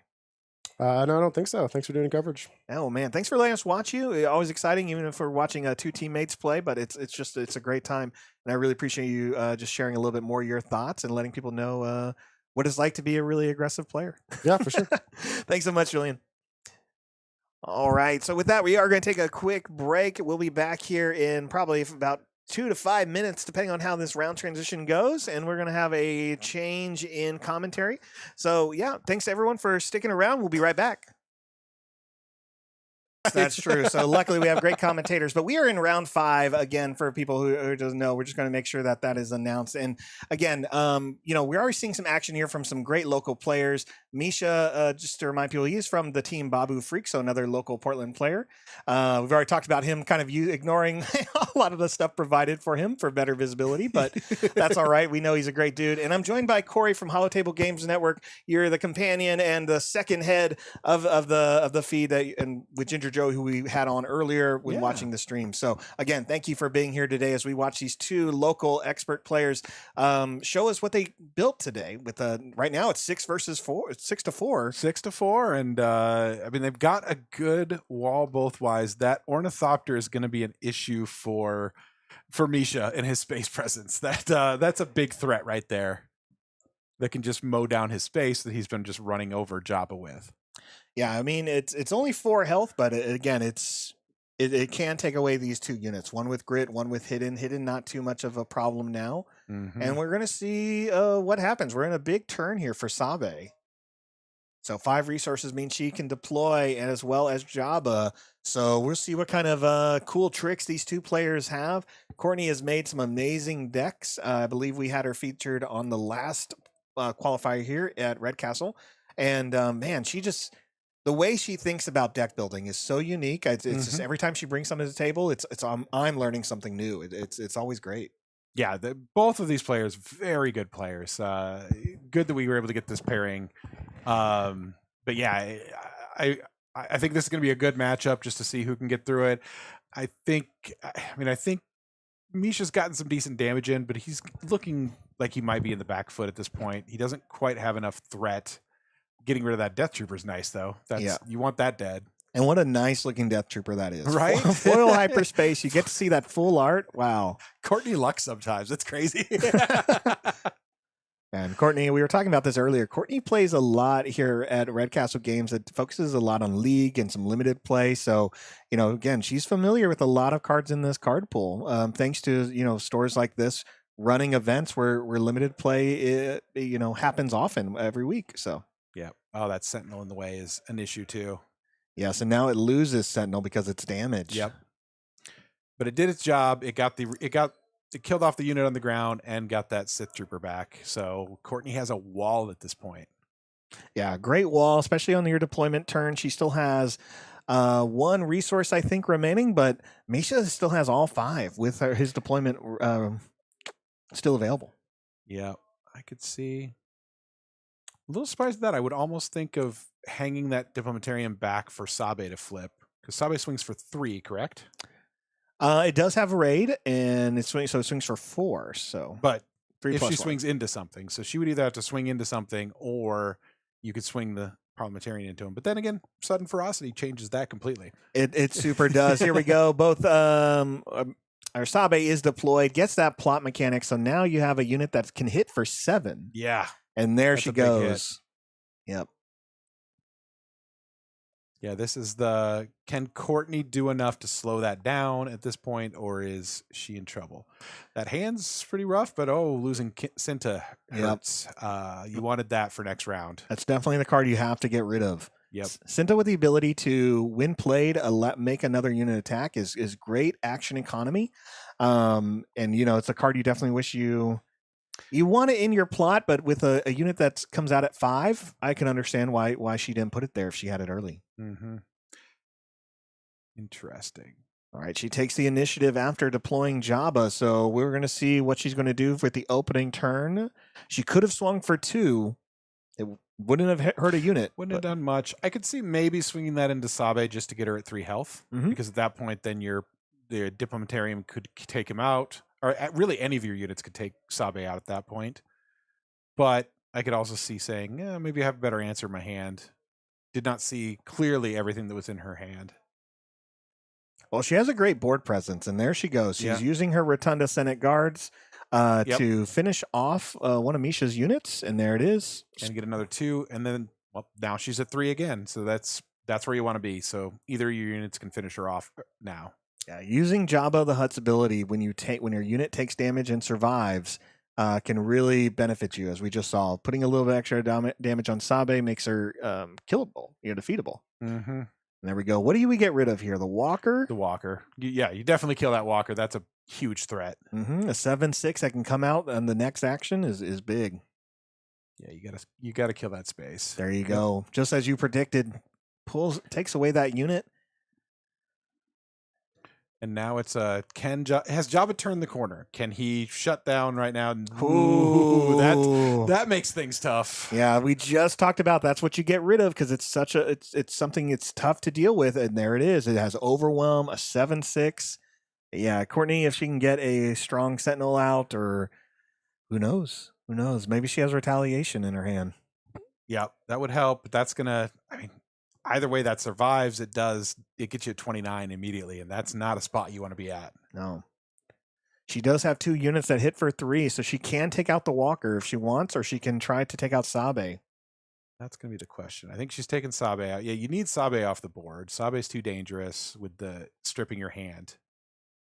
Yeah, definitely hurt her a bit, but she hasn't used any of her resources. Misha takes the initiative. So let's see what Courtney's going to do. This is a big turn for her. If she can't stabilize right now, they're going to have to go to game 2. Mm-hmm. Yeah, it's going to be...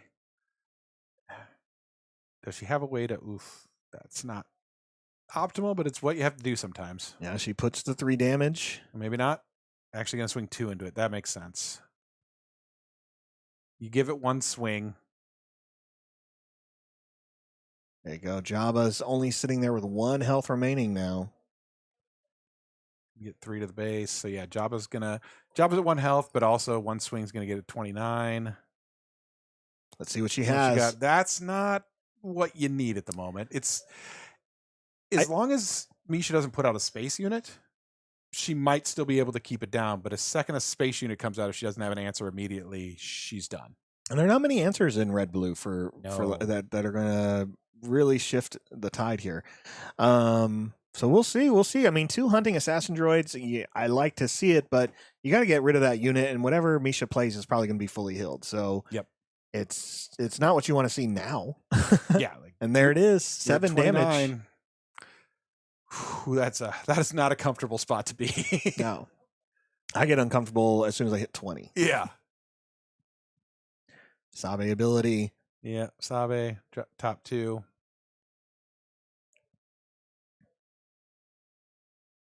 Discard 1, get rid of. Yep, there's another threat off the board. That's a good one. Can't be attacked.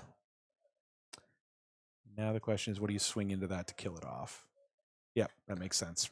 Take it out with the Rotunda. Yeah, so Senate Guard is removed. Courtney has 2 hunting assassin droids, but can't get the raid 2 bonus unless something is damaged. An opponent's unit has to be damaged. Mm-hmm. But if something can be damaged, she'll have 10 on the board real easily.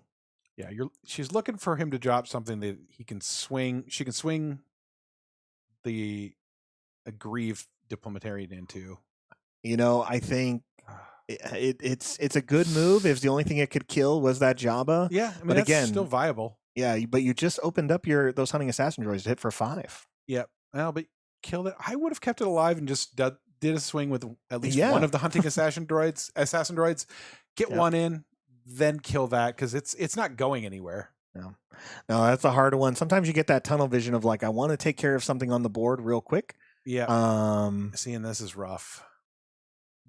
There we go, 3 damage there. So she is making sure to. But she's on damage, so it only does 3. She just realized he doesn't have the extra points. Yeah, you needed those points. Taking Jabba off the board was the right call because that retaliation damage would have done her in as well. Yeah, and she still has a great board presence, even though you're doing a little. This is really more of a mis-sequencing thing. Mm-hmm. It's easy to get tunnel vision. It's especially when you know how to remove a threat. She knew what she was going to do with her hand and flood out the board with a lot of units. So she's still in a decent spot, but she could have increased the damage a bit more on her opponent. Yeah. Yeah, if she'd swung in with one of the assassin droids, he probably would have played that again and then the other assassin droid could have killed it immediately and still swung in with the other unit to kill the ambusher, the lone shark. That was it. And here we go. There is there's no way to deal direct damage, but there comes the strike X-wing. Yeah. And that's where, again, if Courtney doesn't have a way to kill that space unit, that's game. Mm-hmm. Well, let's see what she has. She has the Corellian Hound. She has the Acolyte. Actually, she does. It's 2 health, right? It is only 2 health. Yep. So actually, your hunting droid can kill it with a Jabba power. Yep. So that's good. Wow. This gets that threat off the board. Great move then. Does Misha have another space unit? That is the question. No, she uses Grassroots Resistance to deal 3 damage to a unit and heal 3 damage from their base. Mm-hmm. All right, Misha's at 14. Courtney's at 29. It's going to be close. Yep, get that swing in 5 into the face immediately. 19 to 29 now. And then swinging for another 5. It's going to be close. As I said, that is not a comfortable way to turn the corner. Oh, got it. Stuff, and gets the other hounds. Great match there. Again, that was beautiful. Yeah, these are great players. We chat with them often. We see them at the local events. It's always a fun time. So I'm glad we get to capture their match here today. Yeah, this is a good time. I mean, I mentioned this, I think, while we were muted, probably wasn't covered. Like, Misha's a good buddy of mine, so I'm rooting for him. But I also really appreciate Courtney a lot. I've played a fair bit with her, and I know how good she is. She's a very, very talented builder. So that makes this an excellent, excellent matchup to see. So Corey, you were in the sealed event today. While they're going through a sideboard, talk us about your sealed pool. What did you like about it? What didn't you like about it? It was one of those. It was interesting because I literally opened it, and the second I looked, I said, my only playable colors are blue, yellow, heroism right now. Well, villainy I could have done too, but blue, yellow was really the only choice. And then beyond that, I had a Leia, and I'm just like, well, I guess it's blue, yellow, Leia. So I was like, kind of just the deck. The pool I got was iffy. It was not terrible, but it didn't have what I really needed, which was some beguiles or some bigger sentinels. Like, it had a couple sentinels, but not enough. So it didn't end up being quite where I needed it to be, but that's, the luck of sealed. But this is one of the easiest sealed builds I ever had, because I literally was just like, oh, okay, let's put all this together. This is the deck. Oh, there's 35 cards. I need to wheedle out 5 and I'm done. And that was where I was at. So it was crazy that way. That's sometimes the way it is. Mm-hmm.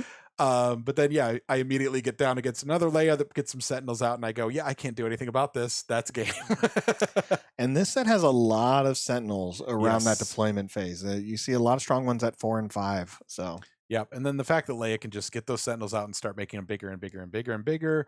If you don't have a way to kill it quickly, it becomes a massive, massive problem. So it was tough, but I still had a good time. I'm here to have fun. Yeah. I went 2 and 2 in the morning, and I was like, I'm a 500. That's a good place to cut off right there. And I would say, these type of events, limited events, when they're sealed, are the most fun, in my opinion. Like, I know it comes down to what are you going to get a lot of times? Can you make some stuff work? But the environments are usually really great. You're interacting with stuff you may not usually play with, and everyone's having a really good time, either learning the cards or seeing these unique interactions. So I always think it's great. I know it can be a little pricey because you are getting 6 packs, so it can be more than what you probably what some people would usually spend in a week for Star Wars packs. But hey, again, it's a great event, it's a unique experience. It's definitely one I encourage a lot of people to play, and I'd be playing today. If I could, but here we go again. We're about to go into game 2. We're going game 2. Yeah, I agree. It's a good time. If you get a limited PQ near you, it's a lot of fun to do. And you just got to go in with the attitude of, hey, there's a lot of luck in your pool. What you draw, you might just not get anything great. You might get something middling like I did. It's like, it's fine, but nothing strong enough to make a huge. What is he doing? Misha's trying to figure out how to get the life puck over to there it is, and now he has to figure out how to get it back to the single player mode. He just has to drag his thumb. There he goes. He got it. He figured it out. Misha does not play with the life puck, as we can see, so he's not aware of it like the rest of us as well. No, I do appreciate players using different tools so that way everyone can have a little bit better visibility when watching these games. We know it can sometimes throw off a few players who are not used to it, but again, we try to ask players who are coming on stream one that they're comfortable doing it, and two, just again, like this is the setup, and again, we want to make things a little bit more visible here. Yeah. And while they're finishing shuffling up, so with rotation coming up, have you started working on any rotation decks? I haven't worked on any rotation decks. We were talking about like a lot of what we've been seeing. You know, I know people are talking about it. You guys are talking about it. Swoon F is talking about it. I'm that kind of person that a lot of times when going into the next set, I start thinking about the leaders from the previous one and what they're missing. But I do need to, we're at that time now where I need to look at all the new leaders and see which one I'm really gonna go with as far as like a direction and what I'm seeing. But I'm excited to play everyone every time, every set. I want to have a feel for them. I really want to get them on the board, whether it's in a limited or constructed setting. I think it's going to be fun. We were talking about Agent Callus earlier, and that looks Callus good. Is fun, yeah. Oh, I'm sure Jen was very excited. Very much so, very much so. But a Lawless Time, I think it's if you've played other games where you go into multicolors, it really just changes the format. You get to see a lot of stuff. It changes the way you think about cards because you just have you're doing things that you couldn't do a year before. Yeah. And I really like that kind of stuff. Yeah, Joey and I, so on our channel, the Holotable Games Network, we've been doing a lot of building lately ourselves. So we just started uploading on Thursdays. Last week, we did our first Thursday throwdown with rotation decks. It was my Poe Yellow against his Han 4 Red. Very good matchup there. This coming week, we've got my Avar Chris Yellow against, I don't remember what Joey played. Might have been Krennic, actually, if I remember correctly, but don't remember off the top of my head, but that's a good match as well. And then the following week, we have yet another one. So we've got 3 weeks worth of rotations coming up and probably even a fourth, but we've been having a lot of fun with it. Joey and I both have been just going nuts figuring out different decks. It's like, oh yeah, this is good, this is good, this is good. There's a lot of strength coming up this set. Enfys Nest is a beast. I think she's going to be a long-term quality leader. And we're into the actual match here. It looks like Misha was going to swing at the face, but maybe rethought it. I think you wanted to hold on to initiative. Yeah, it's worth taking. And take out the assassin. Yeah, take the assassin off the board because Bale survives. That's worth it right there. Yep. You have to discard that, not disclose. Did he disclose and not discard? I think he discarded. You know what's fun? I have a rewind, but it's hard to see because it could have gone. It goes a little bit off camera there. Looks like he might have just disclosed it. All right, out comes the shuttle. So we have a spy token, the shuttle, and Bale. Where Courtney has the Hut Cartel. Yep. Starhopper, and she takes the initiative. Very on theme. I love seeing huts with huts. Yeah, I've always found that the Hut Cartel is really good for Jabba, obviously. Gets that ping damage. But the problem is that ship with the 1 experience token is at 4 health. Yeah. Jabba is one of those leaders I want to make work a little bit more in constructed because for me, it's a nostalgic feel of one of the original Star Wars games where I came in playing in a set called Jabba's Palace in the first one. So I know seeing this Jabba, I'm still holding onto a showcase, and it's just one of those things of like I said earlier, like sometimes I'm just looking at leaders, I'm like, what are they missing, and what's coming out in this next set that's going to fill in that gap. Yeah, I haven't messed with Jabba too much, but I do think there is potential there for a nice unit-based control deck potentially. Like there is a lot of value in Jabba's ability. The challenge is getting him deployed and then keeping him alive. That's your number one thing. You want him out, and you want to keep him alive, and you want to get that retaliation damage all day long. All right, looks like Courtney's going to deal 3 damage into the shuttle. Yep, get them both. So that's both of them at 1 health right now. So whichever one he swings with, she can kill the other. Yes, so she's going to prevent some damage coming her way, which is great.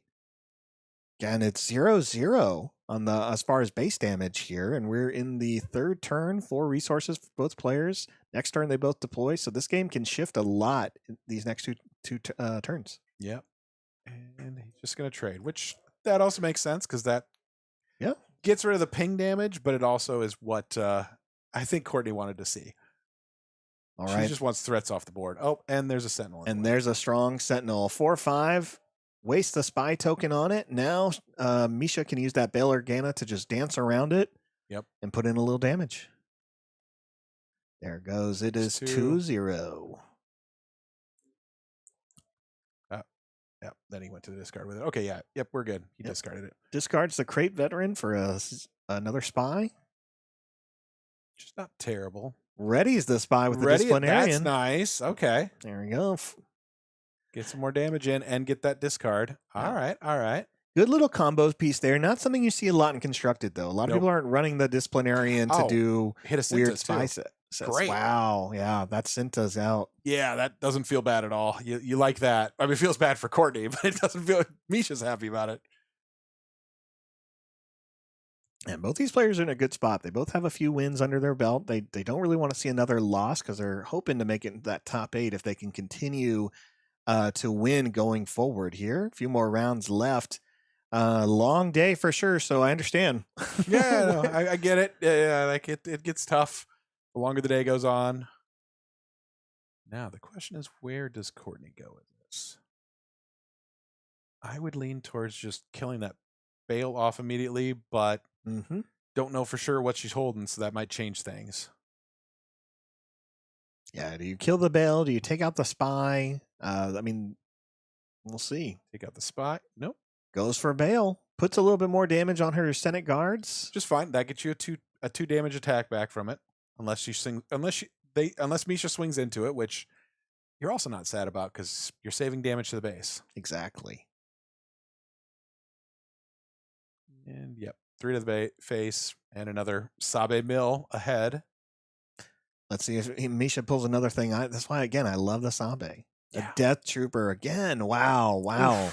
Oof. The shiny Death Trooper just is never getting played. And there out comes Jabba. Yep. Bring out Jabba.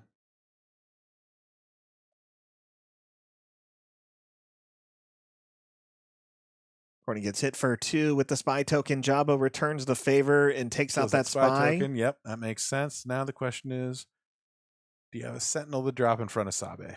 Oh, wow. Now you really need a Sentinel to drop in front of Sabe. Sabe with that sudden ferocity from the plot. Yet again, that is a lot. All right, Courtney's tapping like she has something.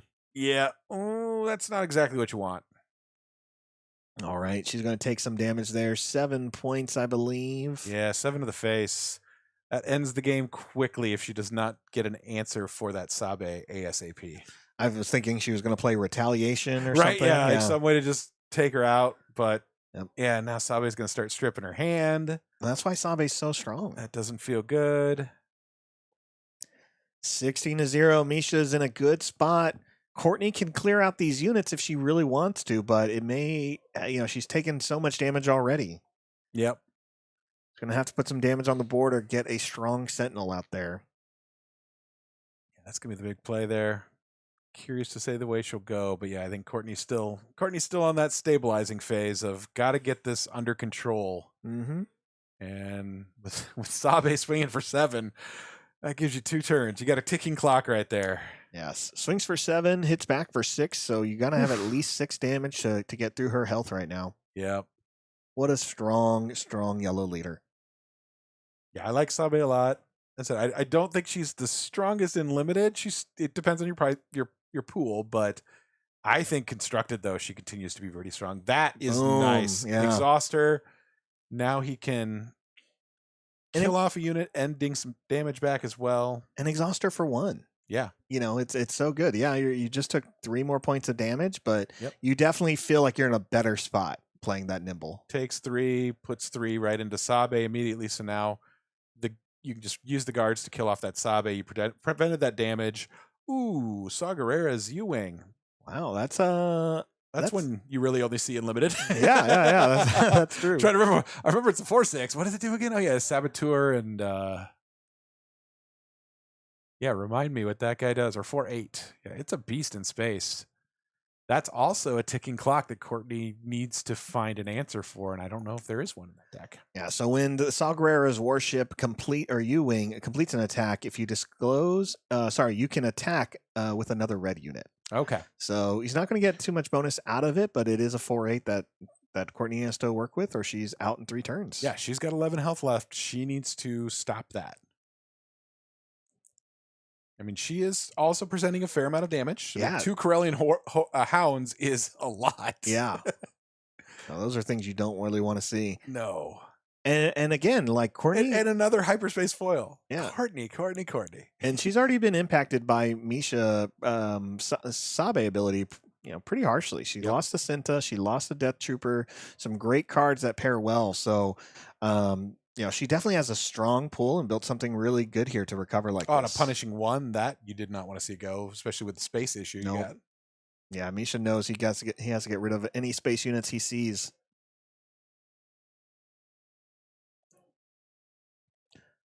$9-23. It's gonna be close. Hunter is a big threat. You don't see him a lot, but it's a 7/6. 7/6 with an on-attack ability, and they have Saboteur. Yeah, and that means Courtney has to waste basically one of those Corellian hounds. Gonna have to swing that the buffed Corellian hounds into it to kill it. Yeah, you're gonna have to. You can't leave that on the board. Obviously, that's game. Yep. But that again slows Courtney down and makes that ticking clock even worse. Luckily, she does still have 5 resources available, so she may or 6 have. Actually, yeah. She used a 1 for that nimble. I think this is her. No, that was last round. Oh, okay. Yeah, that was the Sabe. You're right. Yep, there she is, exhausting the 3 resources for the crab and the droid. We saw this her first game where she played 2/3 drops. Yeah, but it's not gonna get her there because you got 1 swing from the saw, and then Misha can claim, and if you can't kill it, that'll do you. And she's gonna get some good damage in. That's 5, 6, 7. We got 11, 14 damage, but that's at 14. Mm-hmm. That's not quite enough. If you got a little pump, you might actually be able to finish it. But if not, you've got to stop that U-wing. We'll see. She drew 2 more cards, but she did. Looks like she resourced maybe 1. I think so. Yep, she did resource. 7. She went to 7, so maybe she's got a big 7 drop. All right, Misha getting a look at the board just so he knows what to expect in case there's a 3rd Corellian Hounds coming into play. Which I'd love to see. And I know there's some 3 drops floating around in these sealed pools, or these 3 copies. I've seen Warrior Clan Ordo and Lone Sharks. Oh, very nice. Yeah. My best was 2 ofs and weren't the best of 2 ofs. 2 Alderan, what is it? Alderan Consulate, the 3/7 with Restore 3, which is not bad, but yeah. Or Envoys. Yeah, the Alderanian Envoys. I can speak, I swear. Okay, we're readied up. We're gonna see. Yep, 4 to the base immediately. Yeah, just get that in. Swing it in. Don't give any risk of it being blocked. Looks at the top 2 cards again: Crosshair and the hunting droid. Another hunting droid gone. Now, does Courtney have an answer? Is the question. All right, she goes with her heaviest hitter first. Right, 19 to the base now. Oh my gosh, Mandalorian. I think that'll do it. What a threat. That is definitely a card you get excited to see hitting the board in this format if you go to that many resources. Because when it comes into play, it has ambush, or as we saw, it's a 6/8. And when it attacks and defeats a unit, it chooses another unit and captures it. Mm-hmm. So definitely did a lot in play. Very impactful, very Mandalorian. Yeah. Just came in, took out 2 of her units. It's still got another 5 health left with the hounds exhausted. You don't have anything that's going to do that. I think we're going to a game 3 at this point. I think this is why another reason why Misha wanted to take a look at those hounds to kind of read what the ability was if it were to come back into play after being captured. Yep, that makes sense. Wow, Misha getting those later game pools. That they're scooping. Yep. All right, going to game 2 or game 3. Yeah, game 3. I love it. Now, Mandalorian, definitely a strong limited card. Is this one making any of your guys' fun little decks? He is of consideration. The problem is that 8 cost is a lot. It's a decent card, but that 8 slot is. You don't want many of those, and I think in general there's something stronger. Like, for example, like most of my yellow heroism decks, I'd kind of rather use the 7-cost Qui-Gon in that space, because that's a 7/5 ambusher that can potentially take down 2 units. Yeah. Yes, it might die, but it's still doing what I want it to do. Yeah. And it's a permanent remove. Yeah. The capture on the Mandalorian's nice, but they will come back as soon as he's dead. Yeah, I think he's good. I don't know if he's quite strong enough, at least in any of the yellow decks I've been building, to have him fit. But we'll see. I do think there's potential in him, especially the bounty hunter decks.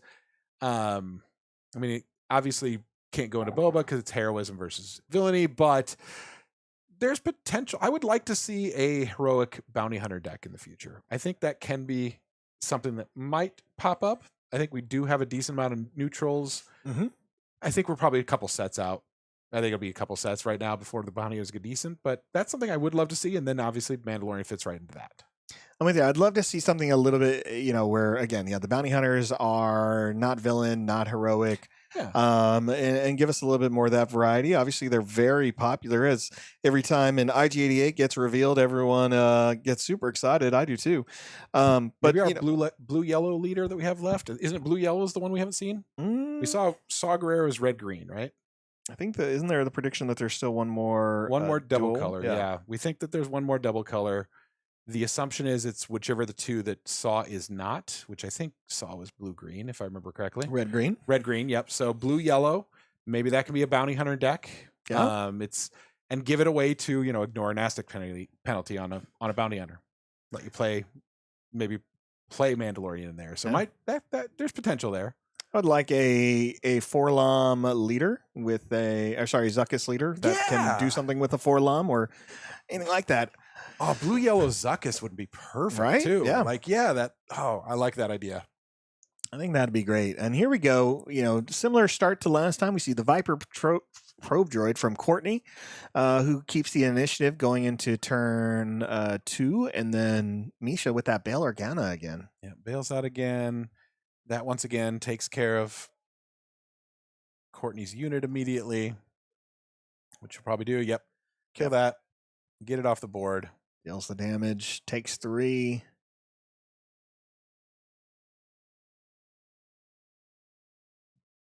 And then discard and get a spy token. Yep. Yeah, those spy tokens come in handy. Do you think Misha's playing more than 30 cards? That's a good question. I know Misha. I don't think so. He's always keeping those decks trim. But yeah, I mean, early on, discarding 1 here or there. The nice thing with Sabe is you really only need to resource up to 5, maybe 6, and you can just stop. Well, I don't know. He's playing the Mandalorian. That's true. He does need to get up to the Mandalorian, though. He needs quite a bit of resources. But I'm with you. If I'm playing Sabe, I'm definitely trying to fit in a lot of looking at my card pool. How many cards under 5 can I get in? Especially those 3 2s. Because I'd love to put 2 units out and play at the same time as deploy. Exactly. And so now, yes, that Muckraker Crab is rough, but Misha just is showing so much threat right now. That is a lot of damage coming at you. So now Courtney is on the back foot and needing to start slowing that rush from Sabe down.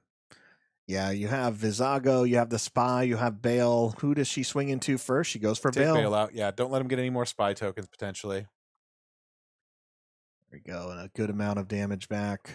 Probably trade that spy into that, just kill it would be my guess, but you're not in a rush to do it, so we'll see how Misha plays this. He's going to go face for 3, yep.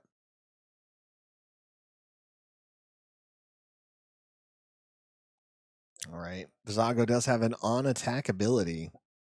Yeah, remind me what that is. I always forget. Let's find out. Let's see. I can squint at the screen, but I don't think I'm going to see it. On attack, you can reveal the top card of your deck. An opponent may pay 1, and if they don't, you draw the card. Yep, that's always good. All right. And taking a look at some units or some cards right now, looking for some plot to kill. Oh, she hit a plot. Oof. It's not the end of the world. That would require delaying slipping Sabe till 6, which Misha doesn't want to do most of the time. So I don't think he's too hurt by that. No. But getting Elia Kane out is good. It's a 3/6 with raid 1, so it can survive swinging into some of these units. Mm-hmm. And that's definitely what Courtney wants to see, is a unit that can stay in play while also removing Misha's board presence. Yeah. If there's one thing Jabba likes, Jabba loves fat butts. Well, let's see how much he likes this Obi-Wan that just came into play from Misha. That's a strong card, a legendary from the set.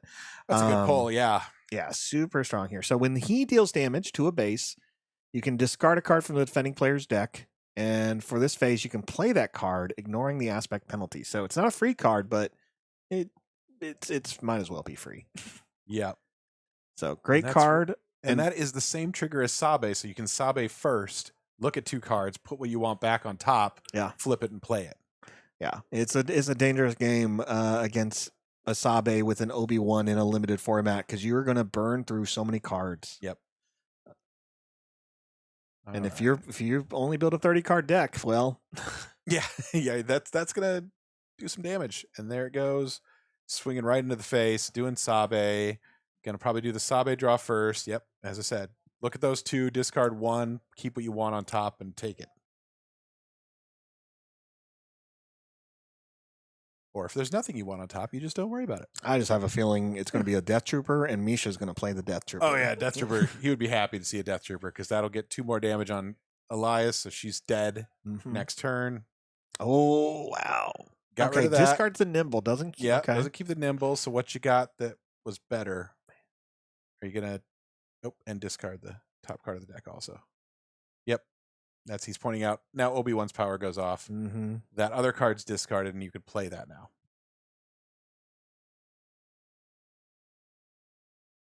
Oh, looks like there's a disagreement on something. Yeah. They're both when combat damage is dealt, so you get to do both of those. Yeah. In the order that you choose. And that may be where Courtney's having some of the questions here on how the order goes. But the attacker gets to choose the order, since they're both triggers that are related to them. Oh, and a punish. That's what he wanted to see, was a punish one. Yeah, so that's Misha getting a punishing one in space.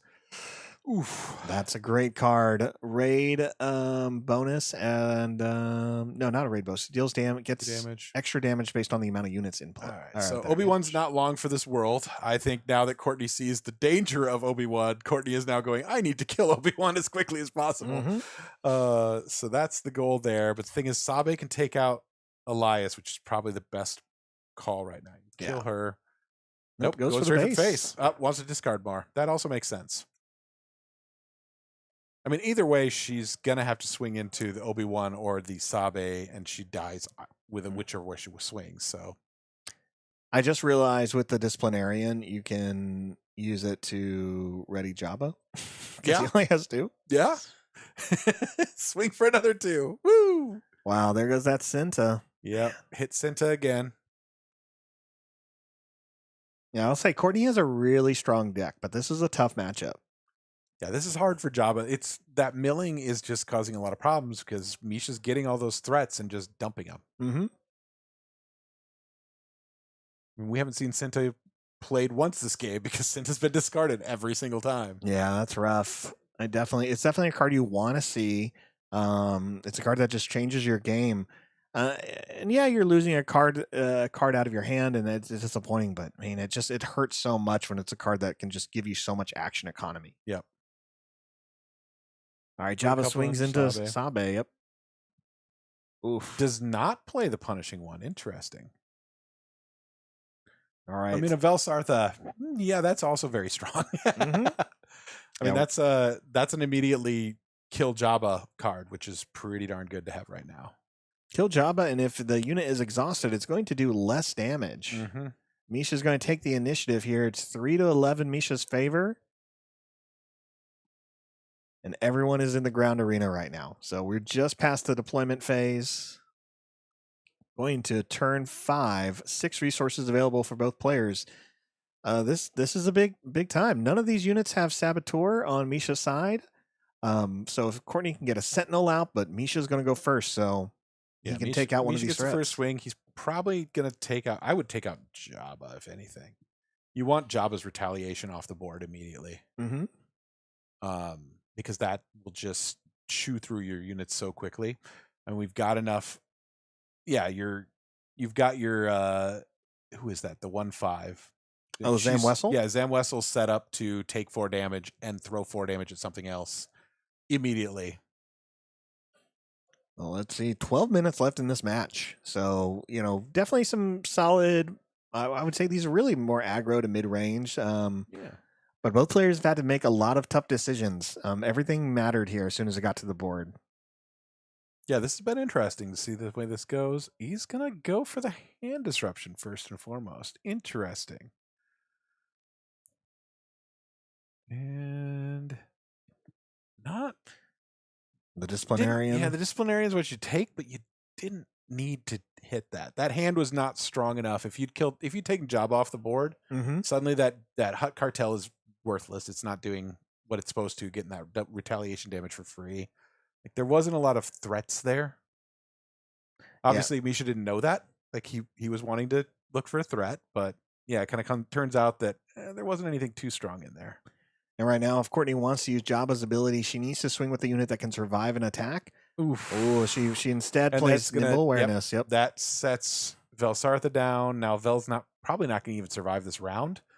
So again, that's rough. Great play. Great play, though. Great play on Courtney's part. Because now Zam has grit with that upgrade, and it's a 2/6. Yeah. Yeah, that makes Zam an issue for Misha to deal with. I mean, he's got 19 damage on base, though, so there is a lot of damage differential here.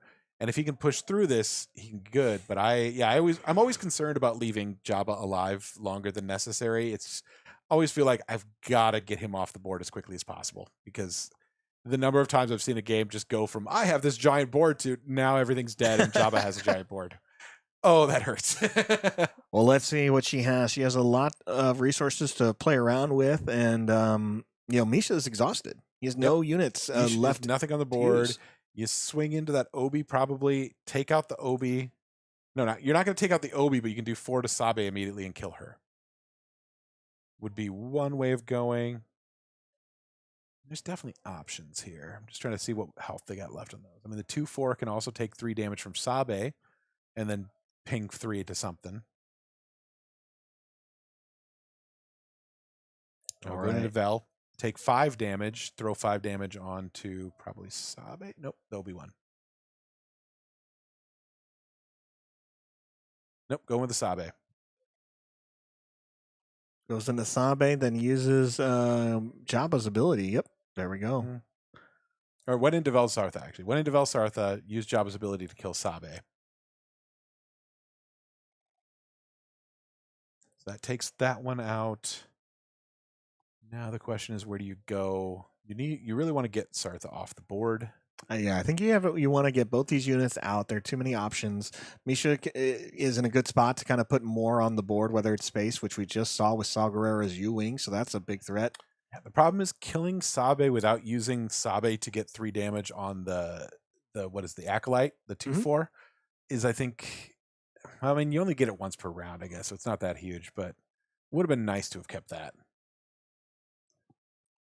Yeah, can you imagine if Jabba's ability wasn't once per round? Oh, God. Oh, it'd be so much worse. So then, where do you go here? Do you swing both of those in, take the Obi off the board, and just be clear? You do have that Saw Gerrera that's a threat in space again. Once again, you've got a space, or Courtney has a space problem. All right, goes for the Assassin Droid, which is going to give her that Raid 2 bonus.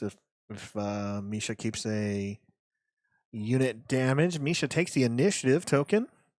So it's all Courtney the rest of the phase. Yep. And I'm going to trade 2 in there and trade 2 in for there just to take him off the board. That makes sense. Got it. Jabba's going to take him off the board. So Jabba's got 1 health left at this point.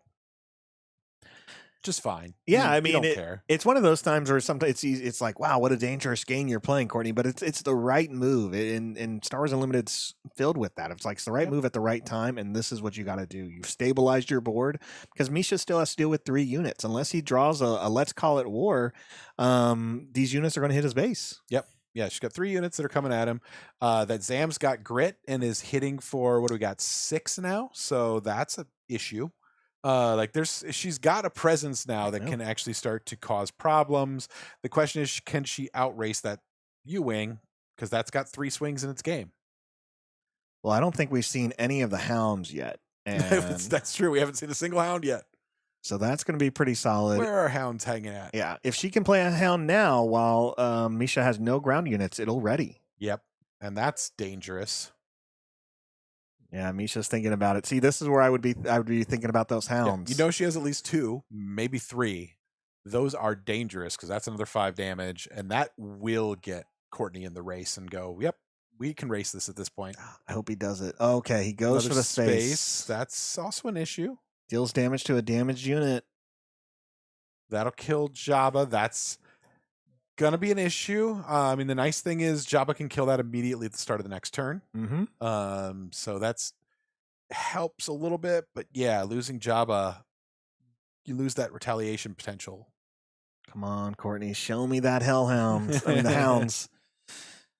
Even with the hounds, though, I think she's gonna be in a bit of. Well, that'll be 11 damage, and another 3, so 14. Get her to 17. It'll be close.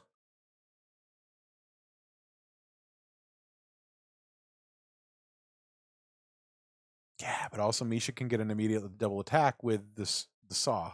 Okay, armor of fortune still gives a little bit of room there, but no attacking That's power. A little more damage, yeah, but or a little more health, but that's not. Ooh, what did we get on there? We had an experience token on that. No, it's an upgrade. It is a red upgrade. It is. Yeah, what is that one? What's the +1/+1 red upgrade? Law. Ambition's reward. When played, create a spy token. So it's a 1/1, and that spy token is again. She has the hounds now.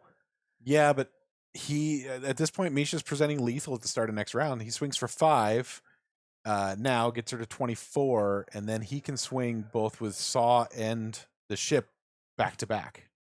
I think Misha was immediately thinking Death Trooper would hit the X-wing, but no, not this trooper. Nope. Unfortunately, that can't do it. So yeah, so that puts.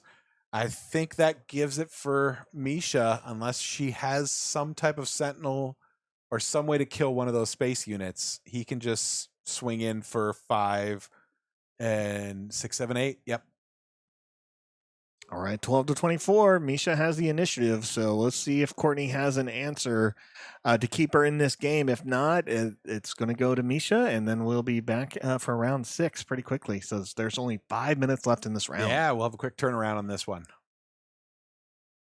This is a matchup I didn't think would get this close to time, but I'm glad it did. It's definitely showcased the tough decisions players have to make in this format. Even with these strong leaders, it's not, these leaders don't play themselves. Yeah. Yeah. The nice thing, limited is fun in the aspect of there's a lot of things that you weren't expecting that'll come at you. You can see unexpected thing. What was Saw Gerrera's U-wing again? I thought you get to attack with the red unit immediately afterwards. When it completes an attack, you may something with a red unit. I thought it was you get to attack with it. Thought that should have been lethal right there, but maybe I'm forgetting. You may attack with another red unit. Yep. So that should have been lethal from Misha right there. But again, end of the day, he also misplay. But then because it is a you may ability. It's not something he has to do. It's a you may. So yeah, if he's going to miss that, then he doesn't get to do it. But yeah, he should have just swung with both of them and won. But I think getting that Mandalorian also ends the game too. Like there's 2 threats immediately. Yeah, I think there was a little tunnel vision on Misha of what he was going to do. This next action was to play the Mandalorian. Yeah, when he could have swung with both units, but the game is still his game. Good game, good games. This was fun. And again, yeah, if you've not done a limited PQ, it's a good time. You just, again, as I said, it's good to go in the attitude of, we'll see what my pool is. You might get a pool that doesn't work. Yeah, there's deck building skill in it. There's play skill, but also there's a lot of luck involved. But it's still a good time. And the nice thing is, especially when you're playing, you just never know what you might end up having dropped in front of you. Things that you don't see regularly in Premiere that you're like, wait, what's that card again? What does it do? And nice surprises. And yeah, it's just a good time. I think this set has been great for limited.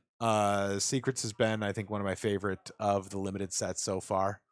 It's been really, really good. We will see how the next set is as well, but this has been fantastic. I hope Fantasy Flight can keep up the strong limited builds that we're seeing now. I think so. And I think, with them making it a more competitive format in limited, I think, they have more reason to. And yeah, that's going to mean some cards that are just bad and constructed. Yeah. And that's all right. I think it's giving a lot of players a good variety. It's good. It's going to test a lot of those limited players. Someone did point out remind us on the Saw, you have to disclose a red. So it's possible he didn't have a card to disclose. I forgot about that. But I'm glad we get to show off these matches. We're always looking to feature more matches rather than just top table matches. Finding certain players and unique builds.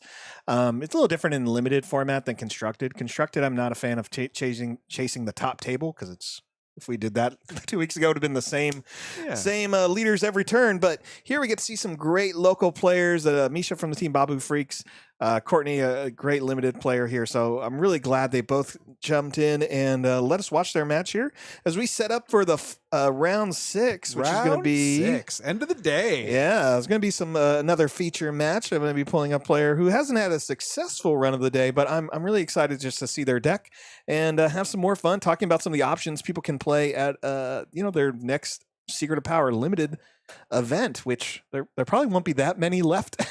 No, we're wrapping up. We've got another PQ up in Bellingham, up in the Northwest. I think that's the last of our Northwest PQs at that point, is next weekend. Yeah. But yeah, we're a couple weeks away from pre-release, which is exciting. It's exciting. Crazy. Yeah, every store we're seeing stores started putting out their pre-order of products. We're seeing dates start to be talked about. It's going to be great. Like I'm pumped about another pre-release weekend, and Lawless Time is definitely going to be a great set. I think I'm going to try to hit up around 3 or 4 events around the city. How about you? Yeah, I'll be doing at least 2 PQs. I know that Red Castle here is doing another one of their super sealed where you get 12 packs instead of 6, which that's just a fun time. Opening 12, building a limited deck out of that. So I'll definitely be doing that. I'll probably hit up Cloud Cap as well. Maybe Guardian if there's potential also. But yeah, I'll definitely try to at least hit at least 2 and start seeing some of these new cards and seeing how limited feels in the new set. Mm-hmm. It's going to be interesting, that's for sure. Yeah, very curious to see what feels strong, which leaders, like definitely a handful of them already looking at Sebulba, for example. I feel like Sebulba could be a pretty good limited leader. I think Sebulba will be fun. All right, Corey, before we get set up for the next round, anything you want to shout out that you guys are doing at Holotable Game Network? Again, 3 videos a week. We put out our Swoomery, our weekly Swoomery, which is just a recap of what's been going on, new cards that were announced. We also have our Thursday Throwdowns. That's the big one. If you have an opportunity, you should definitely check out the Thursday Throwdowns. We've been having a great time with rotation decks. I'm really happy with a few of these decks that I showed, and Joey's pretty happy with some of his. So do please tune in for those. And then also we do just other board game content. We like to do a random Tuesday toss-up, which is just a random board game that we play, and we just kind of record the playthroughs and show that. So we do a lot of swoo stuff, but we like to have a little bit of variety as well. So appreciate if you join us. That's Holotable Games Network. Just look for HGN on YouTube. You'll find us. Always happy to join. Great being here with you, David. Always a pleasure chatting with you anytime I can. All right. Well, thanks so much, Corey. Appreciate you always giving the time, and again, even just coming to the event and participating in it. I think that's what I love is how many players show up to these type of events, and over 70 players today. Everyone makes it feel special. So thanks again. It's a good day. Thank you. All right. Thanks, everyone. We're going to be back in just a few minutes with round 6 and a different type of feature match. See y'all soon.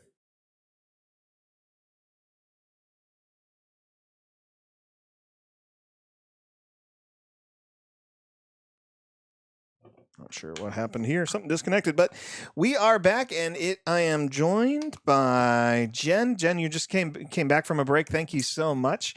Let's go ahead and get started as we're jumping into round 6. There we go. Round 6 at the sealed Planetary Qualifier here in Portland, Oregon. Right now, we are in our final feature match where I picked 2 of locals. Obviously, everyone here is local, but some people local to my store here. And I just think it's always fun to get a little bit more variety here. We're going to see 2 players just having some fun here at the end of the day. This is the final match before we go into the draft. And we're going to see some interesting stuff here from some of these players. But yeah, Jen, we've already seen Yularen today. We've seen Leia today.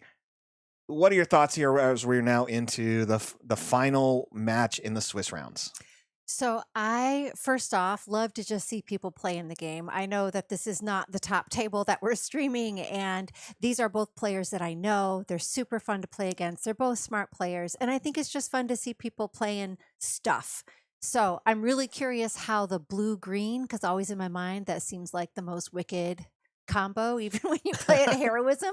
And I'm curious to see how that does against the red for Yularen. Although, I don't know, he feels more aggro, right? Because you're going to shoom, like this double swing. So we'll see how Alex does it. Oh, but Crosshair's dead. Yeah, and I think Alex and Tom here are great players. I know they play from time to time at certain stores. And again, it's great to see players taking an interest in a format that they're really, they don't make a lot of time for. I don't see Alex at a lot of limited events. I don't see Tom at too many limited events. These are two casual constructive players, trying this out. And that's exactly what these events are for. It's what I get excited about is seeing players realize, and you and I have had these conversations a lot today of like, wow, that combo is strong, or who would have thought this pairing was this good, in this format, but they really are. And I think we get to see a lot of that today, and especially again in these matches. Yeah, it's part of it feels like a little bit of a bummer to be at the end of the season. I mean, I know I'm not playing today, but at the end of the season and finally doing a big long day like this where you are playing that same sealed pool over and over and over and seeing what other people are playing, again, cards that you probably aren't seeing all that often. So we should do this at the beginning so that you can actually see all the cards. Well, that's called a pre-release. Okay, I suppose. Valid, yes. And again, the best of 3 format for a sealed, I've never played in a best of 3 with sealed. So this is just, again, it's just another learning curve, more games with a sealed deck. This has just been a great day. Yeah, I mean, you did say something there. You haven't been to a lot of best of 3 in sealed, and that's because we do have a wide variety. We call this place SWU City because there's so many stores in the Portland, Oregon area that have SWU events, and our SWU events are large everywhere. If you've followed a lot of our qualifiers, you're always going to have 60, 70, 100 plus, depending on the store. And so some stores do just run best of 1s. You attend those, I attend the best of 3s. But hey man, I'll encourage you to try a best of 3 sometime. Well, and so at a typical draft that I can't make it to many draft nights because of my work schedule, but at a draft, you're running best of 3. Yeah. See, I have not done that No. because I can't make it to a draft night. Maybe that's why I didn't know. All right. Something's happening. Yeah, I think Tom. Yeah. What is Tom figuring out? I think Tom misread one of the abilities here, which I know why he probably does not know what he should be doing here with Leia, and we're going to see that as soon. I think he disclosed blue. He disclosed to put blue the experience token. Yeah, but I think what he thought he was playing the blue on the Jar Jar, and Alex reminded him, you just disclose it doesn't come into play. Yeah. And there's a reason why Tom doesn't know that interaction as well, going to round 6, and we'll see that here in a bit. And we've seen a lot of people use Leia, not use Leia's ability in the initial turns, and we've seen people use it every single turn. It really is dependent on like what the board presence is. And I think we saw that earlier when Ginger Joey from Holotable Game Network was playing, how game 1, it was all about tokens, and game 2, it was all about units. Don't worry about the experience upgrade token. It's about putting more units into play right now. Yeah, this was Leia and when Obi-Wan was out. Wow, look at that fun. So Yularen gets played, then he plays Unveiled Might with the plot mechanic on the Ando Commission Sentinel. On the Ando. So the Ando now is a 6/6. And he can swing. When he swings with Yularen, he can swing with the Ando because the Ando's resource cost is less than Yularen's. Oh, that's kind of gross. Yeah, fun little play here. Stuff that only... Speak of the devil. Ando for Ando. There we go. So 2 Sentinel units in play. All right, Alex is going to have to fight through it. He can swing with Yularen, knock out the Sentinel, swing with the Ando Commission, and go to base. Yeah. And then who did Jar Jar buff? I missed that part. Yeah, there he goes. He's going to get him. Take 3 back. It would have been last turn for Jar Jar, so nothing Nothing is good this year. There we go. The endos are trading there, and then Tom has to take additional points of damage. It's 0-11 in Alex's favor, but I'm not surprised here. Tom has kind of already said that his game 1 isn't his game. So we'll see how well he does coming into game 2. He's going to disclose that blue card again and make Jar Jar just a bit stronger. The Leia coming out on 6, like I know it's just a turn later, but the little bit later deploy feels like you really want to use this side of her to as much as you can. Yeah, I would say for them you have that. Yeah. Yeah, I think it's good, but it really is if you had the deck build for it. Here we see Jar Jar has to swing in that Sentinel. Alex reminds Tom that there is a wall between him and that base, and so Tom's going to go ahead and deploy Leia, and we'll see if this can at least put some stuff into Tom's favor. Oh no, he's 1 resource shy. Yep. So Tom jumping when Leia early. comes out, if he could have swung with Leia first, then no, she wouldn't have. She died into the Sentinel, because then Kino gets buffed for an exhausted unit. Right.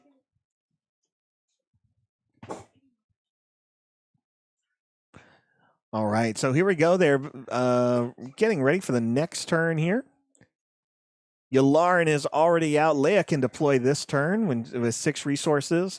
It's kind of a big turn for Tom. If he can't stabilize right here, Alex is definitely going to just run him over, and we'll be going into game 2. But as I said, Tom makes a lot of changes in the second match. So I am loving, as I'm talking to people walking around, there's a lot of people like just pulling some shenanigans for game 2, which is great in the sealed pool, right? Because why not? Just play a game. And then do something else. Well, we talked about it, with the person we saw in round 1, Shane, with his aggressive Cassian deck. He mentioned like he completely changes it. He changes the leader, but he has to start off with that Cassian every game 1 for each round. So he does make a big switch. And we're going to see the same thing with Tom here. Leia is not the leader he should have started off with, so he's usually losing the first game. I feel like this set has a lot more upgrades that can go on vehicles. I feel like that's one that's been. Yeah, and there's a great one right there. Nimble awareness, right? It can just exhaust a unit in play, and it gives you a +1/+1. The only thing you have to look for is a non-friendly. Oh, and that guy who just popped the upgrade off. The outer rim constable, it's good to get rid of the upgrade, but that wasn't a strong upgrade. The nimble awareness did its job. What it needed to do. Exactly, yeah. 13 damage on Tom's base now. Leia is deployed officially. That Tom has 6 resources, so he can still build up Kino here. So he can potentially take out Yularen. I think you have to take out Yularen. You may want to just deal with the spy token now. That outer rim constable hits for 3, so it can be a little bit of a pain. And then you have the reckless rebel over there as well, which does have Saboteur in case he's planning on laying anything else down. All right, he reveals a blue, so he can put an experience counter on anything not blue, which is going to be Kino. So he's going to swing for 4 now with Leia exhausted. All right, Imperial Dark Trooper, 3/3. Alex here with a lot of low-cost units. Low-cost units, I mean, that's a lot of what limited play is. If you just overwhelm your opponent, they're not going to have answers for everything. And especially, I feel like with Yularen, because you do get that double swing, keeping units on the board to do it. Yeah, taking out the smaller units is usually a better plan with that, because he has 2 units with the same cost, Yularen's ability doesn't work that way. Like, he can't swing with the constable and then swing with the Imperial Dark Trooper. He can only swing with something that costs less. So if Tom focuses time on clearing the board of smaller units, it can slow Alex down. But Tom may have taken too much damage so far, so I wouldn't expect him to recover too much here. I think Alex is going to really overwhelm Tom, and if anything, if Tom doesn't put a Sentinel out, this could be it for him. Oh, I guess he's still, the different cost. I think I would have forgotten about that it has to cost less. So he does have that space unit still. Yes, but the space units cost 3. So yeah, and that's what's great about Yularen. It's why there are so many Yularens here, and yeah, 11 Yularens, because it just gives you a little bit more of that action economy. If you end up playing green black, you're probably going to get at least 1 or 2 action cheats in your games, and that can really make the difference. Especially, I feel like especially in sealed, because if they stop your stuff, that's you know what I mean. Like it's dead. You only have what you have. You only can play what you opened, I guess. No. Seems obvious, but I'm just going to state it. Oh, all right, Crucible. Tom with a Crucible, great card. Only 2 units to pump, but I mean that Kino's getting bigger and bigger. He can't swim, but he can hit hard. Yeah, he can. You say, yeah, he can't? No, yeah. Poor Kino. That part was sad. It was super sad. You know, the life of an Imperial prisoner is sad. All right, so he has lethal. So Tom, you gotta see. This is what's hard for me though, is I have these 2 units who I know can swing big, and it's really hard to just kill a dumb spy. But that's what you have to do. Like he has to take out some of those ready units, or the game is over. Totally. Yeah, and again, you know, Tom's strategy is it knows he has to go to game 2. So he may, at this point, it's good to just rush your attacks in, maybe get there, especially with such a difference of 20 health. Yeah. But looks like Tom's definitely going to try to clear the board, maybe recover a bit, take a little bit more damage. He has to take out that spy token now. The problem is Alex has lethal, and does Tom see it? Because all Alex has to do is take the initiative. Resources. Oh. Okay. Creates another spy token. That's a 0 cost unit for Yularen, and plays this ISB shuttle for another one. Oh my gosh. All right. So no matter what, unless Tom pulls a let's call it war, I mean, even if he pulls it, Alex can swing for 5 damage, 6 damage. So it should all go into Alex, and we're going to be going to turn 2 or game 2. I love the Crucible. Oh, there we go. Good game. All right. Do you know whose ship the Crucible is? Whose ship is the Crucible? Yeah. I happen to know. It's definitely an Old Republic ship. I don't remember. This is the problem when I think about Old Republic books, because anyone who follows along in a lot of these knows I'm not the biggest fan of some of that writing style. There's something about having a fire hound in your cockpit. Sometimes I'm just like, what book am I reading? So I'm trying to picture, like, is a fire hound running around this ship? It's probably Avar Chris's flagship. It is not. No? Okay. According to my Google searching, Huang is on that ship. Huang? And it's where it ferried Jedi younglings to the sacred world of Ilum. I don't know how to say this. Yep. Where they did the gathering to find their Kyber crystal. And then they went back on the ship, back to Coruscant. And on their trip back is when they built their lightsabers. Got it. So it's a bus. Yes. Got it. It's a school bus. It's a school bus. Got it. Yes. So it's Huyang's school bus. Yes, it is. What? Tom is still sticking with... Okay. Wait, I thought he had a big I thought plan. he was switching. Yeah. Well, you know, I think that just means I'm going to give Tom a hard time. He sold us a bill of false goods here. We thought we were going to get...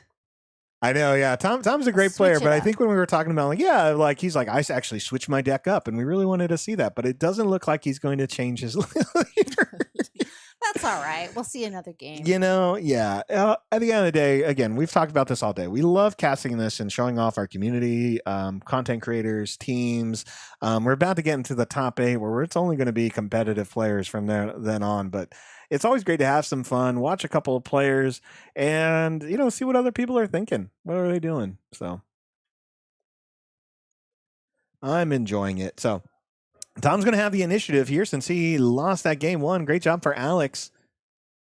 Fun little round 6 for us here. We will have a break after this one. We won't be filming the draft of the event. So when we do come back, it will be a different stream. We'll announce it here. If you want to stay on top of that, make sure you subscribe to the channel.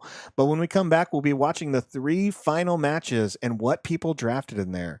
From what I can tell, we'll have a couple of team members from the Babu Freaks in there, and maybe some other PQ champions from the area. So this is what it comes down to, where people are playing for points, people are playing for those better allotment of prizes, and it's, I mean, what a brain crunch at this point. After this match, having to do a draft, 6 rounds in a draft, a whole bunch of decision making. Mm-hmm. That after you've done a whole day of decision making with decks that you don't even know, it's not even like those are your decks that you're running.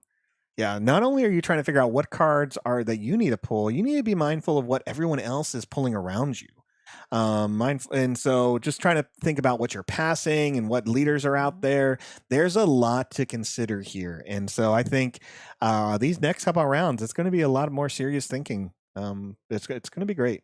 I'm totally going to be a fly on the wall for that draft. We might not be showing it, but I'm going to be glued over somebody's shoulder. There's like a limited distance about how far I need to stand back. I can just pull the remote mic out for you, and you can just, visually tell everyone very quietly. No, unfortunately, as much Red Castle Games is great. A little bit harder here to film a full draft of 8 players. So, but it again gives us Jen and I a little bit of break because this is a long day. We've been here since a little bit after 8 a.m. and it's 5 p.m. with about 4.5 more hours to go. So this is how we spend our holidays. And Alex here leading with 3 damage on Tom's base.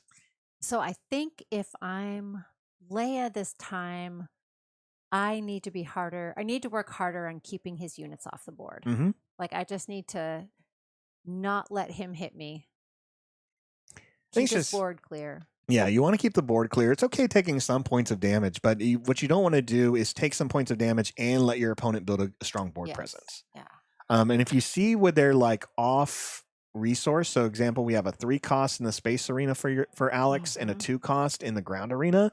Take out the ground arena. Try to prevent Alex from taking that action sheet. What makes Star Wars great is the action format, right? I do something, then you get a chance to do something, and back and forth. It allows for responses. So cards like Yularen that take that away. Yeah. And he's not going to, A, he didn't have initiative, and B, nothing. Oh, well, never mind. He does have initiative, but he can't kill. Oh. Yes, he can. There we go. It's great job there. Has the initiative. That was nice. That was worth all 4 resources, quite frankly. Yep, and uses the Ferrix Uprising to deal damage and remove the Dark Trooper. All right, Enforcer Squadron out, a 5/3 with Hidden in the space arena. And Tom continues to get damage on the board. Great job. We haven't seen him do... Well, he played the Crucible, I guess, in space. Have we seen him do much else? Other space units? Yeah, for Tom. I believe he did play another one last game. All right, it's 6-5. This match has started a lot better for Tom than it did earlier. Both players, again, I love to see them here. I think this is both their first sealed PQ, so it's good to see them here. And again, like these are the events that are great for people to come out and play. Even if you're not doing well, you get a lot of experience here. Shout out to Red Castle, though, that really gives you incentive as a player who doesn't have a great winning record to stay. We were talking about this earlier, that they've just been so welcoming. There's raffles, middle of the game, end of the match. There's a caterer here along with their own coffee shop. So these are players who are having such a great time that they don't mind that they're 1-4. Yeah, I think the atmosphere here, I feel like everybody is just happy to be playing games, honestly. Yeah. And you see a lot of people talking in between games. It's just, this is really... It's where you want to be. It really is. Yeah. It really is. One of the things I don't care for too much, it happens when you get in the final matches, and that's okay. Here we see Alex deploy Yularen real quick with that Unveiled Might. Great card, very fitting. But it's great to have a room still full of players. I know once we get into the finals, it's going to be really quiet out there. But when you go to these events, a lot of people leave after 3 rounds, 4 rounds, and here everyone wants to stay because they love Star Wars, they love playing this game, and the community has made it an exciting time for them. Yeah, especially a sealed, because this isn't my favorite deck. I'm not running this. This isn't my deck that I just want to get reps on. So I can see how a lot more people are dropping, but we've had a nice full room. Yeah. Tom takes quite a bit of damage here with that Yularen ability. He is puffed. Look up like the extra 2/3 on him. Yeah. That makes him real hard to get rid of. Yeah, Tom has to take out that Enforcer Squadron. It only has 3 health, so he can remove it, but you see how dangerous it is. It costs 4, so that is a lot of damage coming Tom's way. All right, and discloses a nimble awareness to pump up Kino. 2 more damage on Tom's base. Jen, when you were at Galactics, I saw this player who was cosplaying a prisoner from that season of Andor. Did you see them in their great outfit? I don't think I did. At first, I thought they were just wearing a karate gi. And then I realized they had the orange patching on their arms, and I just thought, wow, so neat. I hated that I needed a second glance to notice it, but I just thought, wow, what a clever cosplay, and very comfortable. There were a few people that were dressed up that was really cool to see. Oh, yes. And we saw Kylo, we saw some Imperial officers, and again, a prisoner. I think there was somebody who was a Twi'lek. Wasn't there someone who was? Yes. Justin from. Why am I forgetting? Justin, he's from the Dallas area. Bucketheads. Justin from Bucketheads dresses up like a Hera. So shout out to them. I really enjoy what Bucketheads do. They show off a lot of Twin Suns content. Great Texas content creators. Check them out. Really nice guys. Definitely taught me a lot more about video and lighting here that we use at a lot of these stores to get this type of quality content. All right, nimble awareness to take out Yularen. Good move there. Prevents some damage, but that Enforcer Squadron is still a problem. It's gigantic at this point. Yeah, and 2 extra health is rough. Even if he discloses for the Ornithopter, it's not enough to take out the squadron.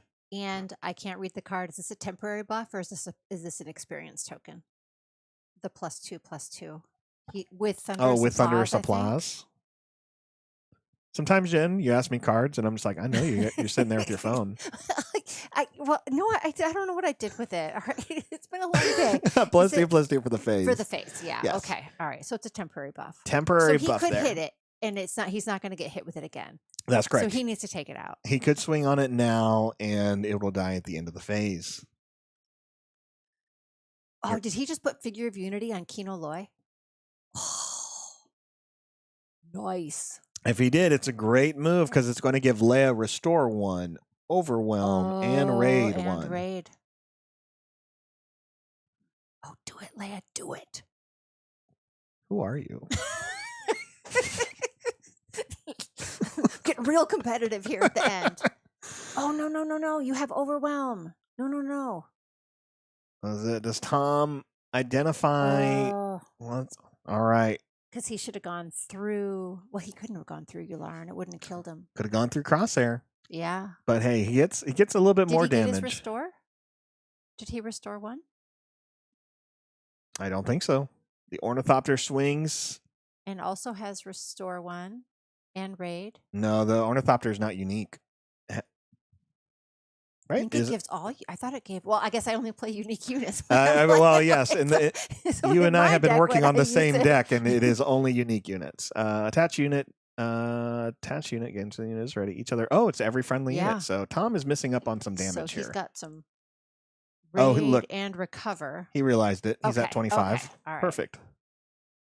And we wouldn't be so critical of Tom if we didn't know him and it wasn't a fun player. That was it. That was game because he had that. He had the Kino so buffed, and then it was hitting for an extra 3. Oh, strong move there. So great work on Tom.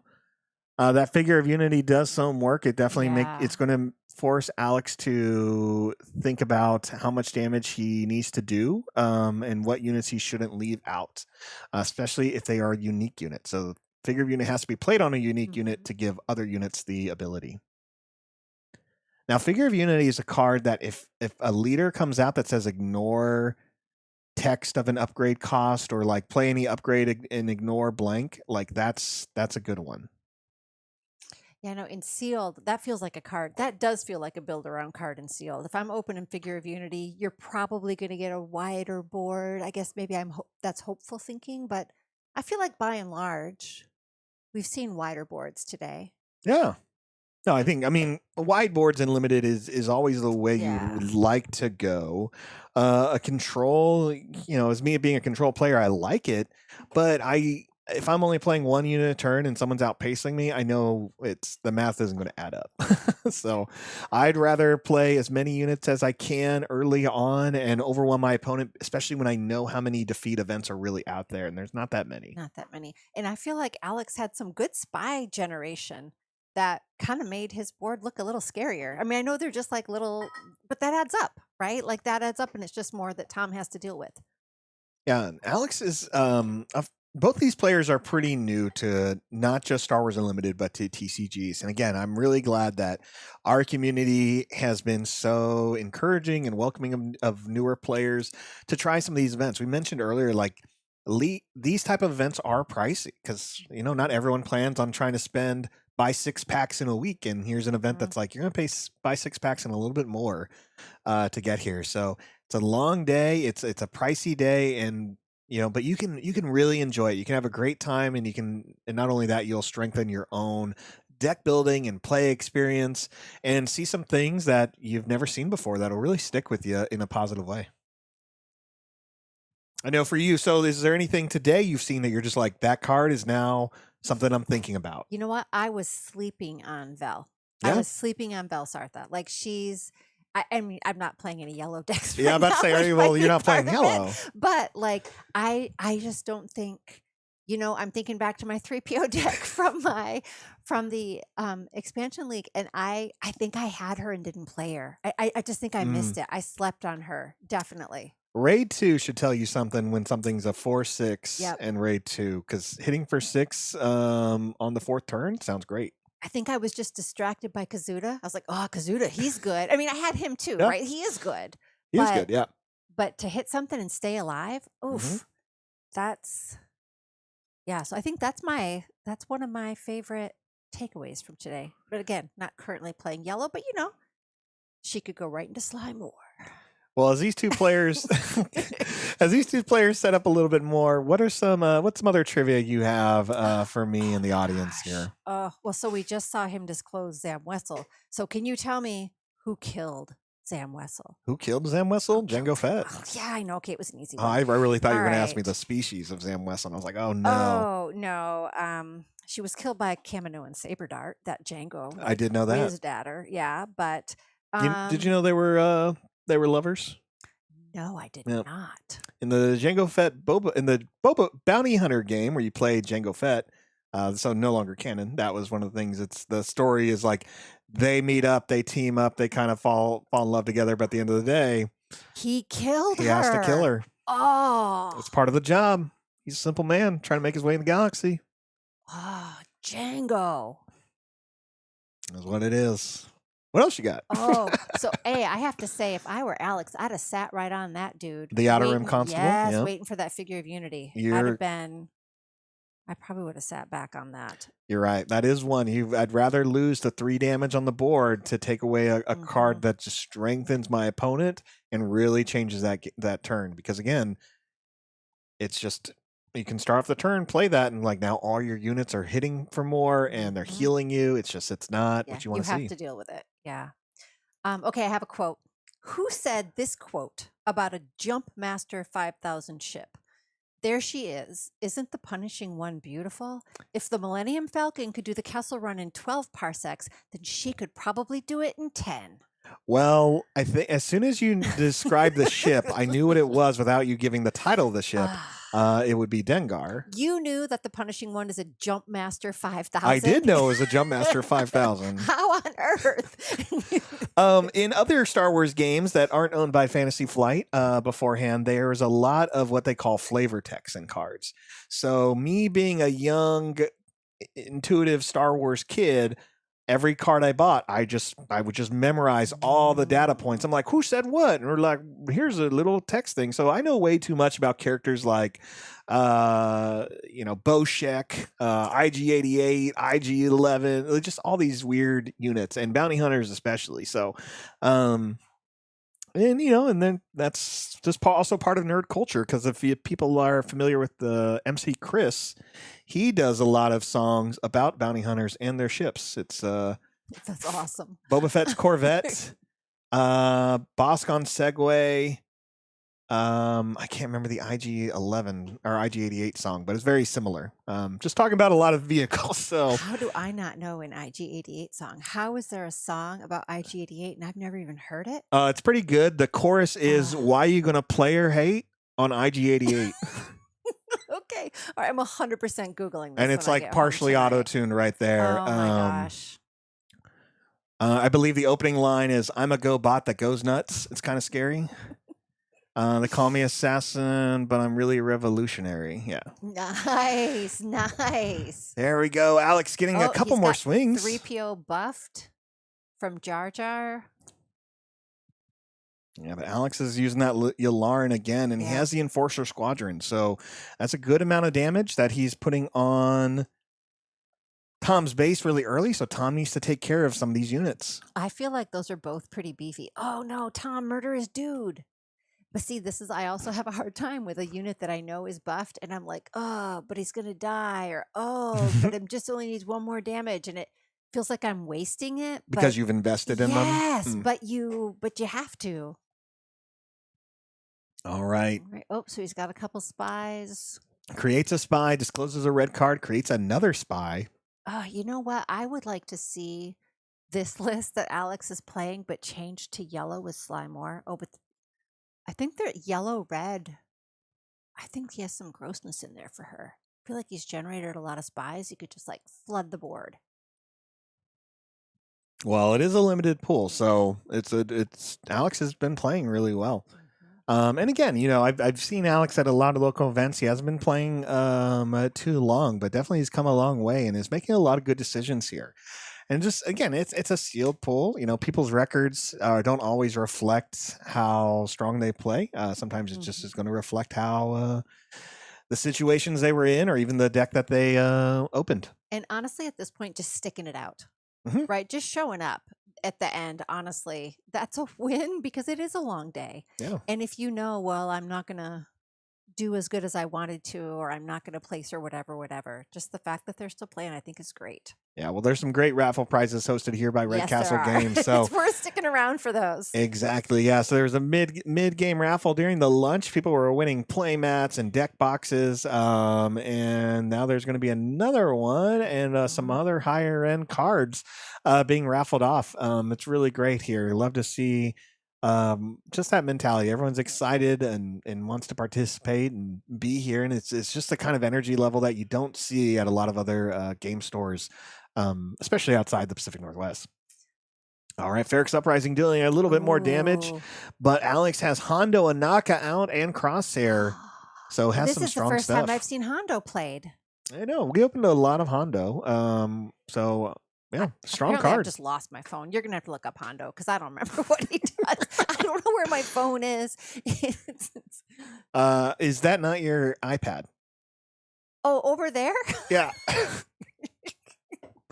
Yeah, technically it is. I brought it so I could see the giant screen. That is all really true. Why don't you tell us what Hondo does? Well, Hondo just gives each friendly unit raid 1, which is pretty significant, which is why you're seeing Tom at 21 points of damage.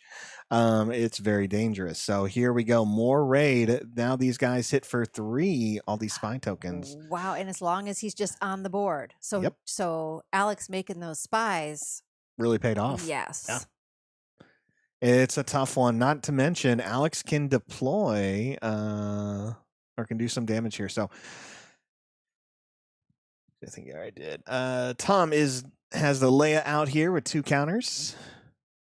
You know, I just chatting it up all day. I do love how you finally grabbed your iPad. Now I'm not going to log into the Wi-Fi. It's a whole thing. You'd only find this on the Unlimited Power stream. Here today, I will say I eyed that iPad like 2 rounds ago. I'm like, is that hers? Maybe it's not hers. Maybe it's a staff member here. It's mine. I just look. It's not even working. I don't know. I don't like technology. All right. Try to read the tiny print on the screen. It's fine. Alex has the initiative. Tom is put out the 3PO and now drew his 2 cards. It's 22-5. Tom has not enough units out there, but who knows? If you're playing Leia, you're playing a lot of other colors. If he has a Let's Call It War, that'll buy him a little bit of time, but that Enforcer Squadron is the rough one. That's a problem. And he doesn't have initiative, so even if he had a Sentinel in hand, Alex is going to swing with that first. And then the on attack with Crosshair. That's game. And there we go. Yep. So we use Yularine's ability, and then we swing, and boom. Yep. Great job for Alex there. 20 minutes left in the round. Got some over to 29. Yeah, I think Tom's, Tom is going ahead to concede. Great game. I'm glad we get to catch these 2 local players. Who knows what we're going to see in the next round. You know, we had a lot of Leias and a lot of Yularins today, but they may not be in the draft pool. I remember when this 3PO card came out and everybody was like, oh my gosh, this card is amazing. And I don't know if anybody plays them in Premiere. I mean, we're playing it here in Limited. In Limited, yes. But I remember, I remember people were like, oh my gosh, this is going to be the greatest card. And I mean, he's not nothing, but you know, it's a decent card. Obviously, we've seen it a lot stronger in Limited play, and who knows after post rotation. But that's the nature of card games. Some cards are only good in Limited play. Some cards are great in Twin Suns. Some cards are great in Constructed, and sometimes when the format changes or gets added to, cards just become better. As a long-time player of games and 8 years working in the industry, I can tell you there are just some cards that are just garbage, cheap cards. Everyone thinks they're trash for years, decades, and all of a sudden something happens and it's a $50 card. I remember my first year working in a game store that happened. It was a 25-cent card. I got the call from my boss on the weekend after a big event and was like, go through the quarter boxes and find all of these. We'll just take a quick look at what this card is now. But I remember, you know, it just being such a crazy thing that one event or one card getting printed can change things. So Jen, how much is the price of that card?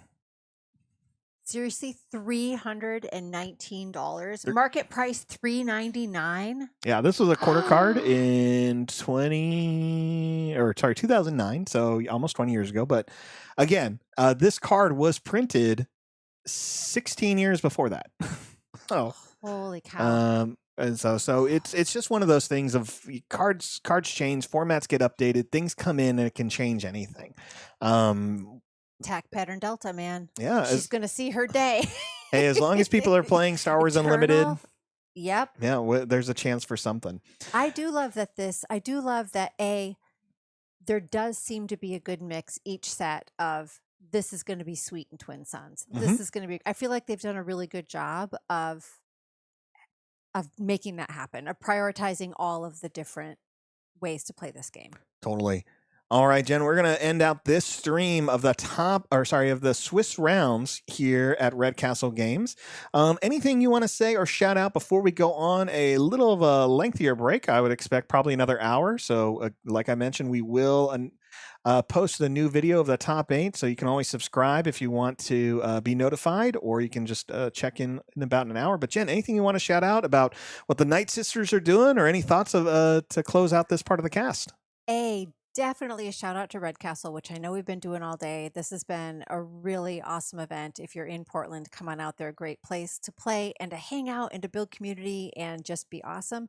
And speaking of awesome, the Nightsisters has just been the coolest group. So we started last summer. It's for women of SWU, and it's been, I don't want to say life-changing, but honestly, it is a place where all of us have been able to come together and really talk about what we love about this game, and even talk about other random life things, and just building these friendships online. It's really been, I can't even wait for Galactic to reconnect with some of these people. So if you are a woman type and you're playing SWU, by type, it means we welcome anyone who identifies as a female, and please join us. It's just really a super welcoming, just chill, lovely place. Yes, and if you catch this cast, you can always leave a comment, ask for the Discord link. We'll get that over. You can ask in other groups. I know I've seen a lot of promotions on Facebook, Reddit, and other Discord groups there, and I'm so glad that there are communities out there that really are. You say it's not life changing, but it really is, because communities and the people that play this game, I'm sure, are the reason why so many people are into this game and still here. So I'm so glad that that's there, and I can't imagine what's going to look like at Galactics. I know you guys had a little small meetup last year, and I'm sure it's just going to get bigger and bigger. And you guys have so much going for you there. So a lot of things to go. It is only 6 rounds and a top 8 to let Spark of the Force know. So we're going to finish this up, and we'll come out with a new cast of just the top 8 videos. So don't feel like you have to wait on this stream, because we're going to end this one. We'll be back in about an hour. Thanks everyone for watching. Feel free to subscribe and follow Unlimited Power for more events like this, and we'll be back in the top 8.